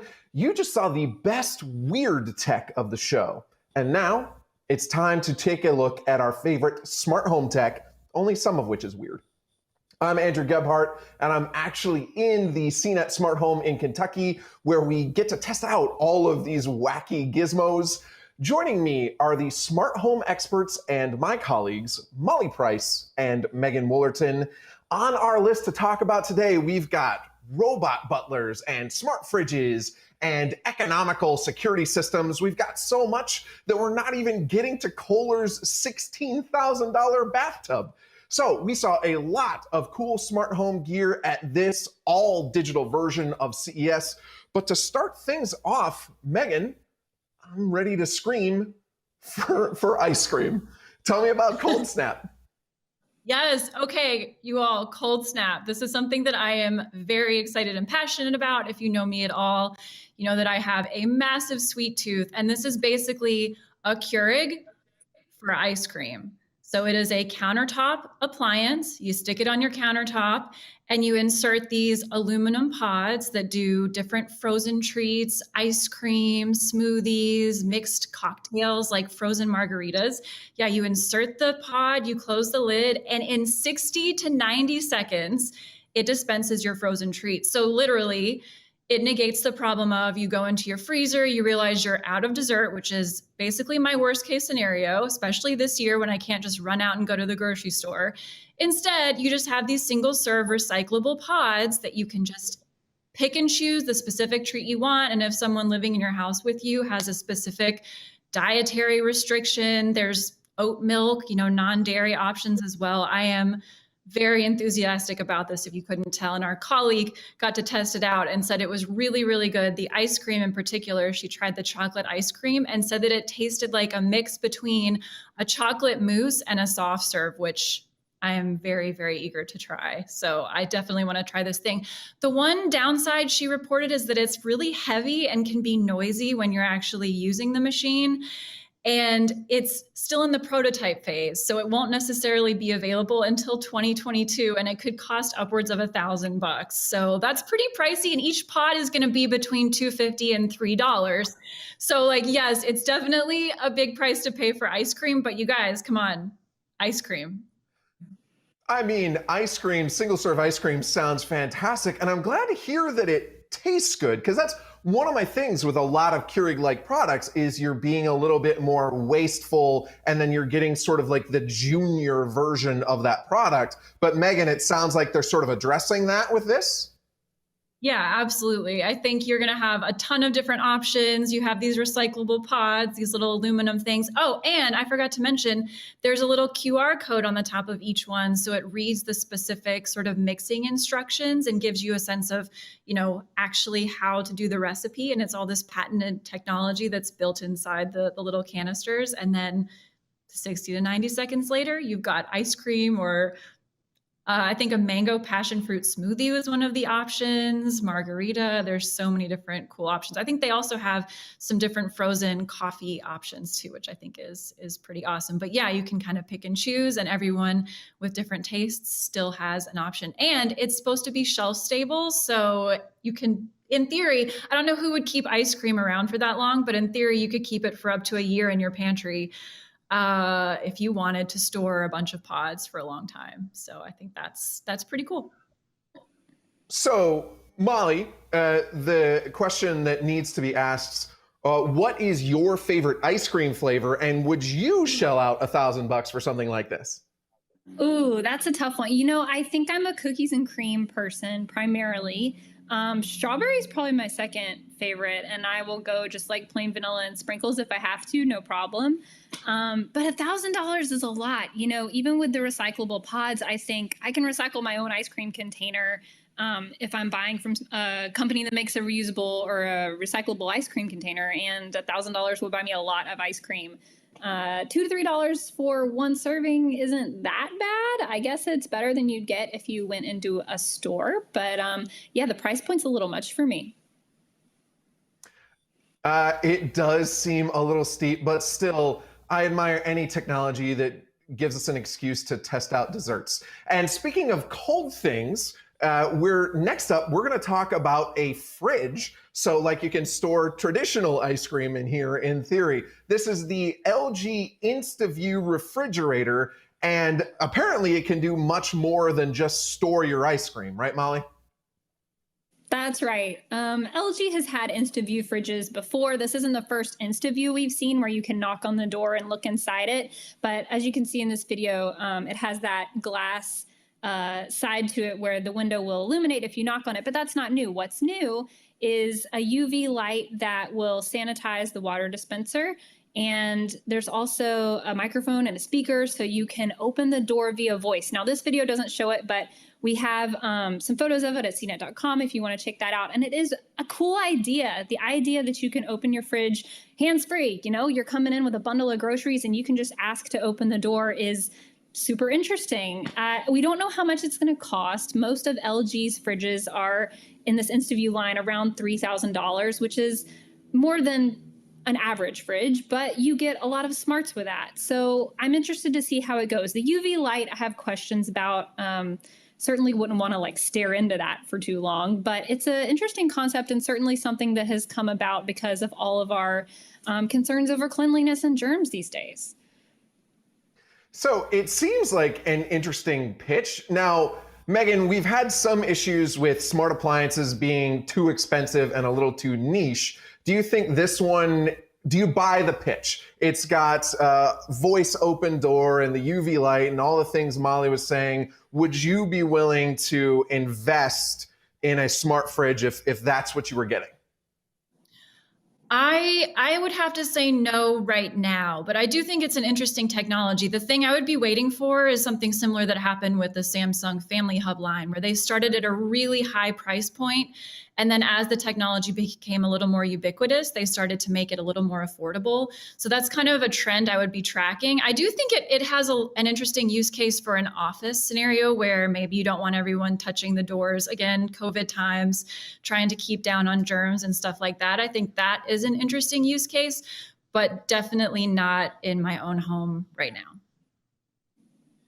That's fair enough. Speaking of use cases and devices that are smartening up to be aware of touchless and spreading less disease, that's actually what Alarm.com is doing with their touchless video doorbell. I've got the spiel on this one. I got to take a look at some video here. And basically their idea is that it's an ordinary video doorbell. Like you can see, it's able to see when a person approaches. And a lot of video doorbells can do that and detect motion.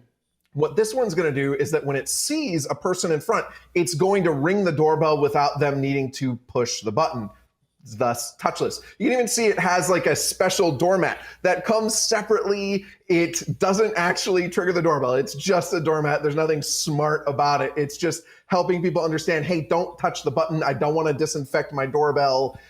This is meant to, I'm standing there and it's going to ring. And then it comes with a lot of other smarts as well. So motion detection, 150-degree field of view, HDR, stores clips for up to 60 days. And supposedly it's going to be less than $200. So pretty good pitch. But Megan, you're one of our smart video doorbell experts. Does this, the touchless doorbell and the price and the specs, does this stack up for you?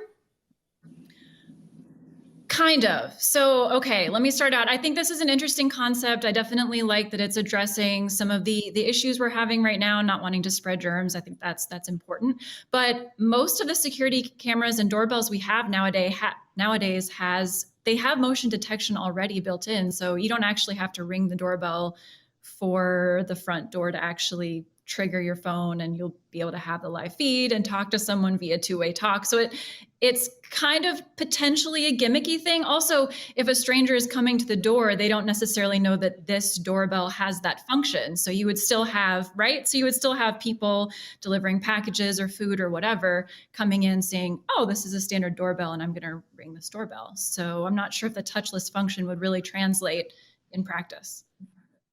So it is, so that's part of what the doormat's for. The doormat's like, hey, don't touch the doorbell. And then on the doorbell itself, it's like, don't ring me, just stand here. And I don't even think there is a button. So Molly, so Megan used the gimmick, used the G word, gimmick. Would you say gimmick, or is this a feature that you would actually want in a doorbell? Well, I have a lot of questions because, first of all, my dog goes nuts every time the doorbell goes off at all. It's like alarm bells going off in her brain. So the doorbell ringing perhaps when like my husband's coming home from a run, he comes in and out of our front door. And so is it going to be able to detect a specific person? So facial recognition gets involved there, and that's kind of iffy. But I would want my doorbell to know, okay, this isn't a guest. This is someone that lives here that uses this door all the time. You don't need to ring the doorbell and make the dog go nuts. That's one of my concerns. But then on the other hand, if someone's walking up to my door to steal a package, I'd love to know via a chime inside my house. So I'm curious to try this one and see how practical it really is. Yeah, I kind of want maybe even different chimes, like, the nice, pleasant ding dong if it's, somebody you know, but I don't want like a pleasant noise if it knows someone is stealing my package, just like, plays like a jaunty tune and someone's getting away with that DVD boxed collection that you were waiting for. Seems like a bad deal. But it does have, it knows at least the differences between people and pets and a blowing leaf. So it has at least that amount of smarts. Hopefully it can stack up and provide simple utility, which is what we're looking for in a lot of smart home gear, such as the next product on our list called the Origin Hex Home. So Megan, this is a smart home security system, but what it's touting is simplicity, right? Tell me about this. Yes. So Origin is this new startup, and their Hex Home device is doing something really interesting. So most home security devices and setups tout having multiple sensors, right? You have the door window sensors on every window and every door. You have the motion sensor, the glass break sensor, the security cameras. This actually just has two devices. So what you just saw was the Hex Command Hub device, and then there's the Hex Sense plug-in device, which has a built-in 80 decibel siren. And okay, this is the part I'm a little skeptical about. It claims to use Wi-Fi waves to determine motion. So bear with me. They did a demo on the app where they actually showed someone leaving. So here's what they're showing, like someone in a pool mimicking the waves of the Wi-Fi waves doing their thing. And there it is on the app too. You can actually see the motion activity changing as the sensor is detecting motion. It uses this, what it claims, this AI technology to determine the difference between a pet, between a robot vacuum, between something swaying in the breeze and an actual potential security threat. And the pared downness of it really intrigues me, because when you have, big systems like SimpliSafe and ADT that do great work, but this one is claiming to do a lot of the same stuff without any of that extra stuff. It's literally just the command and then the Sense device we see right now on the screen that plugs in with the little nightlight. So I'm kind of intrigued. I am a little skeptical, but if it can pull off what it's claiming to do with this AI technology, then I definitely want to try it out. I'm very, very curious. It is $180 for just the two things, and there's optional professional monitoring if you want to do that. But yeah, I'm definitely curious to see how this actually works in practice.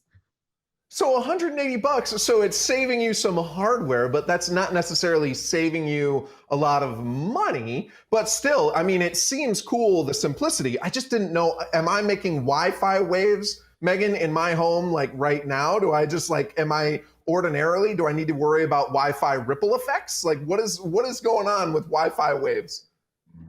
I cannot answer that question, Andrew. I think that we would need Origin to address this for us, but I don't know, yes, I'm skeptical, but I am intrigued, because if it can actually analyze motion in this way, it really would negate the reason for all of those superfluous sensors based on what they're saying, and I think that's really intriguing, not just from a setup standpoint if you're trying to set it up yourself, but from, just having a more visibly clean surface in your home. You don't have to look at the sensors in the corner, on the door, on the window.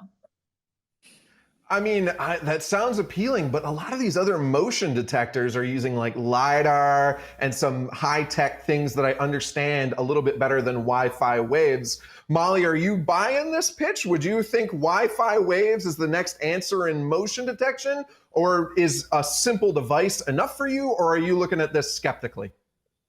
A little bit of a raised eyebrow. I think simpler is always better for nearly all of us. And I like the idea of something that could potentially pare down the number of cameras I need to have in my home. I think a lot of people feel like maybe the less cameras, the better.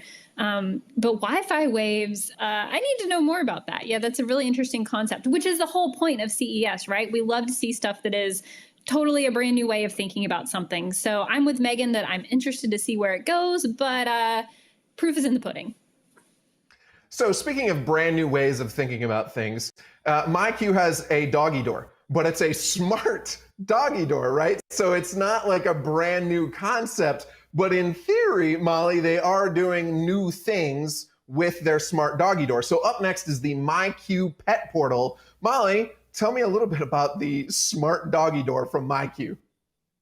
Yes, so you can see this adorable puppy right here wants to go outside, and everybody knows MyQ from smart garage stuff. Well, they've decided to tackle the dog door, and you can see this elevator style sliding door there that will open when the dog gets close enough to it.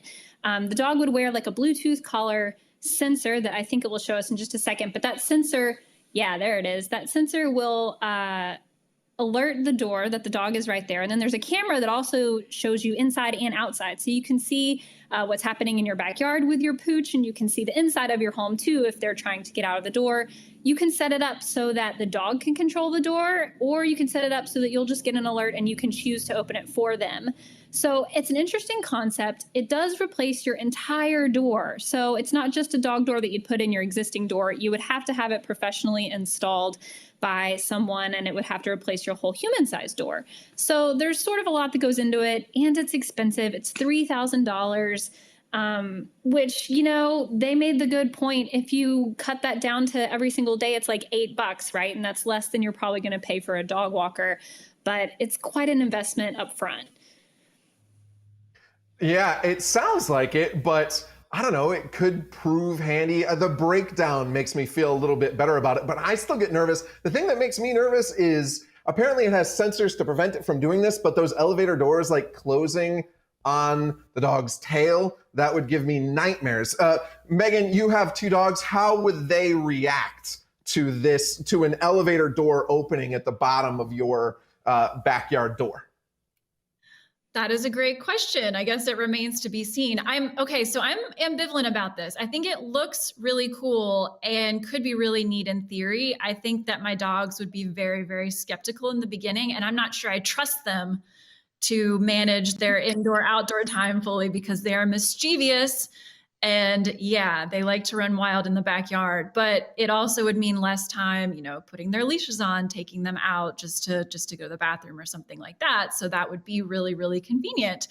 Yeah, I'm skeptical, but I think it's also really cool. But that's mainly because, again, my dogs are kind of wimps about that stuff. We had taken them to a friend's house and they had a doggy door and they would not go anywhere near it. It wasn't a smart doggy door. It was just one of those little flap dealies, but they were not having it. So it probably involved like a lot of really delicious treats and really encouraging them to go near it. So I think they'd take the trade, right? If at least they get treats out of it. That you install the door and then even if they never use it, they still get treats. So we've seen a whole bunch of cool tech that is actually coming out this year. The last one that I want to talk about, or coming out in the near future, real products, I should say.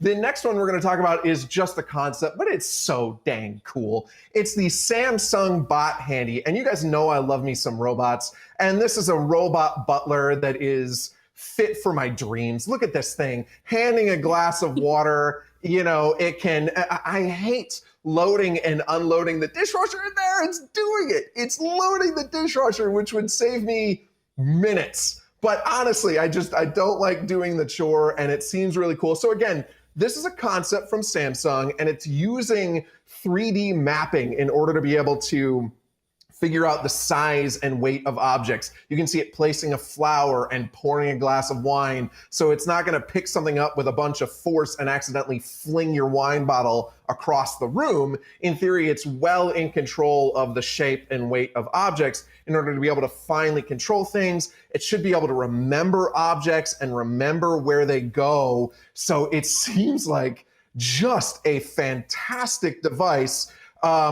Molly, am I getting my hopes too high up, or is this something that you're crossing your fingers for as well?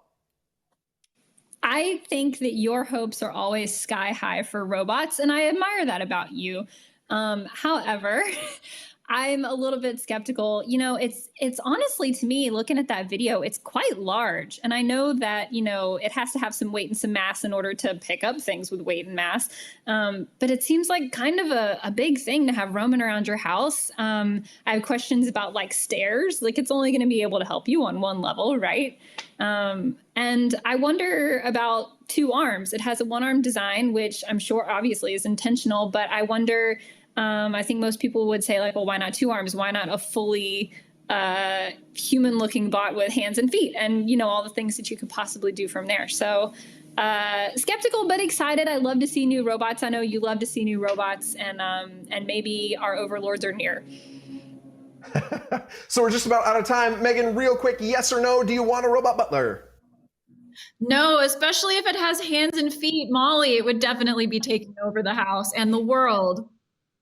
Sorry. Thank you so much, Molly and Megan. There is lots more still coming your way this afternoon, including a live cracking open of the latest iPhone and Xbox, as well as CNET's best of CES 2021, where we'll review our top picks of this entire virtual show. Up next, a deep dive on financial tech, wallet wars. Stay with CNET.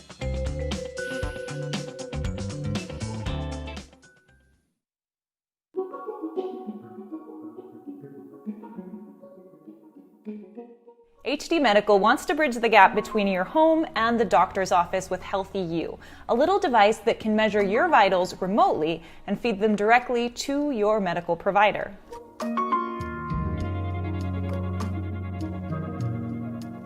Telemedicine has become a necessity during the global pandemic, with more and more patients taking consultations on the phone or on video chat to avoid stepping foot in the clinic.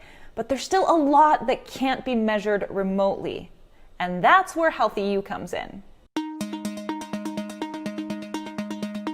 Now, using it doesn't require a medical degree. All you have to do is place it on top of your chest, making sure that 2 of your fingers are on top of the 2 electrodes on the front. It also has electrodes on the back, as well as a temperature and optical sensor, which combined can track all this data. Now, it is important to note that this is not meant to replace a hospital-grade ECG, which has 12 leads, but the 7 leads on the Healthy You still paint a much broader picture than a lot of the other devices that we would be able to use at home. Say, for example, a smartwatch like the Apple Watch or the Samsung Galaxy Watch or the Fitbit Sense, which all have electrocardiograms as well, but these only have 1 lead. You can also move it around to different points on your chest to get even more information. It then pairs with your computer or your smartwatch so that you can send all this data to your doctor for interpretation. While not a diagnostic tool yet, it can be a helpful screening tool to help your doctor figure out if your issue does in fact require an in-person visit. The company plans to roll out this device to both health providers and consumers later this year. And for more information about future health tech and all our coverage of CES 2021, you can log on to cnet.com and YouTube. I'll see you next time.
The ZenBook Duo is the kind of laptop that other PC makers would show up at CES with as a concept. But for Asus, it's already here with the second generation of this dual display laptop. It's smaller, lighter, runs cooler, and it's faster with 11th gen Intel processors. Let's have a look at the new model. So with the last gen ZenBook Duo, this secondary display was fixed flat to the top. So you kind of had to crane your neck some to use the screen. Now it tilts up when you lift the lid, just like the Zephyrus Duo, the company's gaming version of this design. Asus used a new hinge design that lifts the 12.6 inch touchscreen up to 7 degrees when you open the lid. That also increases airflow and makes the gap between the displays seem smaller, so it's more like you're looking at one big display than the last generation one. Asus calls the bottom display a ScreenPad Plus, and Windows recognizes it just like any other second display, so you can use it for whatever you would use a second display for. But Asus also has a bunch of other functions built in, so it can be used as a number pad or a giant touchpad or for writing input with the included Active Pen. And there's also this new control panel app with customizable dial, slider, and button decks for use with Adobe Creative Cloud apps. It's sort of like a supersized touch bar on a MacBook, but with greater flexibility. Now the main display here is a 14-inch Full HD touchscreen. There's also a 15.6-inch version of this laptop if you want more room to work. It's Pantone validated and it covers 100% sRGB color gamut. Now both panels, the main display and the ScreenPad Plus, are rated with 400 nit brightness, and the main display is a 1 watt high efficiency panel which helps with battery life. Asus says that this laptop will get up to 17 hours of battery life. So inside this, you'll find an 11th gen Core i5 or i7 processor, optional NVIDIA MX450 discrete graphics, up to 32 gigs of memory, and up to a terabyte NVMe SSD storage. That should be plenty for basic content creation tasks. And you've also got 2 Thunderbolt 4 ports, full-size HDMI out, and a microSD card slot for high-speed access to external storage and additional displays. The ZenBook Duo definitely isn't a laptop for everyone, but that's kind of the point. I love that Asus is always moving forward with new tech, and with this next gen model, they really listened to their users and made changes to make the Duo's second display more useful. What do you think? Let us know in the comments, and thanks for watching.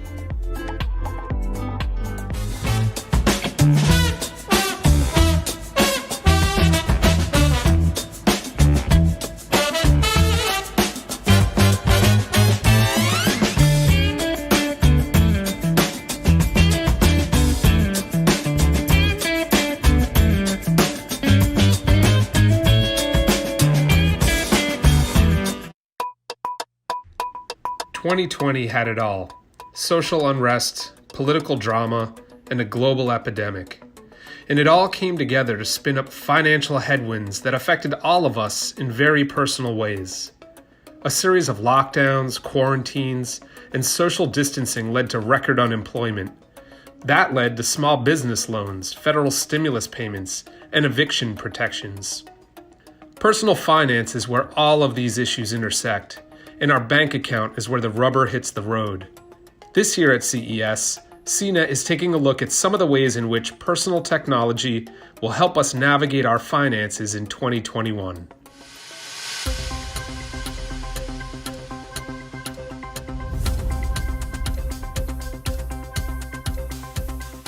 Welcome to our panelists. We have Varun Krishna, Senior Vice President and Head of Consumer Finance at Intuit in San Diego. We have Josh Woodward, the Director for Product for Google Pay in the US, who's joining us from Oklahoma City.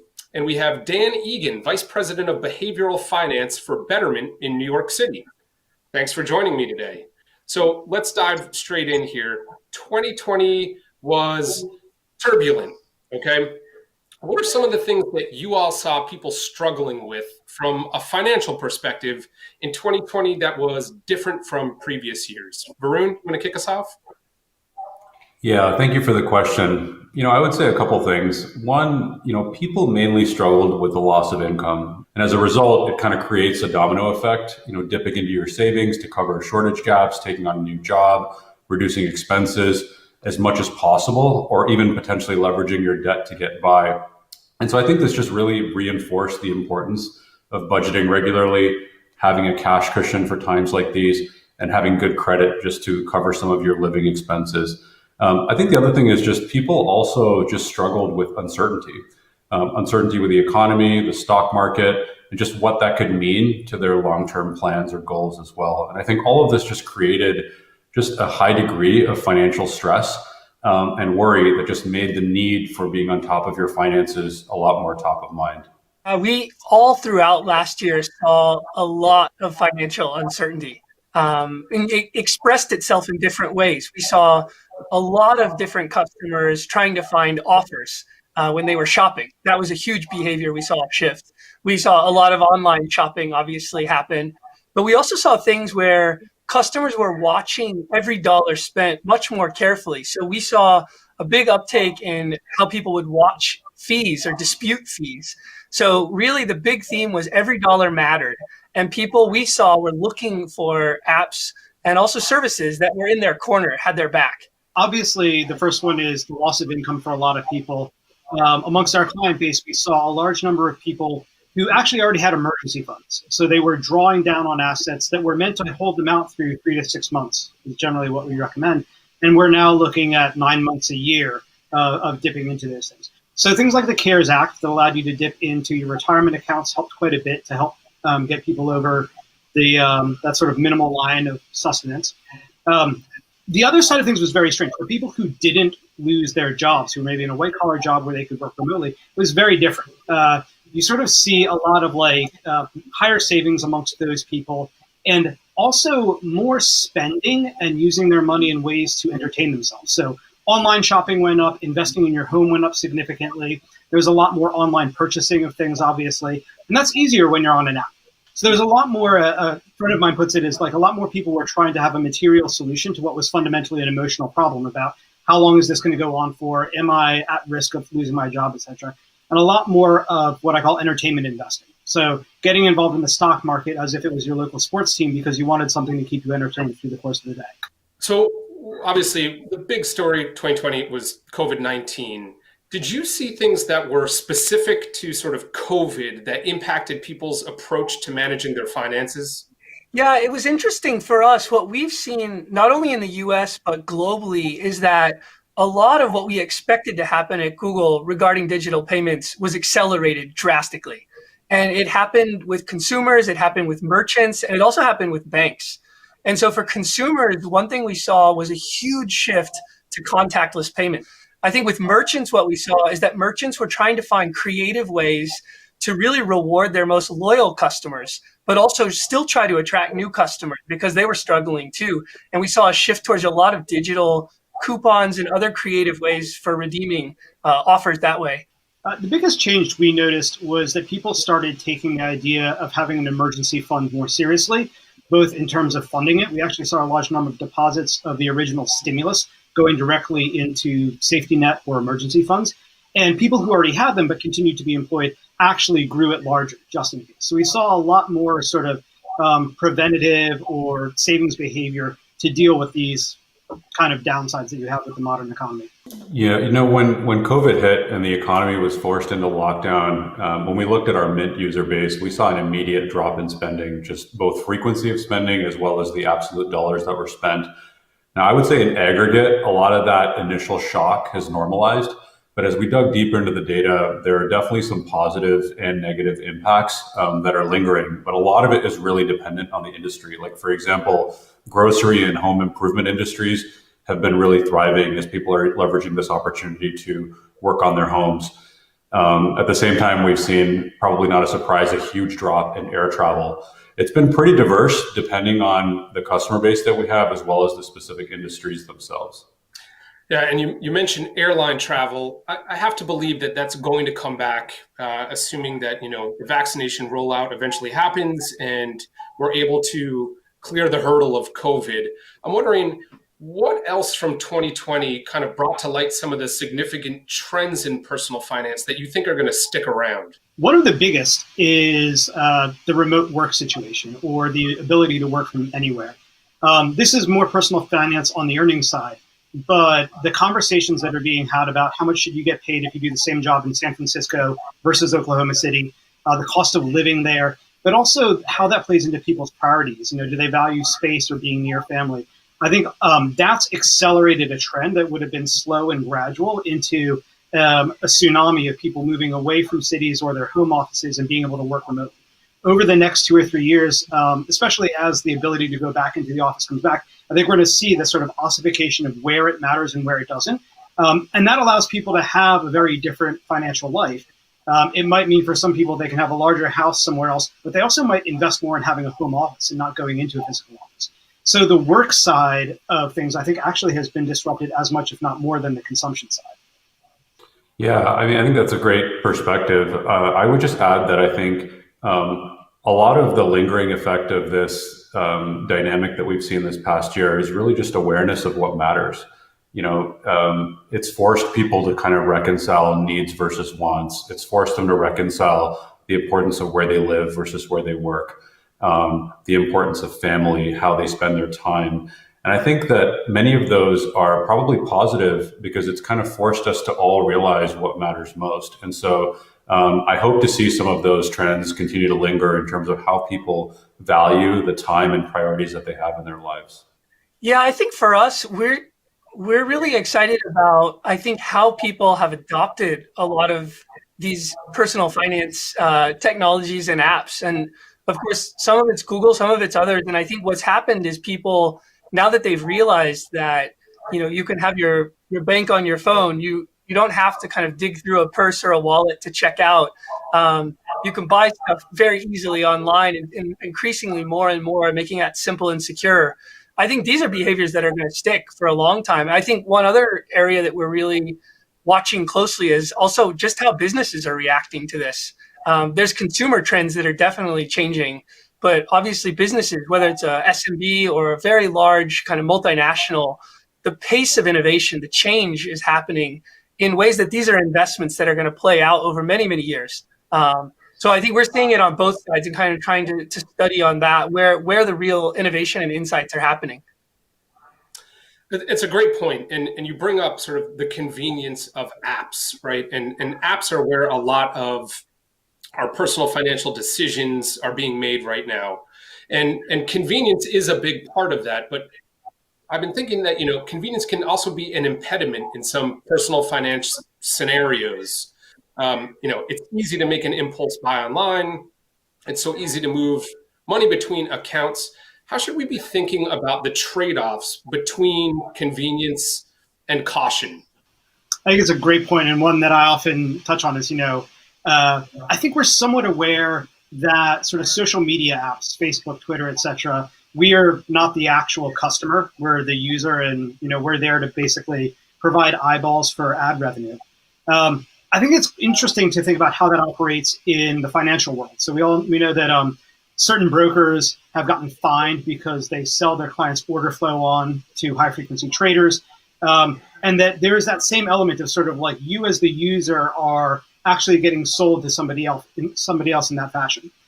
So one thing that I'd like to see and understand is the degree to which we view through our financial data and our actions should be benefiting from that directly. I understand how that might work with sort of targeted ads, so I get products and services that are relevant to me, but I haven't seen it quite as much yet for financial data. Another element of it that I think is tricky, and it's a very powerful trend, it can be good and it can be bad, is the creation of sort of self-selected but fractured communities. So if you're interested in day trading, there are multiple forums you can go onto where you'll hear about how much money people made day trading. People often post about their successes, but not their failures. And so there's a sort of level of the ability to choose which communities you're part of and hear stories from that community. This can be good. It can be like learning how to woodwork. And it can also be bad in that you only hear perspectives that you already know you want to hear. So I think that sort of social spaces that are widespread, they're not private, they're not you and close friends, they're sometimes strangers, but they allow you to share things on a specific focus, be it the FIRE movement or day trading, is a really powerful trend that comes through apps and the internet. What we've learned is that when it comes to personal finance, one of the things that's really tricky is that people inherently have cognitive biases. They suffer from things like loss aversion, norms, a bias toward the present. And I think technology can really be a key to actually adapt to and correct for some of these cognitive biases, specifically leveraging capabilities like behavioral science or artificial intelligence. One of the areas that we're investing pretty deeply in is around just automation and AI to actually help people protect from themselves. We use that to basically deliver products that can help people make more money with less work. And so I think it's about the intersection of not convenience for convenience sake, but it's convenience to deliver a tangible benefit to the customer that goes beyond just the speed at which you can execute something. I also think that this isn't just about technology. I think one of the biggest problems that customers face is confidence when it comes to making the right decision.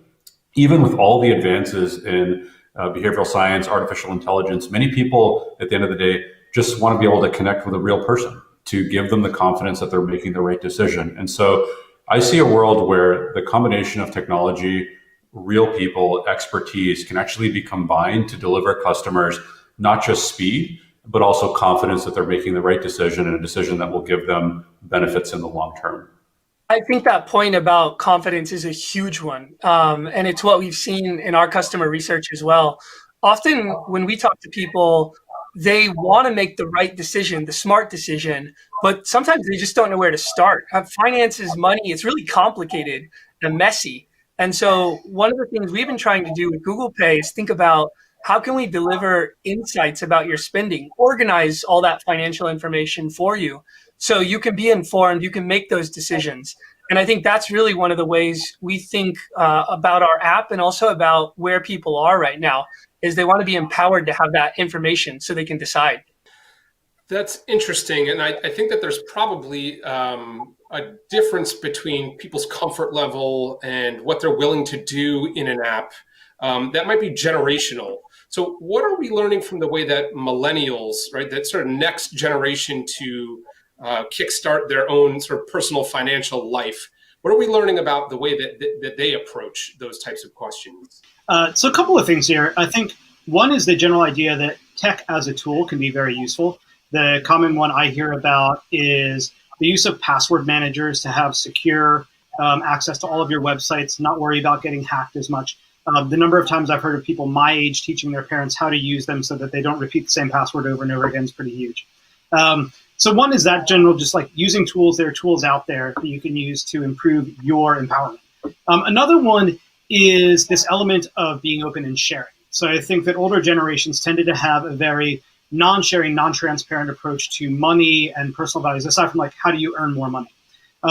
With things like the financial independence retire early movement, how people are spending their money, choosing to have jobs that make them happier rather than get the highest paycheck. That openness amongst younger generations, I think, is good not only for them, but also leaks upward into older generations. And I think the platforms that are out there that allow people to learn technical subjects, share this information, learn from each other, that's something that all generations are benefiting from right now. One of the big behaviors we're seeing among this segment is how do they get insights about their spending? And I touched on this earlier about being able to kind of make smart decisions based on that information. It's not enough just to see a list of all your transactions. People want to know, how much did I spend last weekend? Am I tracking, according to my savings goals? Am I able to spend on this thing at this time, or should I wait till later? These are the types of questions that I think are really hard to answer, but are actually the most valuable and where people are really asking us to think about. And you see it across the country, across different backgrounds, all in this age segment of how can my phone give me these insights so I can spend and save in a much smarter way. I mean, millennials have become a major topic of conversation in the personal finance world. And I think one of the reasons for this is just in large part because they've been dealt a pretty tough hand. You know, on average, they're making less money than their parents were at their age. They have to deal with incredible debts like student loans. And on top of that, they're facing, a recession pretty early in their careers. When you add to that the COVID epidemic, it's kind of further derailed their financial independence, right? And it's cemented their expectation of that financial uncertainty.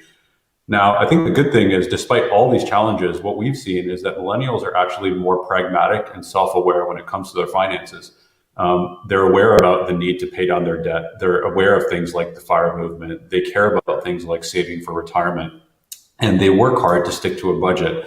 And what motivates us to create products like Mint, TurboTax, Credit Karma on the Intuit side is that we believe they can be empowering, they can be rewarding for people. We can help them establish and stick to those good habits and give them a sense of progress that instills confidence. The idea of creating products that can allow you to demonstrate progress in small steps is one of the things that we fundamentally believe in can really enable millennials to kind of endure and persevere through the times that we're facing now. So we'll tread carefully here, but I do think it's worth bringing up because there's a lot happening that politically that has ramifications for people's financial lives. So what are some of the political issues that you're going to be looking at as we make the transition into 2021? I think for us, one of the things we're really interested in and where we're working closely with regulators too is how does banking evolve and adapt in this environment? I think some of the things you're seeing from the Fed pushing forward with real-time rails and other ways to make settlement much faster in the US, these are incredibly exciting projects and really can change how the financial ecosystem works, I think, in the US. And so we're interested in trying to understand where that's headed.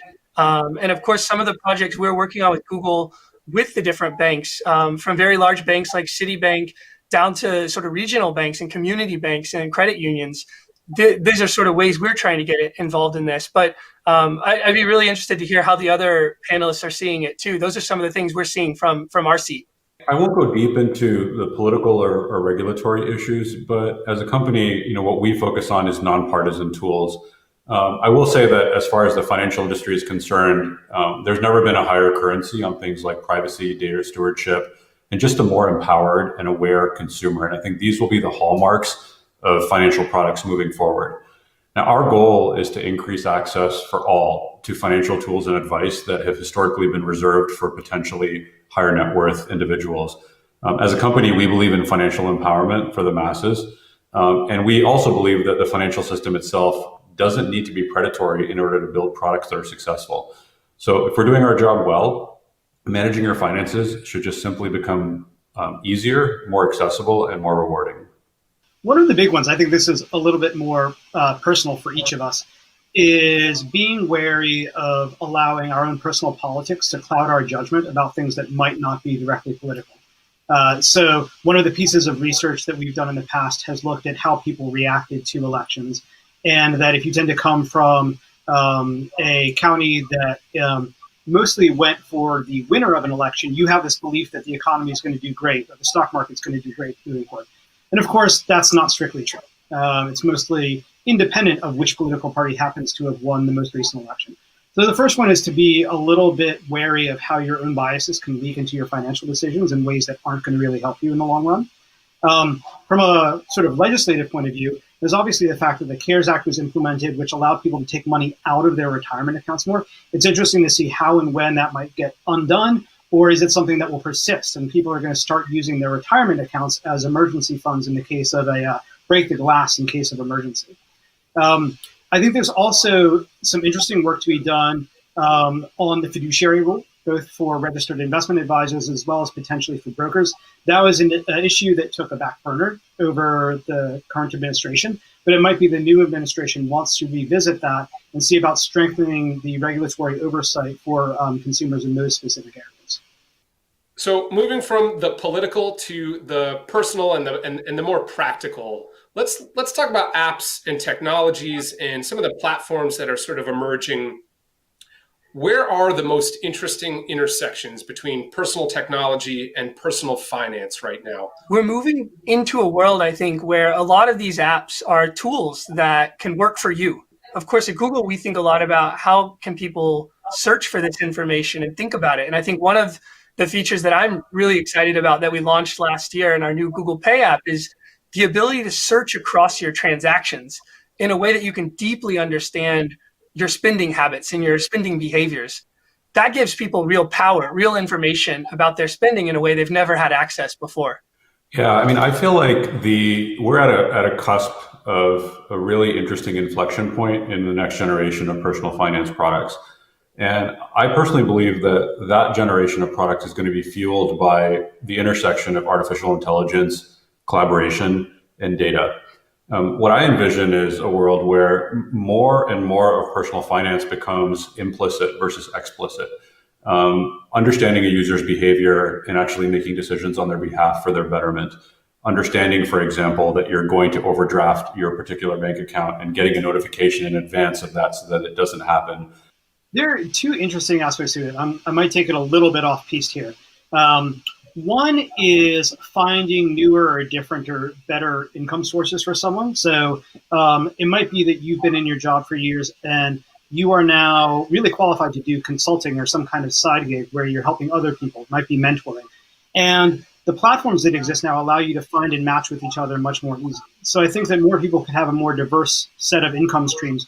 Another one that's kind of related is a book I read recently. It's called, I believe, 30 Lessons for Living. And the big thing there is like you're learning from people who are older than you about what they did right and wrong in their life and incorporate that into a financial plan and saying like, hey, congratulations, you're 27, you just got married. You are at risk for kids, which means you are at risk for daycare costs.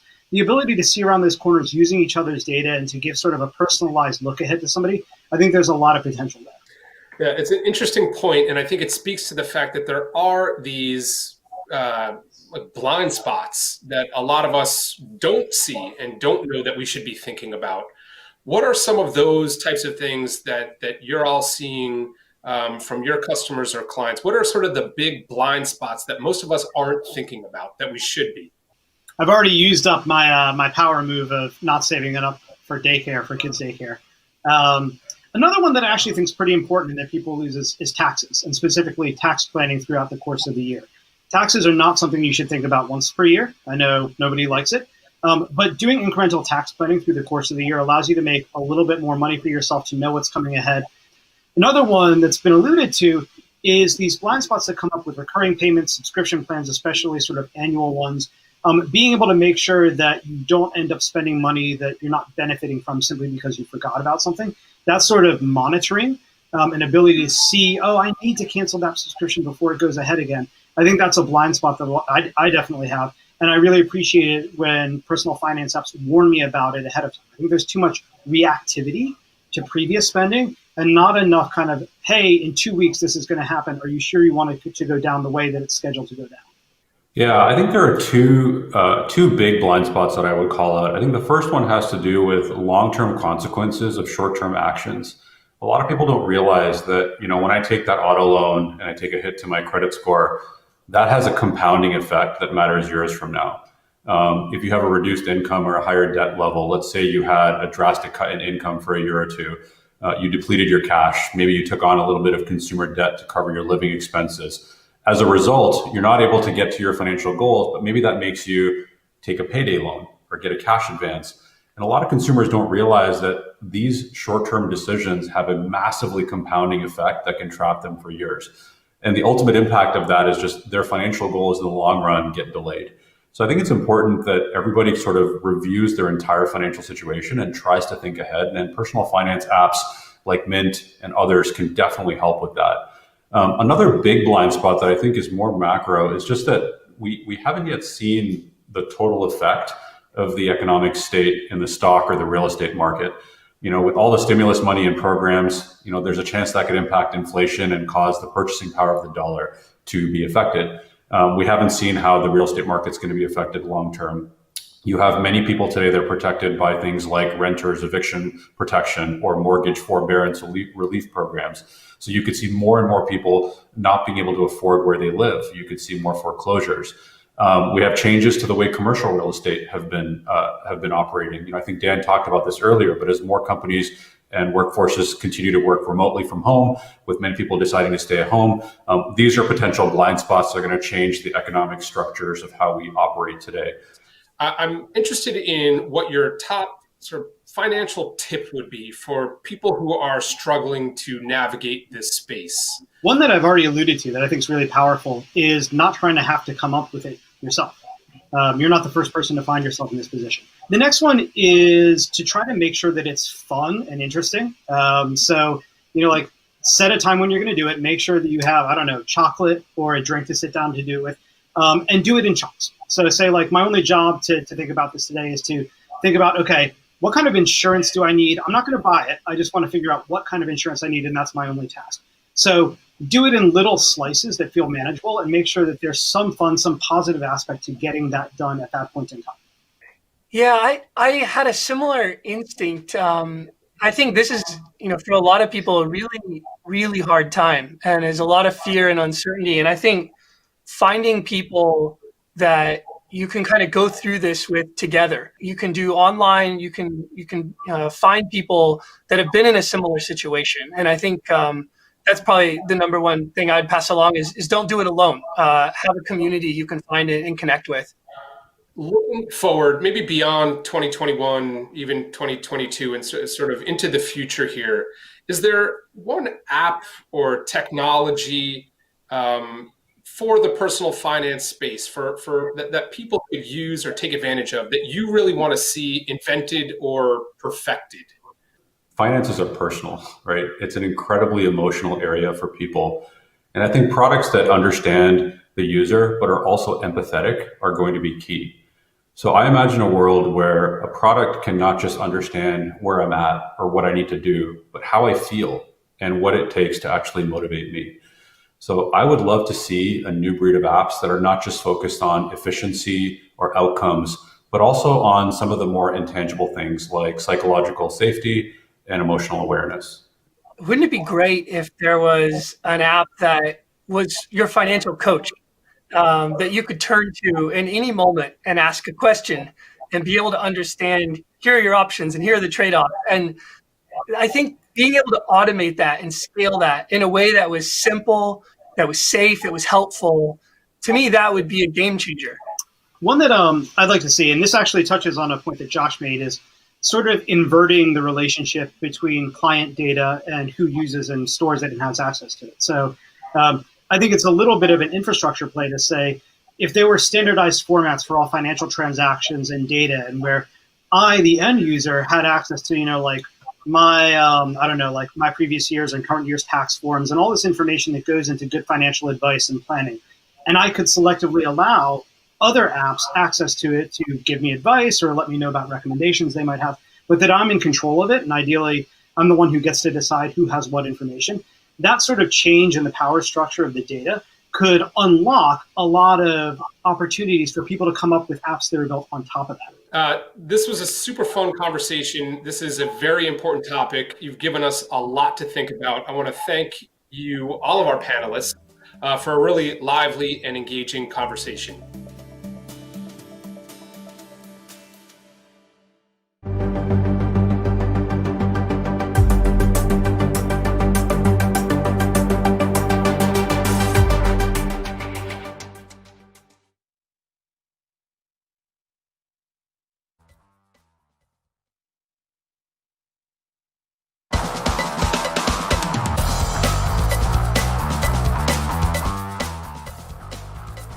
Hey, welcome back to CES 2021 with CNET. We're here this year to crack open some more gadgets, just like we do every year at CES. And of course, with us, we've got Tech Republic's Bill Detweiler. So Bill, tell everybody what you're cracking open this year. Yeah, so we've got some really exciting things to take apart, just like we always do. In years past, we've done things like the BB-8 Droid. We've done the Apple Pencil, which was great, and we almost set the stage on fire. But this year, we've got an iPhone 12 that we're going to take apart, and not just any iPhone 12, but the one that CNET torture tested out in Lake Tahoe to do the water test. So we're going to see if there's any damage inside that we can see. It won't turn on, so we think there is, but that should be exciting and fun. And then we also have an Xbox Series S that we're going to take apart, one of this year's new game consoles. So, I can't wait to get into it. All right. So, Bill, every year at CES, like you said, you do this. But you also do this during the time you're not at CES, of course. You do it during the year. You crack open these gadgets. You've been doing this for a long time. When we were colleagues and worked at Tech Republic together, over 10 years ago, the first Xbox was actually one of the first things that was cracked open. Xbox 360, I believe it was, and an Apple iPod was one of the early things that you cracked open as well. So this one goes back a long time. These two products are ancestors of two of the first things that you cracked open, over a decade ago. They are. I remember when we took apart the first iPhone, I think we used a kitchen knife, a razor blade, a few large screwdrivers. So it was quite an experience. We've moved on a little bit. That's something that we always do really talk about with cracking opens. There are now a little more specialized tools. The screws that are special. You just saw me remove these little bitty screws here. These are pentalobe screws. And, they are, you can buy tools on the internet now to take them apart. Also, the devices are just made to be taken apart now, much more easily and repaired than they were in the past, which is great for either DIY or if you want to take it back to the manufacturer. So with the iPhone 12, one of the first things we always do, and I'm going to do that right now, is I'm going to remove I'm going to try to hold it up to the side camera here. I'm going to remove the SIM card holder. And then I've already removed the two pentalobe screws here from the bottom next to the lightning port. And those are the same on the 12 as they were on the 11, as they were on the 10. And then I'm going to use a suction cup and try to pull off the front screen. Now, the screens on the iPhone 12 are a little different in that they do open sideways, but they open to the opposite side as they did on the 11. So I haven't cracked open a 12 before, so this is going to be a little bit of an adventure. We may see some breakage. I don't know. I hope not. But again, this phone is already a little bit wonky because of the torture test that we did at Lake Tahoe, that CNET's Lexi Savides did, where they submerged it underwater. So we're going to see if this comes off. One of the things, this has an IP68 rating, and with that rating, it means it's rated down to 6 feet, 20 meters for about 30 minutes. To do that, and it looks like I'm going to have to change up my thinking here a little bit. They had to include a little more adhesive, I think, within the iPhone. And so that has made these harder to take apart than perhaps previous versions that were a lot easier to take apart. So I'm going to see if I can't pop up the edge here. And if this won't pop up, Bill, does that mean you might have to bring out the heat gun? Well, so yeah, that's exactly it. They have actually changed their recommendations for the Apple service guidelines for this phone, and they are recommended for the first time that they use heat to heat the adhesive. That holds the front glass display assembly to the base. And so I really would like to not crack it, but it is awfully hard to pull it up. I can see that now. So, and I also want to make sure we have plenty of time to get to the Xbox, the Series X, if I can't get this off. So I might have to bring out the heat gun, which is standing by over here. And that's something that's also interesting too for this teardown. We're kind of doing this a little bit on the fly. Jason, it's all COVID right now. So we are, I'm actually in Louisville, where Tech Republic is located, and I'm filming this on an iPhone 11 for the main camera and an iPhone or an iPad Pro for the little close-up camera here. And you're beaming from a different location, and we're sending this signal over, I think, to Lake Tahoe, then to New Jersey, and then out to everyone else. So let's see what we can do. This is also with the iPhone 12. It's a little different. Obviously they changed the design of the iPhone 12, where it's got the different, the sides here are more like reminiscent of previous iPhone models. The old the 4 and the 5 iPhones. Yeah, so we're going to give this one more shot, and then I might have to break out the heat gun.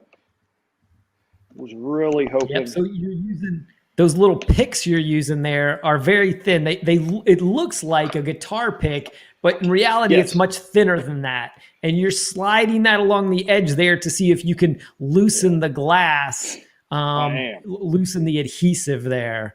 And you do these things pretty regularly. And as I say every year, you have a great track record of not breaking these things, of getting these things usually open. don't. Because Tech Republic, of course, is a focused on business users and IT professionals. So you're breaking these apart. We call it cracking open, but you rarely crack anything.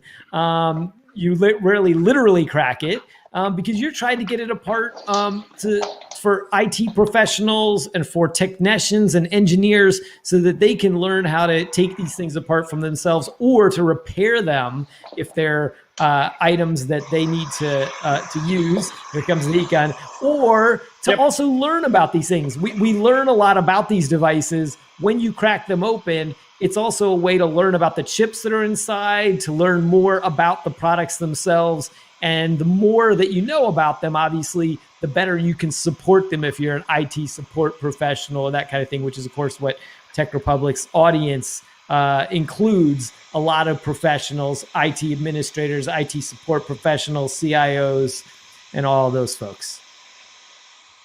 Indeed. But for the rest of we're us, going to use a heat gun we're just curious. to try and loosen up this. Yeah, well, we're going to use a heat gun to try and satisfy that curiosity by loosening the adhesive that's inside here without setting anything on fire. You can use hair dryers. You can use heat pads. You can use. I've even seen microwave pads that you can heat up and then lay on top for a time.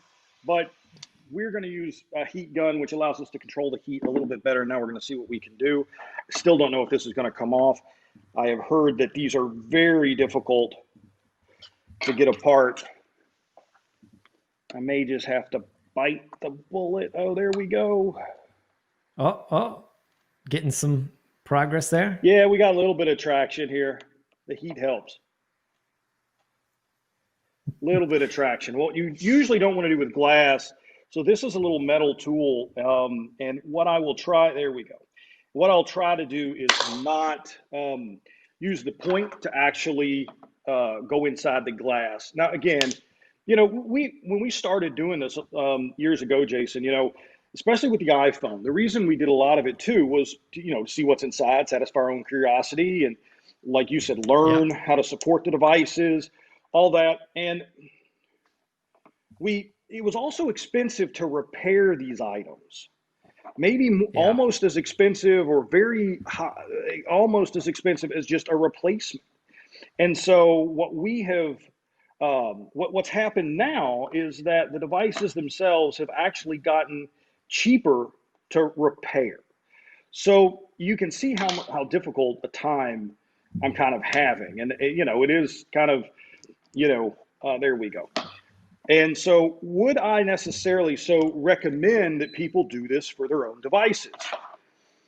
For this type of repair, no, I just don't recommend it. If you have AppleCare, if the device is still under warranty, whether it's a Samsung device or an Apple device, take it to an authorized repair center. It's $120, $130, $150, whatever the price is, usually to fix a broken screen, deal with some water damage. And you're probably going to have a little better outcome than if you try to do it yourself. Now, I say that because the device themselves the repair cost has gone down. And so that's really the change. All right, so we managed to get this apart. The heat did the trick. I'm going to try to show this over here so people can kind of see me opening it up. You have to be very careful because there are really thin cables. And that's the other thing, that once we get in here and we get a chance to look at some of the chips and the connectors, if you break one of the cables, if you damage one of the connectors, it can, that can increase the cost of repair. It can make the phone a simple repair of replacing the screen much more difficult. All right, I'm going to see if I can tilt this over here to the camera. And okay. Now here's something that's really interesting. That.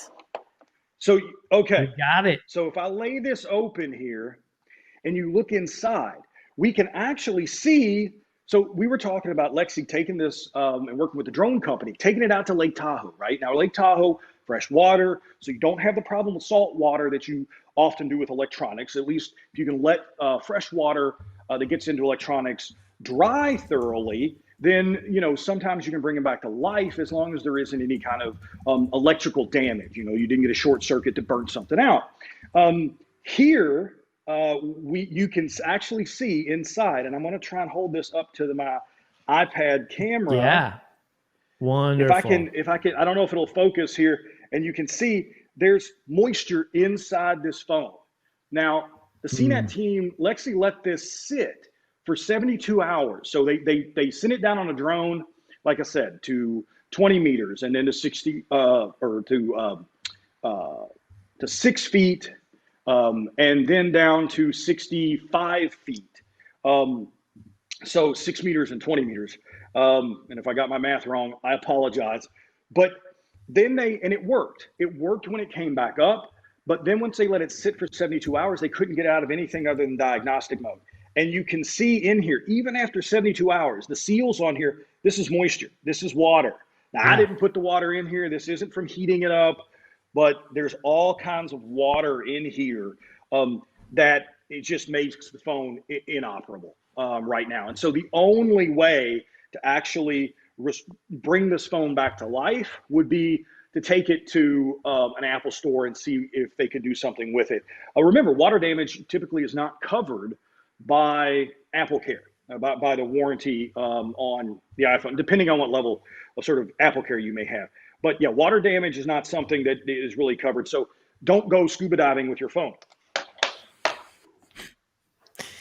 Wow. So, hey, look, the victory here is that you got it open without cracking that screen and without having to do, any external or immediate damage to it. So good work. You got another one open, Bill.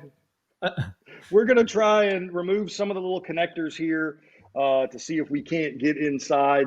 Again, these are really small. They're really tiny. You definitely don't want to damage any of them when you're taking these things apart, because if you do, it can hose the phone. And this is the one thing that I dislike about Apple. So Apple actually uses tons of, okay, I don't know if I can see that. Can I get that up there? I don't know if the camera can pick this up. It's really tiny. Yeah, not bad. These are easy to lose. These are easy to misplace. It's easy to forget where it kind of goes exactly.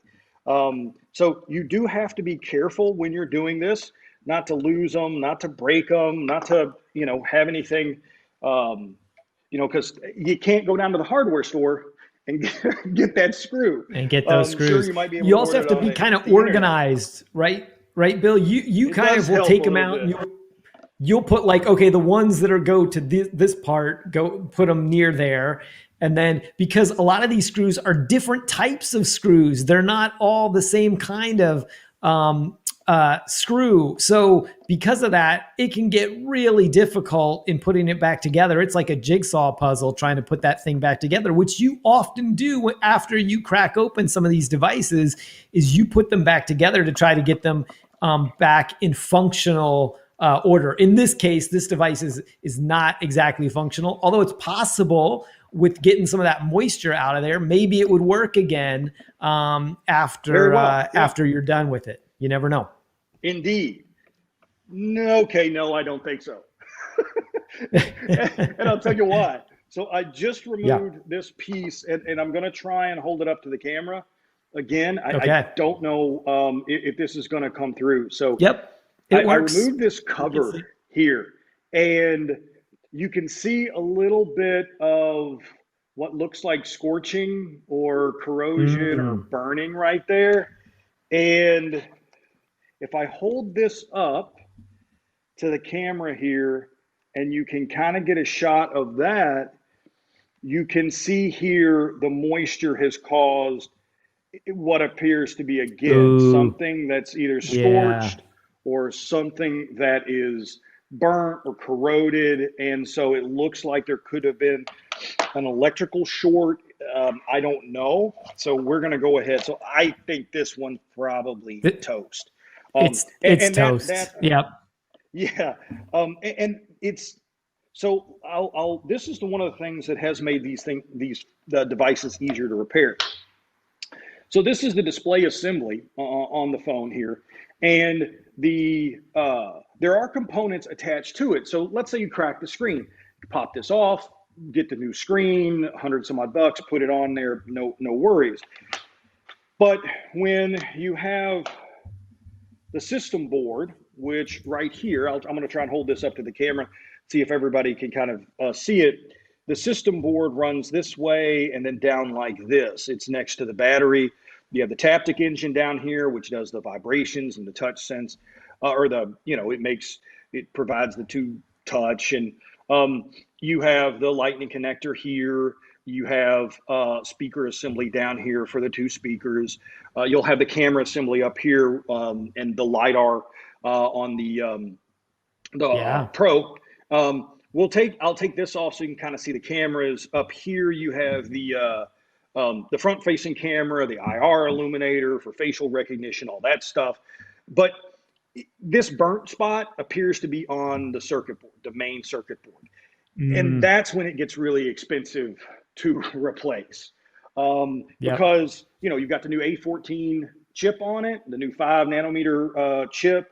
You've got the memory, you've got the storage, you've got basically everything that the guts and brains of the phone is on this chip and on the board. And when the board's destroyed, you're pretty up. You just have to replace the board. So I'm also going to go ahead and remove this metal plate here, which we can get in. I'll show you the cameras while we still have a few minutes left on our iPhone. Yeah. And then we'll do the Xbox. Yeah, I mean, I kind of had hoped that this wouldn't be the case with this phone. I was hoping we could dry it out. I was hoping we could. Me too. I was hoping we could get it back in working order, but it just looks like we're not going to be able to do that. But you've done well. Sorry, though, Jason. Bill.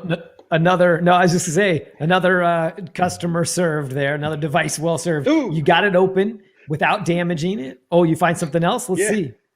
Well, again, more moisture. You can see under the camera assemblies. You can see the chips there. Yeah, more moisture. It looks like a little bit of some type of schmutz is the official term for that. One thing that I think is kind of interesting, I'm going to show 2 phones kind of side by side. Now, what I'm holding here, this is the iPhone 12. Pull back a little bit. I actually have an iPhone 11. This is the 11 that we cracked open last year. So you can see a little bit of the difference. So I'm holding these the same way. I hope everybody can see this. But you can see how the battery has been moved from one side to the other. You can see how the circuit board obviously is moved from the other side, one side to the other. You can see the change in size between the Taptic engines. You can see the position of the little SIM card reader is here compared to over here on the 11. And so it gives you, you were talking about, Jason, this is one of the things that we like to do with the cracking opens while we do it so that we can see how the technology changes over time. Yep. That's great. So we're going to go ahead and I'm going to try and remove the cameras. Okay. Those cameras, this year, the cameras are a lot bigger, and the Pro, of course, includes that LiDAR sensor. And so it is an opportunity to learn a little bit about the way they did it. Nice. That's the chip that runs the camera. Ooh, you can see that. It's really gotten some water damage on it. Yeah. I don't think that's taking any 4K video anytime soon. Nope. And you were mentioning the LiDAR. So that's something to take notice of too. The LiDAR on the Pro would usually be here. And if everybody can see it. But in the regular iPhone 12 version, there's just a little plastic spacer here. So it uses the same, we're using basically the same housing, but they just put in a plastic spacer where the LiDAR unit would usually be. Yeah, it's a good point too. And that LiDAR was a big ad for Apple, because LiDAR, as most people probably are aware, is very expensive technology. And so Apple wouldn't put that in there unless they had some important future plans. And so that LiDAR, that's one of the things, again, we crack these things open to learn about them. Although this isn't the Pro Max, we can note that, like you said, there's a big space for it, because that's an in-depth technology and an expensive technology. People may have heard that, Tesla hasn't put LiDAR in their vehicles, because even though all of their vehicles are essentially or future-proofed for self-driving technology, and so they've focused on sensors, radar sensors, sound sensors, and cameras, because the LiDAR is so expensive. Whereas some of the other automakers are using these giant LiDAR sensors, which are huge and very, very expensive. So it is a really interesting technology, and it probably says a little bit about Apple's ambitions to do some future work around augmented reality. And that's pretty interesting and exciting. So I'm trying to remove here the front-facing camera. I'm not sure if I'm going to be able to remove it without removing, okay, yeah, we can, I think, maybe. Oh, there are so many hidden connectors that are layered on top of each other that you really don't want to damage. Like, if, at this point, it's not going to hurt this phone anymore, it's toast. But, if you were doing it for your own phone, you definitely wouldn't want to damage them. And it looks like I will have to remove. So this is kind of the layers of different components that you have to remove. So I can't really, it doesn't look like I'm going to be able to get this out. This is the front-facing camera, the IR illuminator, facial recognition camera, and everything, without removing this little black spacer. To remove this little black spacer, unfortunately, there is a standoff. So this is a screw that has the receiver of a screw, the threads for a screw at the top of it, so another screw attaches into it. So I'll need to remove that before I can actually remove I can remove this little spacer. So we're going to see if we can do that real quick. It's like a carefully layered gourmet meal. It is. I will say that Apple's devices, like I said, and there's the standoff. So it's really hard to kind of see, which is a screw there and then a screw on top that one of the other screws could fit into. And with that, is there another standoff somewhere? It is tiny. And you do have to be careful, again, because it's not like I can go down to the hardware store and pick up another one of these, these little plastic pieces. Looks like there might be a standoff under, and there is. There's another standoff here. So I'll try to get my hands out of the way.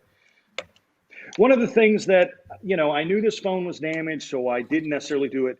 One of the first things you always want to do with any type of electronic, other than TVs, and I don't recommend you mess with TVs, is disconnect the battery. You always want to do that so that you don't have risk of damaging the device through some type of discharge or some type of short, but you also don't want to hurt yourself. All right, so we've removed that little plastic piece, and then we can remove what appears to be the camera assembly here, which has some very small, thin components that are connected with adhesive, and another screw. Geez, another You mentioned screw. TVs, Bill, because last year at CES, you and David Katzmeyer and I did a video segment that people could find where we did actually crack open a Samsung TV, which was a lot of fun. And so we don't recommend people take those apart on themselves. But like you said, if you want to see one, let us do it so you don't have to. You can take a look at the cracking open from CES 2020 that you did with Katz and I. Okay, really? All right, one so screw up here, which is being annoying. Okay. Might not be able to, there we go. Okay, so you can see these assemblies are all connected together. There's all different little ports. Yeah. You've got the rear, it looks like the rear flash is there. You've got the front cameras are there. We can see. It almost looks like WALL-E. Yeah, yeah, it does. It does. All right, so I'm going to see if I can get the circuit board out. Let's see what we've got. Are these? And this is, again, one of the things. Oh yeah, they're Phillips screws. Come on. Sometimes they're Phillips, sometimes they're Torx, sometimes it's hard to tell. And different manufacturers do different things. Sure. Oh, there we go. So I had to change bits. For some reason, this screw that holds the circuit board in is just a hair larger.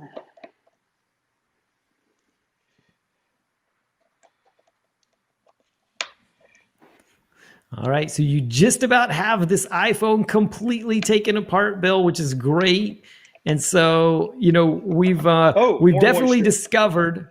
Oh, you got some more moisture. We've definitely discovered that there's too much moisture in here for us to have much hope that this thing could be dried out and turned into a working unit again. So we've learned that this was one, of course, as we mentioned at the top, that was torture tested by CNET, by CNET's Lexi Savides, underwater in Lake Tahoe, and it was not bootable. But we thought we would crack it open, see what we could learn about it. Definitely found some moisture and some corrosion, some other damage inside there. So it's not a case where we're going to be able to dry this one out and get it working again, sadly. But Bill did get it apart without breaking the screen or any other component. So once again, I'll take that as the a deft win. hands of Bill Detweiler. Yeah, we'll take it. We'll take it.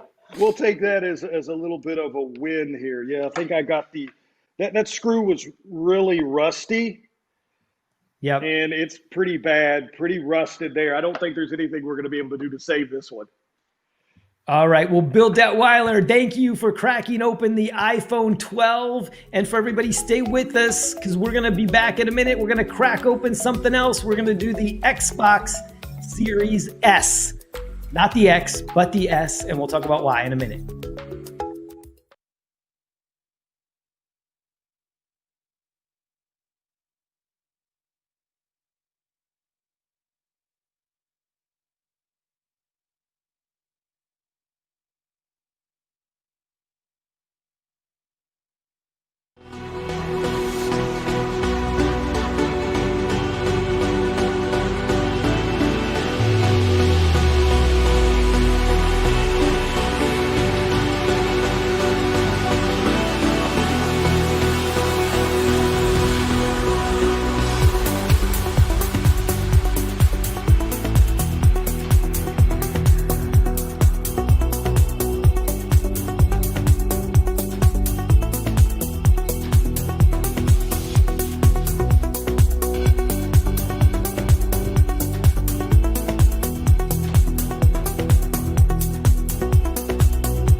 Hey everybody, welcome back to CES 2021 with CNET. We're here back again to crack open another device like we do every year. We've already cracked open just now the iPhone 12, and now we're back with Tech Republic's Bill Detweiler to crack open another device. So Bill, why don't you talk about what's next? Yeah, so next we thought we'd switch things up a little bit. We did an iPhone.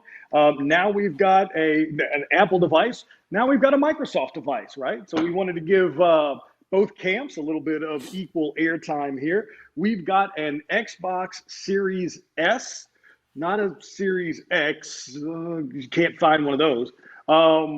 So we're gonna, this is the all digital version of the next gen console. We're going to take it apart. We're going to see how much it's like a computer inside. And I've never taken one of these apart, so this should be a little bit of an adventure. This is great. You hadn't taken apart the iPhone 12 either. And so people really got a chance to see you in action doing your thing, doing what you do, going at one of these devices, figuring out how do I get there? How do I get in without breaking this device and turn it into something where we can get a look inside and learn about the device? And we, you do all of these devices to help professionals learn about what they can do if they have to repair something like this.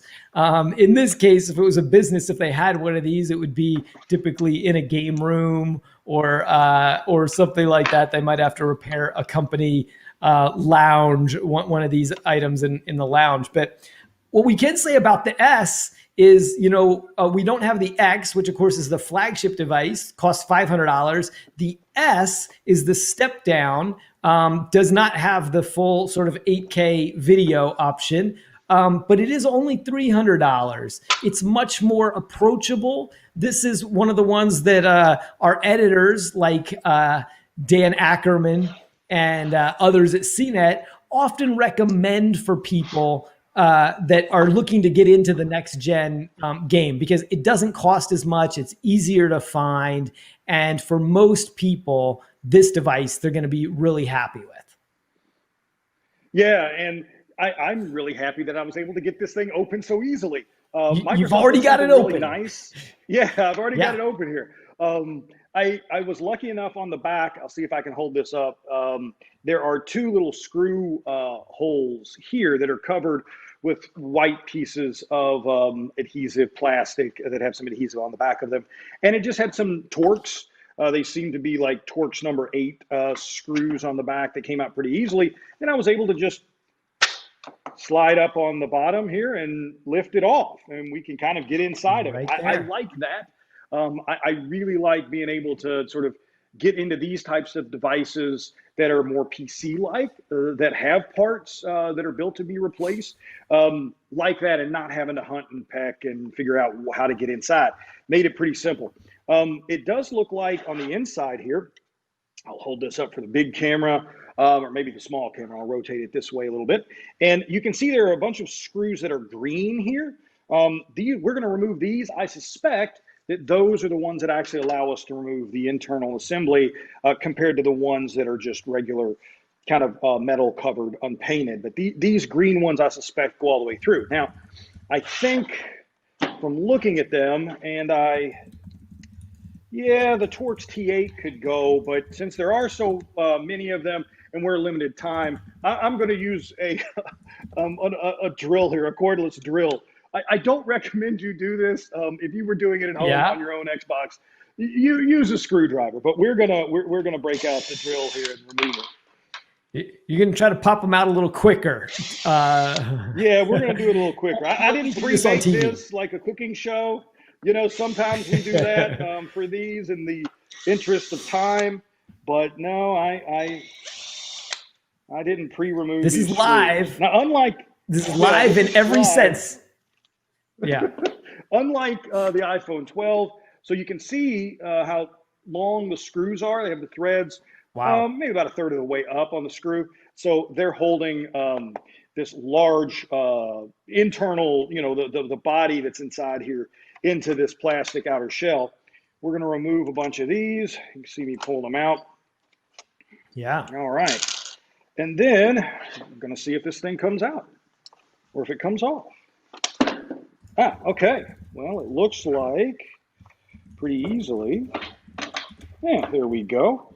I'm gonna do this very carefully because one of the things that you always want to watch for, that if you haven't done this before, you don't know if there's any little cables, there's wires, something that's connecting, a button. In this case, it wasn't, which is great. We just have our two halves, the outer plastic shell. You've got a power button, I guess, and an eject button here, or what the button that is. When there's no media on this, no media. So, but you've got the buttons on the front here. You've got the little contacts on the back. We're going to set this to the side, and we can kind of get our first look a little bit at what's inside a Series S. Got a great big cooling fan right here. I think it's probably about the same size as the fans on the previous, the digital version of the previous Xbox. You can see, on the back, we still have this plastic piece here. See if we can, how we remove that. I don't want to force it. I can't tell whether it snaps on or it has some type of, there's screws that hold it on. So we'll hold off on that for a second.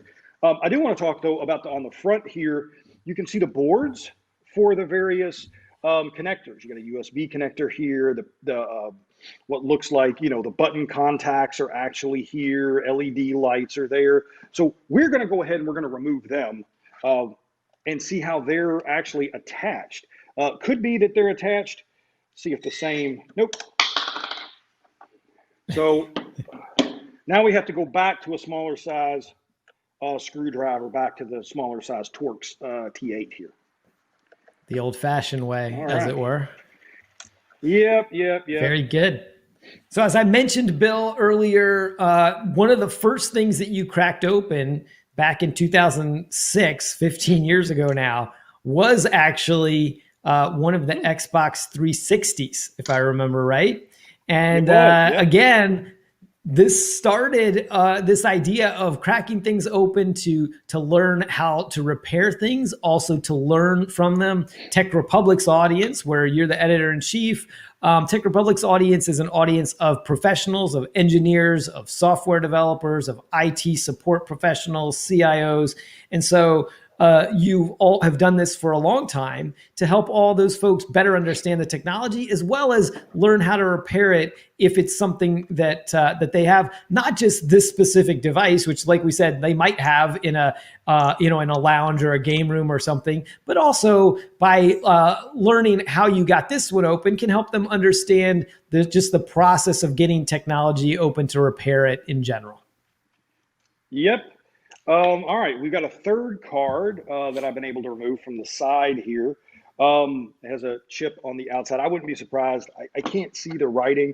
They're awfully small. Okay, so they both have MAC addresses on them, it looks like. So I'm assuming these are wireless transmitters on the cards here. What I really like about these cards, though, no wires.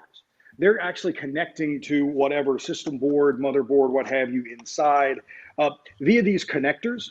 And I don't really like that. That's a really nice touch, being able to just take out a couple screws and pop them off without worrying about damaging those connectors. Like obviously in the iPhone, if you watch the previous segment, these things are tiny, little small things that can very easily just be damaged and cut and broken.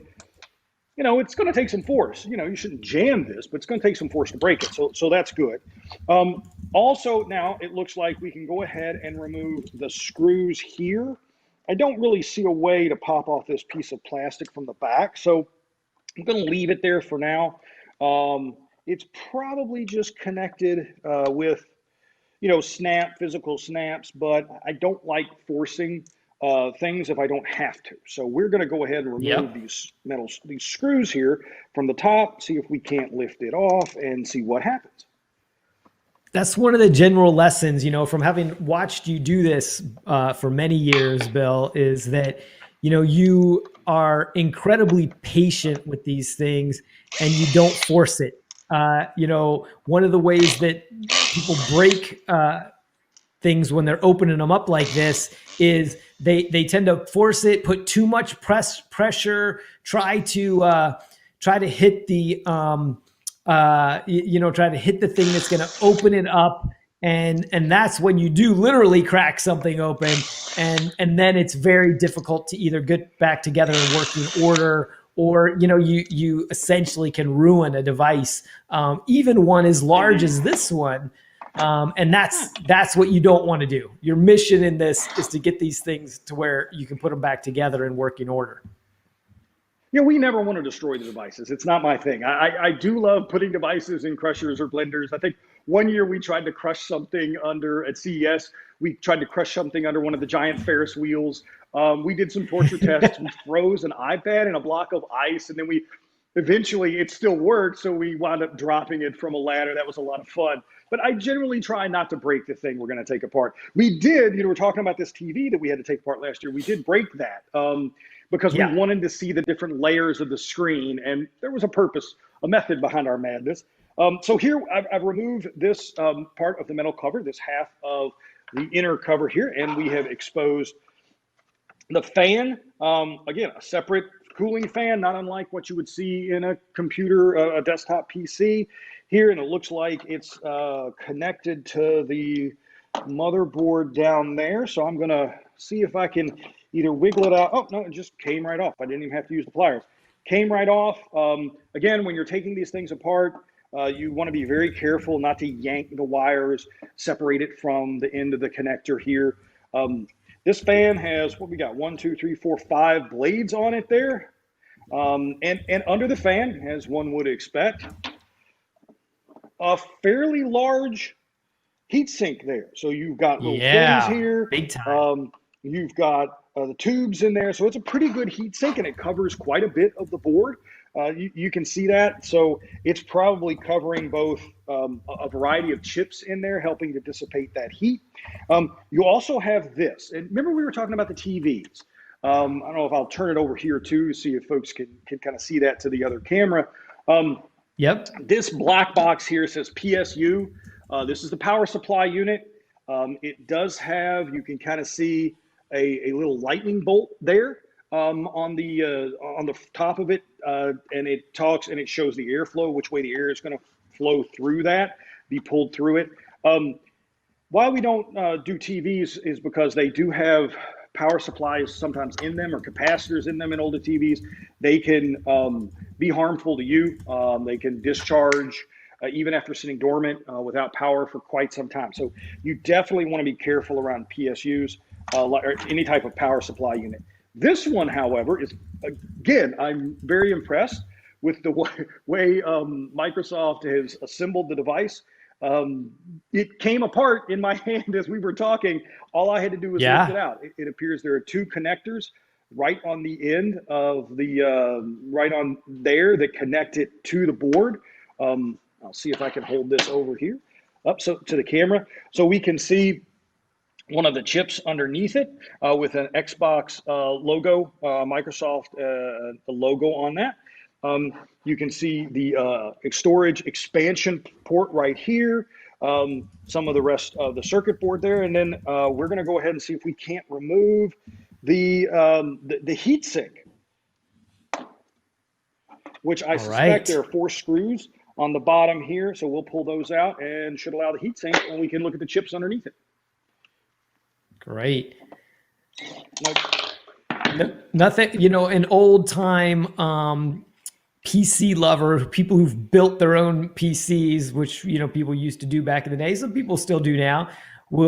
They love the idea of a good heat sink, because that means you can overclock or, rev up the performance on your computer and then make it run faster, essentially. So, you have less that you're waiting on. Not as much of a problem these days. Computers are generally pretty fast, and we've seen machines like the Apple M1 MacBook Air, which has really surprised us with its performance. You can read Dan Ackerman's review on that.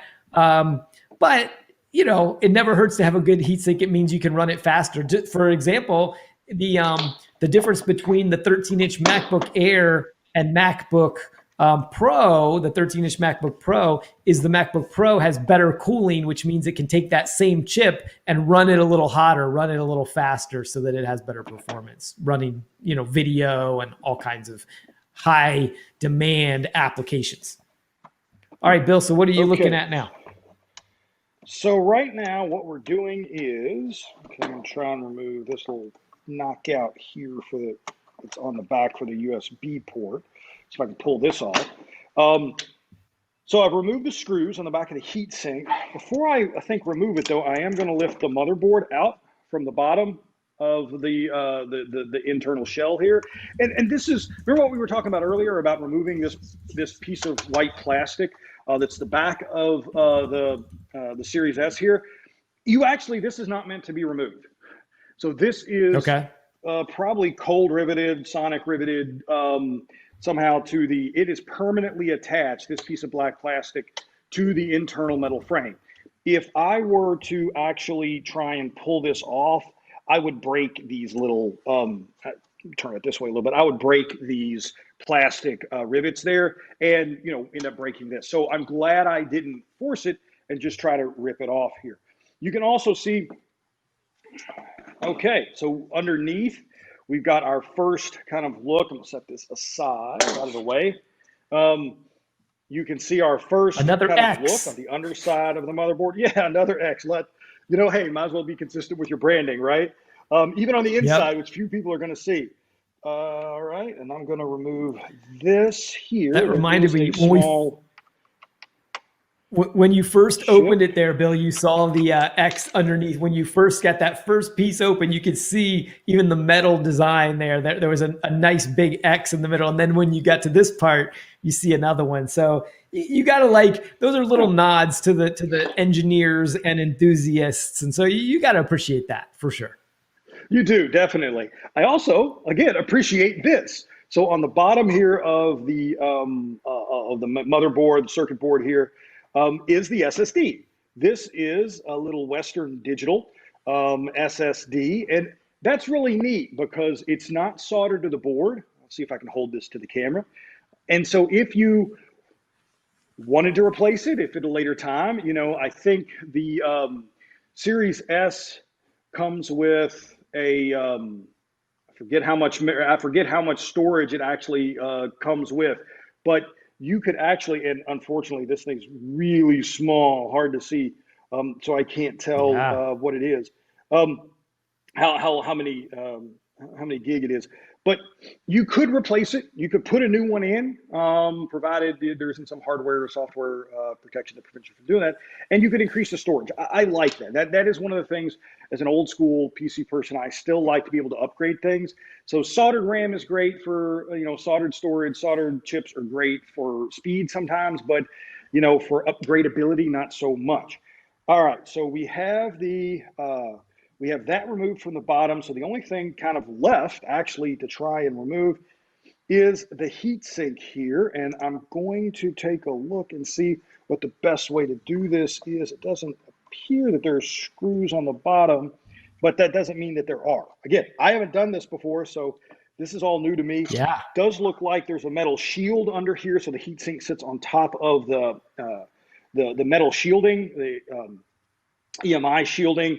And there's a little bit of a copper plate here too. So, but I don't really want to damage anything. Underneath that, Bill, is probably the big next gen CPU, GPU, right? Because that's what's being cooled by that giant heatsink. Yeah, that's what you would expect. Yes. And so I'm going to pop these off very gently. They should come up here. They're just it's. This little metal bracket appears to be, there's tension holding it in place. So I should be able to pop this off without too much trouble. Because it doesn't appear that these are standoffs. It appears they are, it's like looped on with these little with these little metal connectors. So again, trying to be very careful I don't break anything. again, you've gotten another device open without breaking anything, without breaking any snaps, without having to do anything. And it's really because you're not forcing it. You know, you sort of test something, you see, okay, is this going to come loose? And if not, you try another spot. You know, that's one of the keys for people that do want to do some of this at home by themselves. Don't force it. You know, take your time. Yeah. And you got to be a little bit zen with it. And, you know, it doesn't help to have some kind of nimble fingers to help out with it. We sort of like to joke, you have to have like the hands of a surgeon and the patience of a saint. It does help a little bit. All right, so I've got two sides off. Just want to try and work the other side off here without, again, you know, you lent this to me, so I want to get it back to you in working order. There we go. Okay. It sounded and looked dramatic, but no, I didn't break anything there. It doesn't look like we broke any of the chips or the contacts. So this is just held on. It appears with tension there and kind of a piece of X marks the spot. And now I think I can lift it off, and we can. And we can get a look inside at the processor there. More than likely the graphics chip. That's what's really sort of being cooled there. Because I suspect that's all that's under there. So you can see the heat sink here. It's got a little bit of thermal paste on it that helps conduct the heat away from the silicon and into the metal here. And then it can be distributed. The heat can be dissipated off there. And then we're going to try, again, this is one of those things where there's probably a way to, I could actually remove this shield. I can pull it up. I can pop it off. I'm not sure there's much under there, so I think I'm going to kind of leave it in place. So just to make sure I can kind of put this back together, it looks like that would take a little bit longer to kind of pull apart. What I do want to do is I'm going to remove a little bit of the thermal paste just so we can kind of see if there's any markings on the chip. I'm going to use plastic. This is a little plastic pry tool there. Use one of those picks that we used earlier for the iPhone cracking open, just so that we can kind of see the markings on the chip there. Okay. And there very we good, go. Bill. Yeah, we can get a shot of that. Yeah. We got the whole thing apart. You showed us all the insides. We learned a lot about the Xbox and earlier, of course, about the iPhone 12 as well. So thank you, everybody, for joining us. And we'll see you again next year with more Cracking Open with CNET at CES.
Samsung's been selling the Frame television for a while. This is a brand new version for 2021. The idea is it looks like artwork, and it's also a television.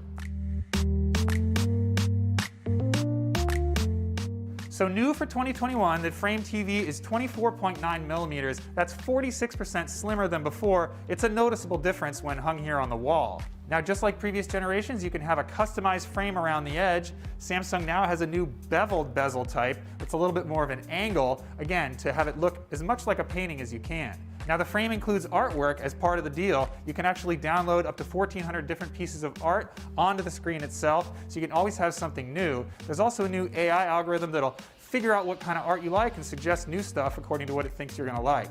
Of course, this is a fully functional television too. It's not really about the image quality, however. It doesn't have full array local dimming or any of the extras found on their higher end TVs, although it is a QLED TV. The idea is to have this really nice design, aesthetically pleasing around the edge, that you can customize to fit your decor.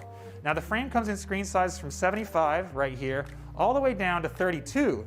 And the smaller size you can actually orient into a portrait mode as well. So you can have them be up and down for different kinds of art that is, again, more conducive to that orientation. So the main appeal of the frame is its design compared to a standard television that just sits on the wall. It also works with Samsung's ambient mode, so you can have something different displayed on the wall even when the television isn't displaying art or your TV show.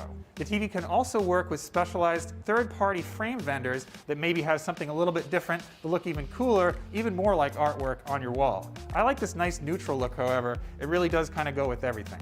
So behind me is a huge 75-inch TV. The frame does come in smaller sizes. Right here you see a 32-inch model. They've oriented this in the portrait mode. I first saw this thing and I actually thought that it was not a regular television. I thought this was a mock-up, but actually if you look closely, this really is a screen, but they've got the screen coating, the dimness of the screen, so natural that it does appear as if it's just stationary art sitting here. So really cool. They've done a lot with this design of the Frame television over the last couple years. This 2021 version is the newest and best. And again, thinner. It's got the frame around the edge that you can customize, and even third-party frame vendors will help out with that. That's a look at Samsung's new version of the Frame for 2021. I'm David Katzmeyer.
Well, here we are, folks. This is it. This is the end of our coverage of CES 21 today. This is Wednesday of CES week, in a very different CES, of course. I'm Brian Cooley, and coming to you from the hallowed halls of my house, as all of us have been this CES, of course, being a virtual show, as you certainly know by now. We want to wrap it up for you with a bow and do our best of CES. And joining me so capably is someone who has the rare honor of saying, from Hollywood, Ashley Esqueda. I feel like I need to hire you to just record that intro for me for everything I do. From Hollywood, Ashley Esqueda. I'm so excited. I finally get to do Best of CES with you. And then it ends up being like this. It ends up being remote. But we do not need to be physically present with each other in the same room to celebrate all of the good things we saw this week at CES 2021. And the first all-digital CES 2021. It's been a weird week, but still a weird lots week. of good stuff. It's a show that's a little more compact and obviously completely distributed. It's not like part of it was in Vegas. This is not a hybrid show this year, as you probably noticed by watching our coverage, all of you. This is a purely virtual show. But we want to kick things off now and get right into our list. We've got about 14 picks for you. I think 9 or 10 of them are coming to market, and then we saved at the end about 4 that are still prospective. We're not calling them vaporware, but they're still TBD on delivery and price. Let's get started now with the device that became, as a category anyway, that became the heart of daily life for so many people, the laptop. And in this case, our favorite was not the flashiest one we saw, but perhaps the most capable, the HP Dragonfly Max. What did we like about this, Ash? You know, I think that everybody this year kind of realized, oh man, my laptop needs an upgrade. My computer needs an upgrade. And a lot of people found out that they had terrible webcams. And so HP really went out of its way to sort of make these upgrades. It's blue. It's a little flashy, but we won't say it's as ostentatious as some of the other laptops we saw this week.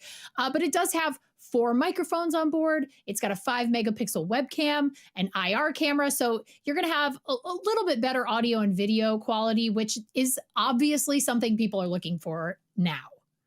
And what's so interesting is we were discussing this with some of our other editorial colleagues. The phrase kept coming up. It has a phone quality camera. Not too long ago, that would have been an insult. But now a phone quality camera is actually the gold standard. So that's kind of what you're going to find in that laptop and a few others. In terms of a very different device, and this is real, even though it may not look like it, LG showed off a rollable, extendable phone. So that doesn't crease and fold like previous foldables, but the screen gets bigger or smaller by unfurling and furling part of its display. Yeah, this reminds me of the hidden television from CES's past, where it sort of it's got this hidden compartment where the screen retracts and then it kind of pops back out. I have been wrapping my brain around this idea for the better part of 3 days, and I can't quite figure out many more use cases beyond, okay, well, I wouldn't mind having something a little bit larger for maybe reading the news or checking out a magazine, say in like Apple News Plus. Like I would love to see a magazine layout or something to that effect on a rollable screen. To be able to expand it and then shrink it back down seems nice. But I don't know, Cooley, like, can you think of anything else that you would use this for? Well, we were joking off the air. It's great for boomers who want to watch old episodes of I Love Lucy. You can turn this thing into like a 4:3 and not have a bunch of black space on one side or the other. But I doubt that's their intended market. I do think there's something interesting about the fact that it rolls and scrolls and doesn't project fragility the way I believe the folding phones do. And it's causing, I think, a lot of consumers. I'm not sure if that's going to be durable. Let's take a look at something completely out of left field. This is a smart ceiling lamp from Nobi. Aside from the B-roll we're about to see being a little disturbing, what does it do? Speaking of the boomers, this is so interesting to me, but also, again, like you said, this video is a little disturbing. It appears that the lamp is alerting this nice woman in the blue shirt that he's a younger gentleman, so I would her husband, friend, spouse has fallen down and cannot get up to steal a catchphrase from as seen on TV moments of yore. But yeah, so this is a ceiling lamp that has sensors in it, and it's meant to help seniors live independently for longer. It can sort of watch for things like falls, and then send out alerts to get out help. So, and then there's also, I'm curious, like there's some monitoring activity functionality that I'm not 100% sure what that means. Like, is it just constantly watching you? Like what, Nobi's making a very interesting ceiling lamp, which I never thought I would say. Yeah, she asks the boomer. Yeah, basically what this is going to do is do motion and object detection, as I understand it, in a simple way. And like you say, to tell if someone has fallen down versus just being in the room, turn on the light, obviously, to help them. But then I think the interesting part is the alerts and notifications. And we've seen more and more of this in the senior sector because, let's face it, a lot of seniors are aging in place. And that also means aging alone in place in some cases. I hear repeatedly from people that are watching the smart home market as analysts, they go, a little more attention could be paid to the needs of seniors because they have more needs and they have more money to buy gear that will help those needs than a younger consumer who may have very little of either. And speaking of smart home, Alarm.com came out with a touchless doorbell. This is just one example of a slew of touchless, no germs, no skeeve kind of smart home technology.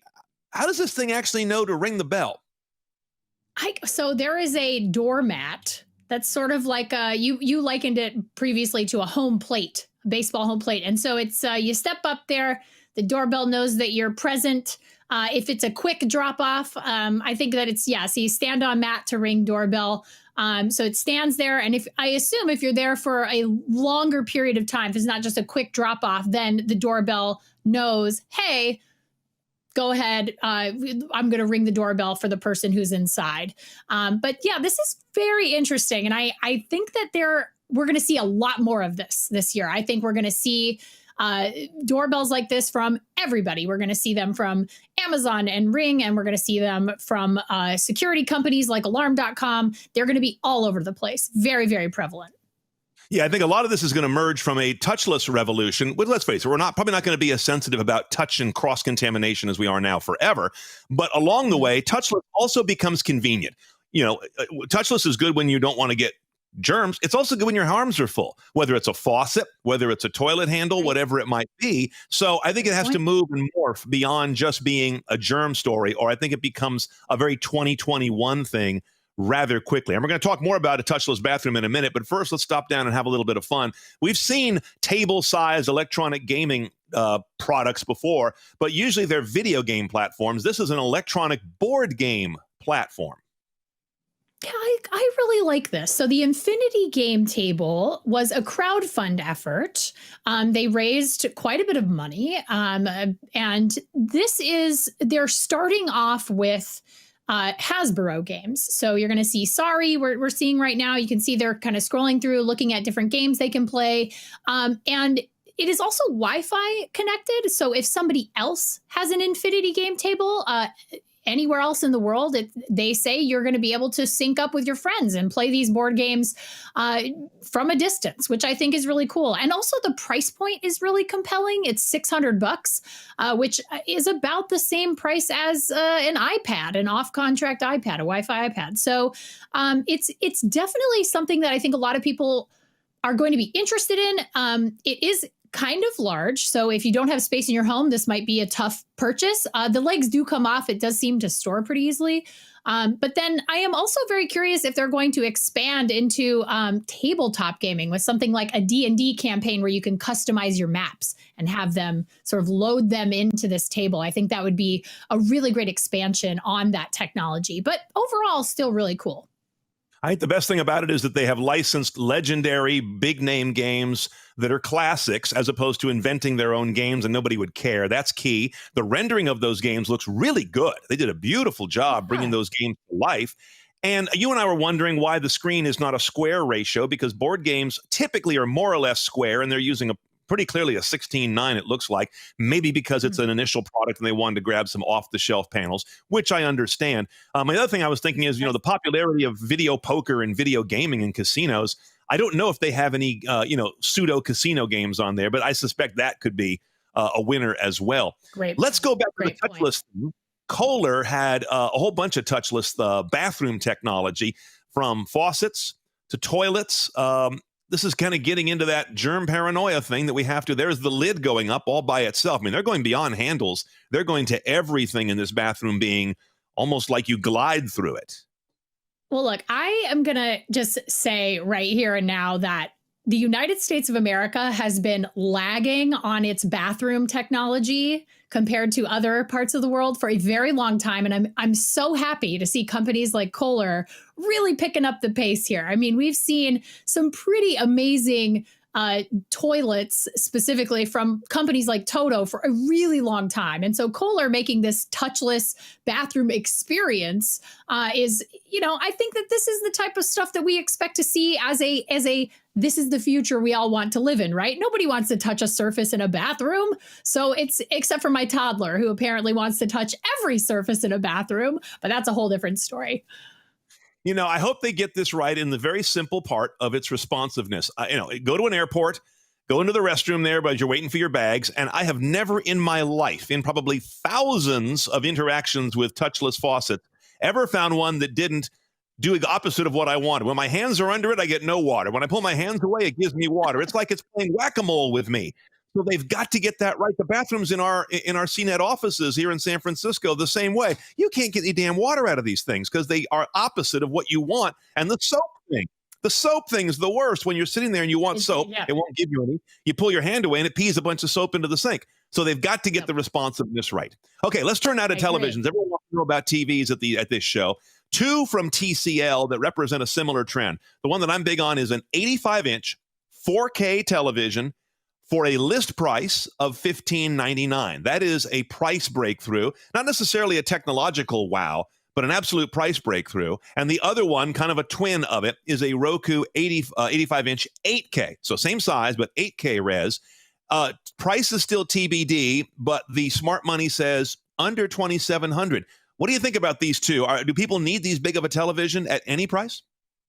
I mean, I'm a person who needs the biggest television as cheaply as possible. So this is exactly what I want. I'm obsessed with TVs at CES every year. It's one of my favorite things to go check out.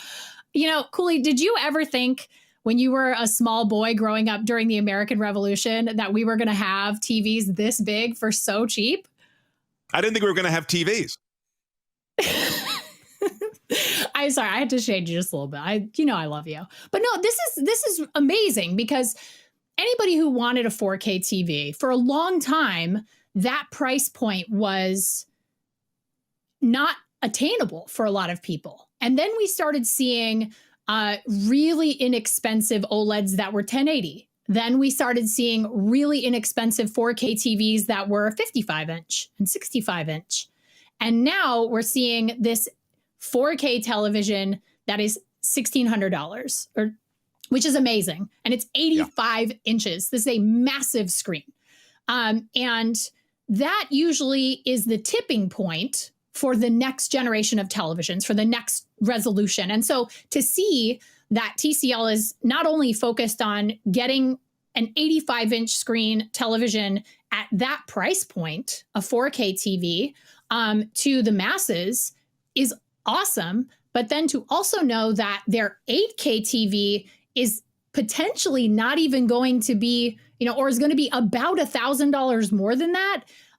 That's pretty amazing. And I'm hoping that means that the 8K tipping point will come a little bit faster when it comes to, getting these TVs in people's houses. And also the creation of that content. So right now, as you and I both know, you can't watch 8K anything. Like there's very few 8K. Yeah, there's almost no content. That's what's interesting. And yet the good TVs upscale so beautifully that they do take advantage of their resolution fairly well. But I'm with you.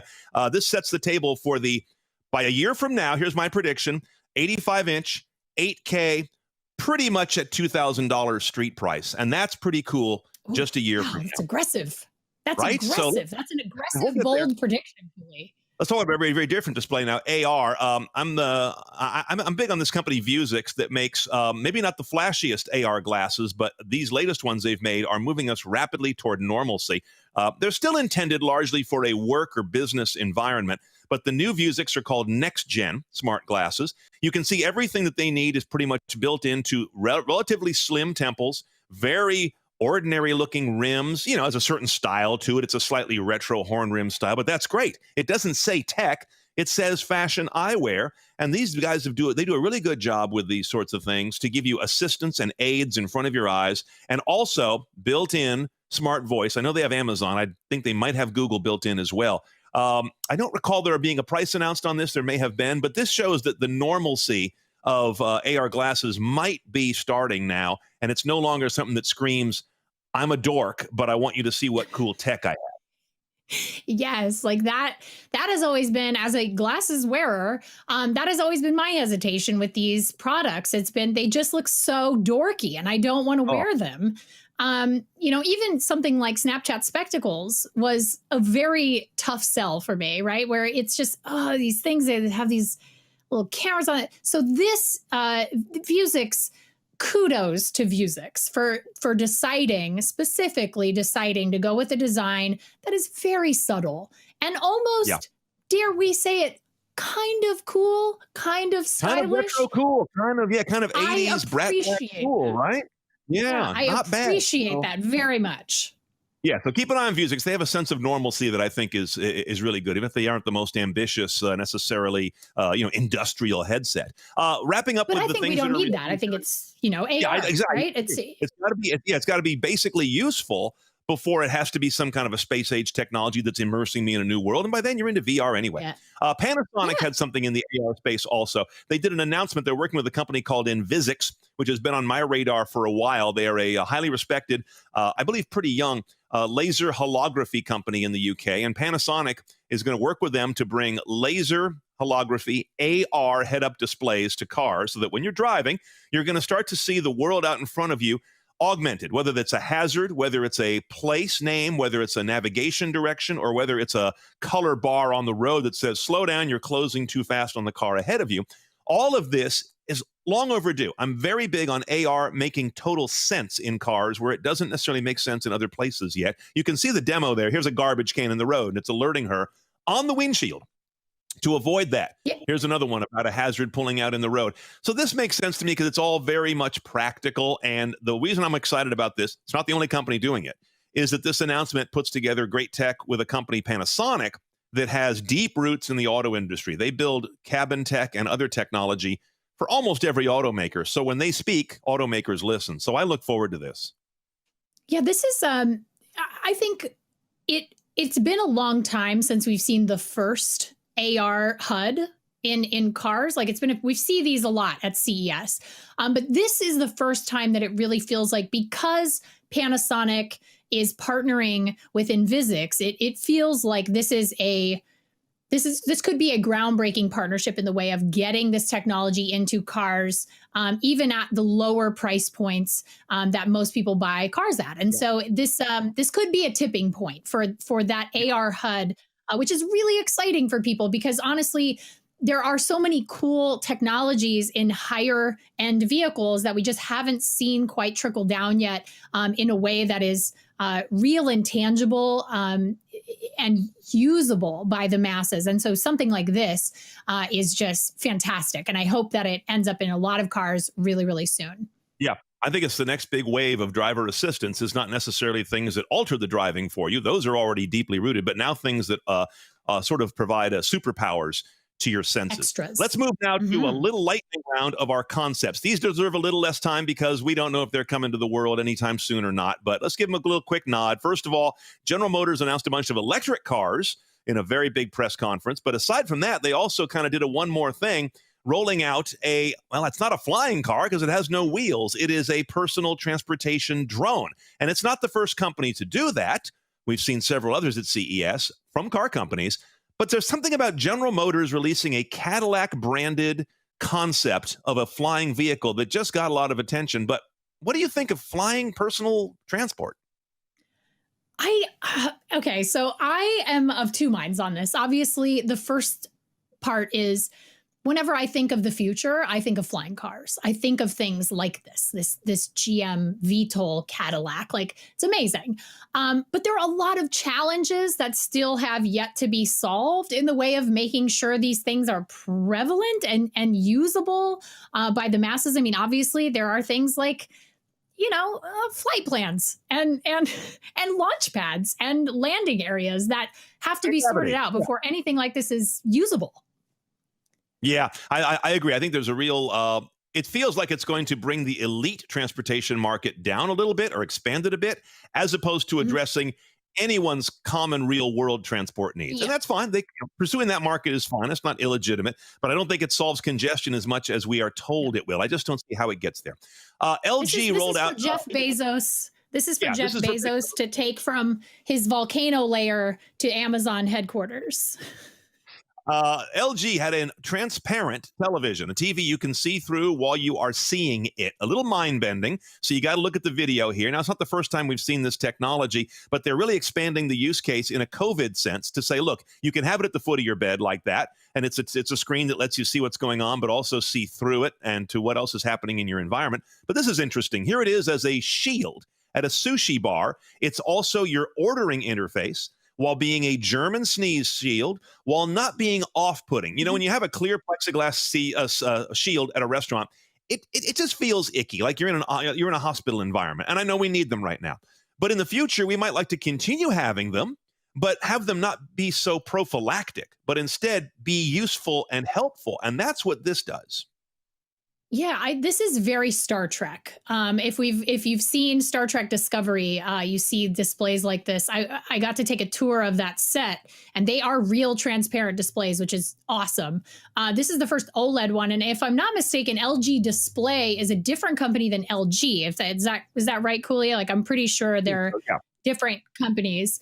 But this particular technology is absolutely the future. This is the type of stuff that makes CES what it is. And it is the thing that you see at CES and you go home and talk about to everybody who said, hey, how was CES? You're like, wow, I saw this amazing OLED TV or screen, but it was an interactive, transparent display. I mean, that type of stuff is it's the stuff of future dreams. And I can't wait to have those things because they're non-obtrusive, like you were saying. It's if they're clear, you can watch what's through it. You can interact with whoever's on the other side or whatever's on the other side. But then when you need it, it's there for you. You can use it as a functioning surface, and I think that's really, really cool. And it's got a certain augmented reality function that they're showing. I mean, it's a screen. It can be used for anything, obviously, but you see how they envision a see-through display as being an excellent AR thing. See automotive windshield. I just hope that the real one works a little better, because that one, if I'm not mistaken, was labeling the tip of Manhattan as Hollywood. So that wasn't ideal. Let's wrap up with one last product, which is an N95 active ventilator. This is not some fiber mask. Second to the last product. Okay, so hey, I forgot about a butler. Hold on a second. Keep that as the We got to talk about my favorite robot. Samsung Bot Handy. So why do you like it so much? You know, again, when I think of the future, I like to think of the Jetsons. Everybody has the dystopia in their mind, and I think there are some elements of technology that make us think of dystopian futures. But something like Bot Handy reminds me of the lofty ideals of the Jetsons future, where you have a Rosie the robot type character. So it looks like it's on a Roomba. It's got one robot arm, and it's doing things like picking up after the laundry. It's pouring you a glass of wine at the end of a hard day. And it uses AI to figure out how much pressure needs to be applied to the thing it's picking up. And so this is, you see, it didn't crush that glass of water all over the place like an older robot might have done, or clumsier robot might have done. Look, it's loading the dishwasher. I mean, when can I get one of these in my house? I've got to have it. Yeah, what's interesting about this is what you pointed out, is that it's got sensors and AI to figure out what am I about to pick up. So it's got material awareness, which allows it to be more dexterous with a piece of fabric or a flower in a vase or a heavy plate or a light, thin glass. And the other interesting thing is I was talking to our colleague Megan Wallerton, one of the lead editors at our CNET Smart Home Center in Louisville, and she said one of the things she's hearing the most of from our users these days is that they say, great, smart home is great with light switches and thermostats and irrigation timers and all that, but I want smart home tech next that really cuts down the amount of labor I spend on everyday chores and cuts down the time I spend on laborious chores. And you've got to get into anthropomorphic robots to do that in many cases. You can't just have things that are, electromechanical. You've got to have things that are heavily mechanical. Yeah, Right, there's let's always finish that up. back and forth between virtual assistant in a smart machine and then also, like you said, this anthropomorphic, physically able-bodied robots. Yeah.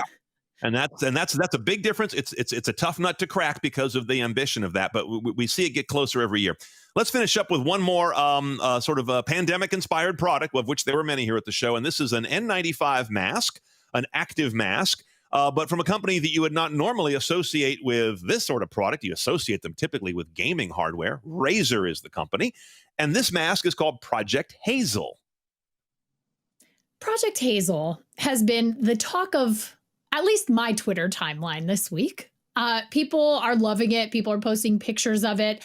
I think one of the things that this concept idea does right is that it's clear, it's transparent, as they just showed, so people can see your mouth moving, and that's been a really tough problem or hurdle for a lot of people who either need to read lips, who use sign language and lip reading. A lot of people sort of need that, or to smile at somebody for heaven's sake. Like, it's hard to smile at people when you're out and about now if you're wearing a mask.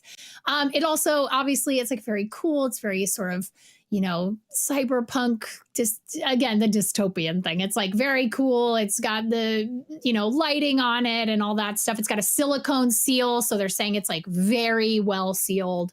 I hope that something like this becomes a normal thing in the way of, the way that we see countries use masks when it's flu and cold season. I hope that we take some lessons from the pandemic forward, even after vaccines have happened, and we have things like this. But, as we've discussed, Cooley, unfortunately, Razer has a lot of products I won't even call them products, projects they like to announce that never see the light of day for the consumer market. Yeah, Razer sometimes, I think, puts off more vapor than a pot of boiling water, but this is not that difficult to imagine. And those little pods you saw on the side, those are active ventilation pods. But again, nothing too hard to imagine being possible. I can tell you that I could totally imagine something like this being in my permanent rest of my life travel kit. I don't see ever getting on a plane again without a mask. I don't know about everywhere else, but I am never going to be on a plane again without a mask. Ain't going to happen. So this is the kind of thing I could see becoming part of living in my suitcase. CES, unless I'm on camera, I would want this thing on, sure.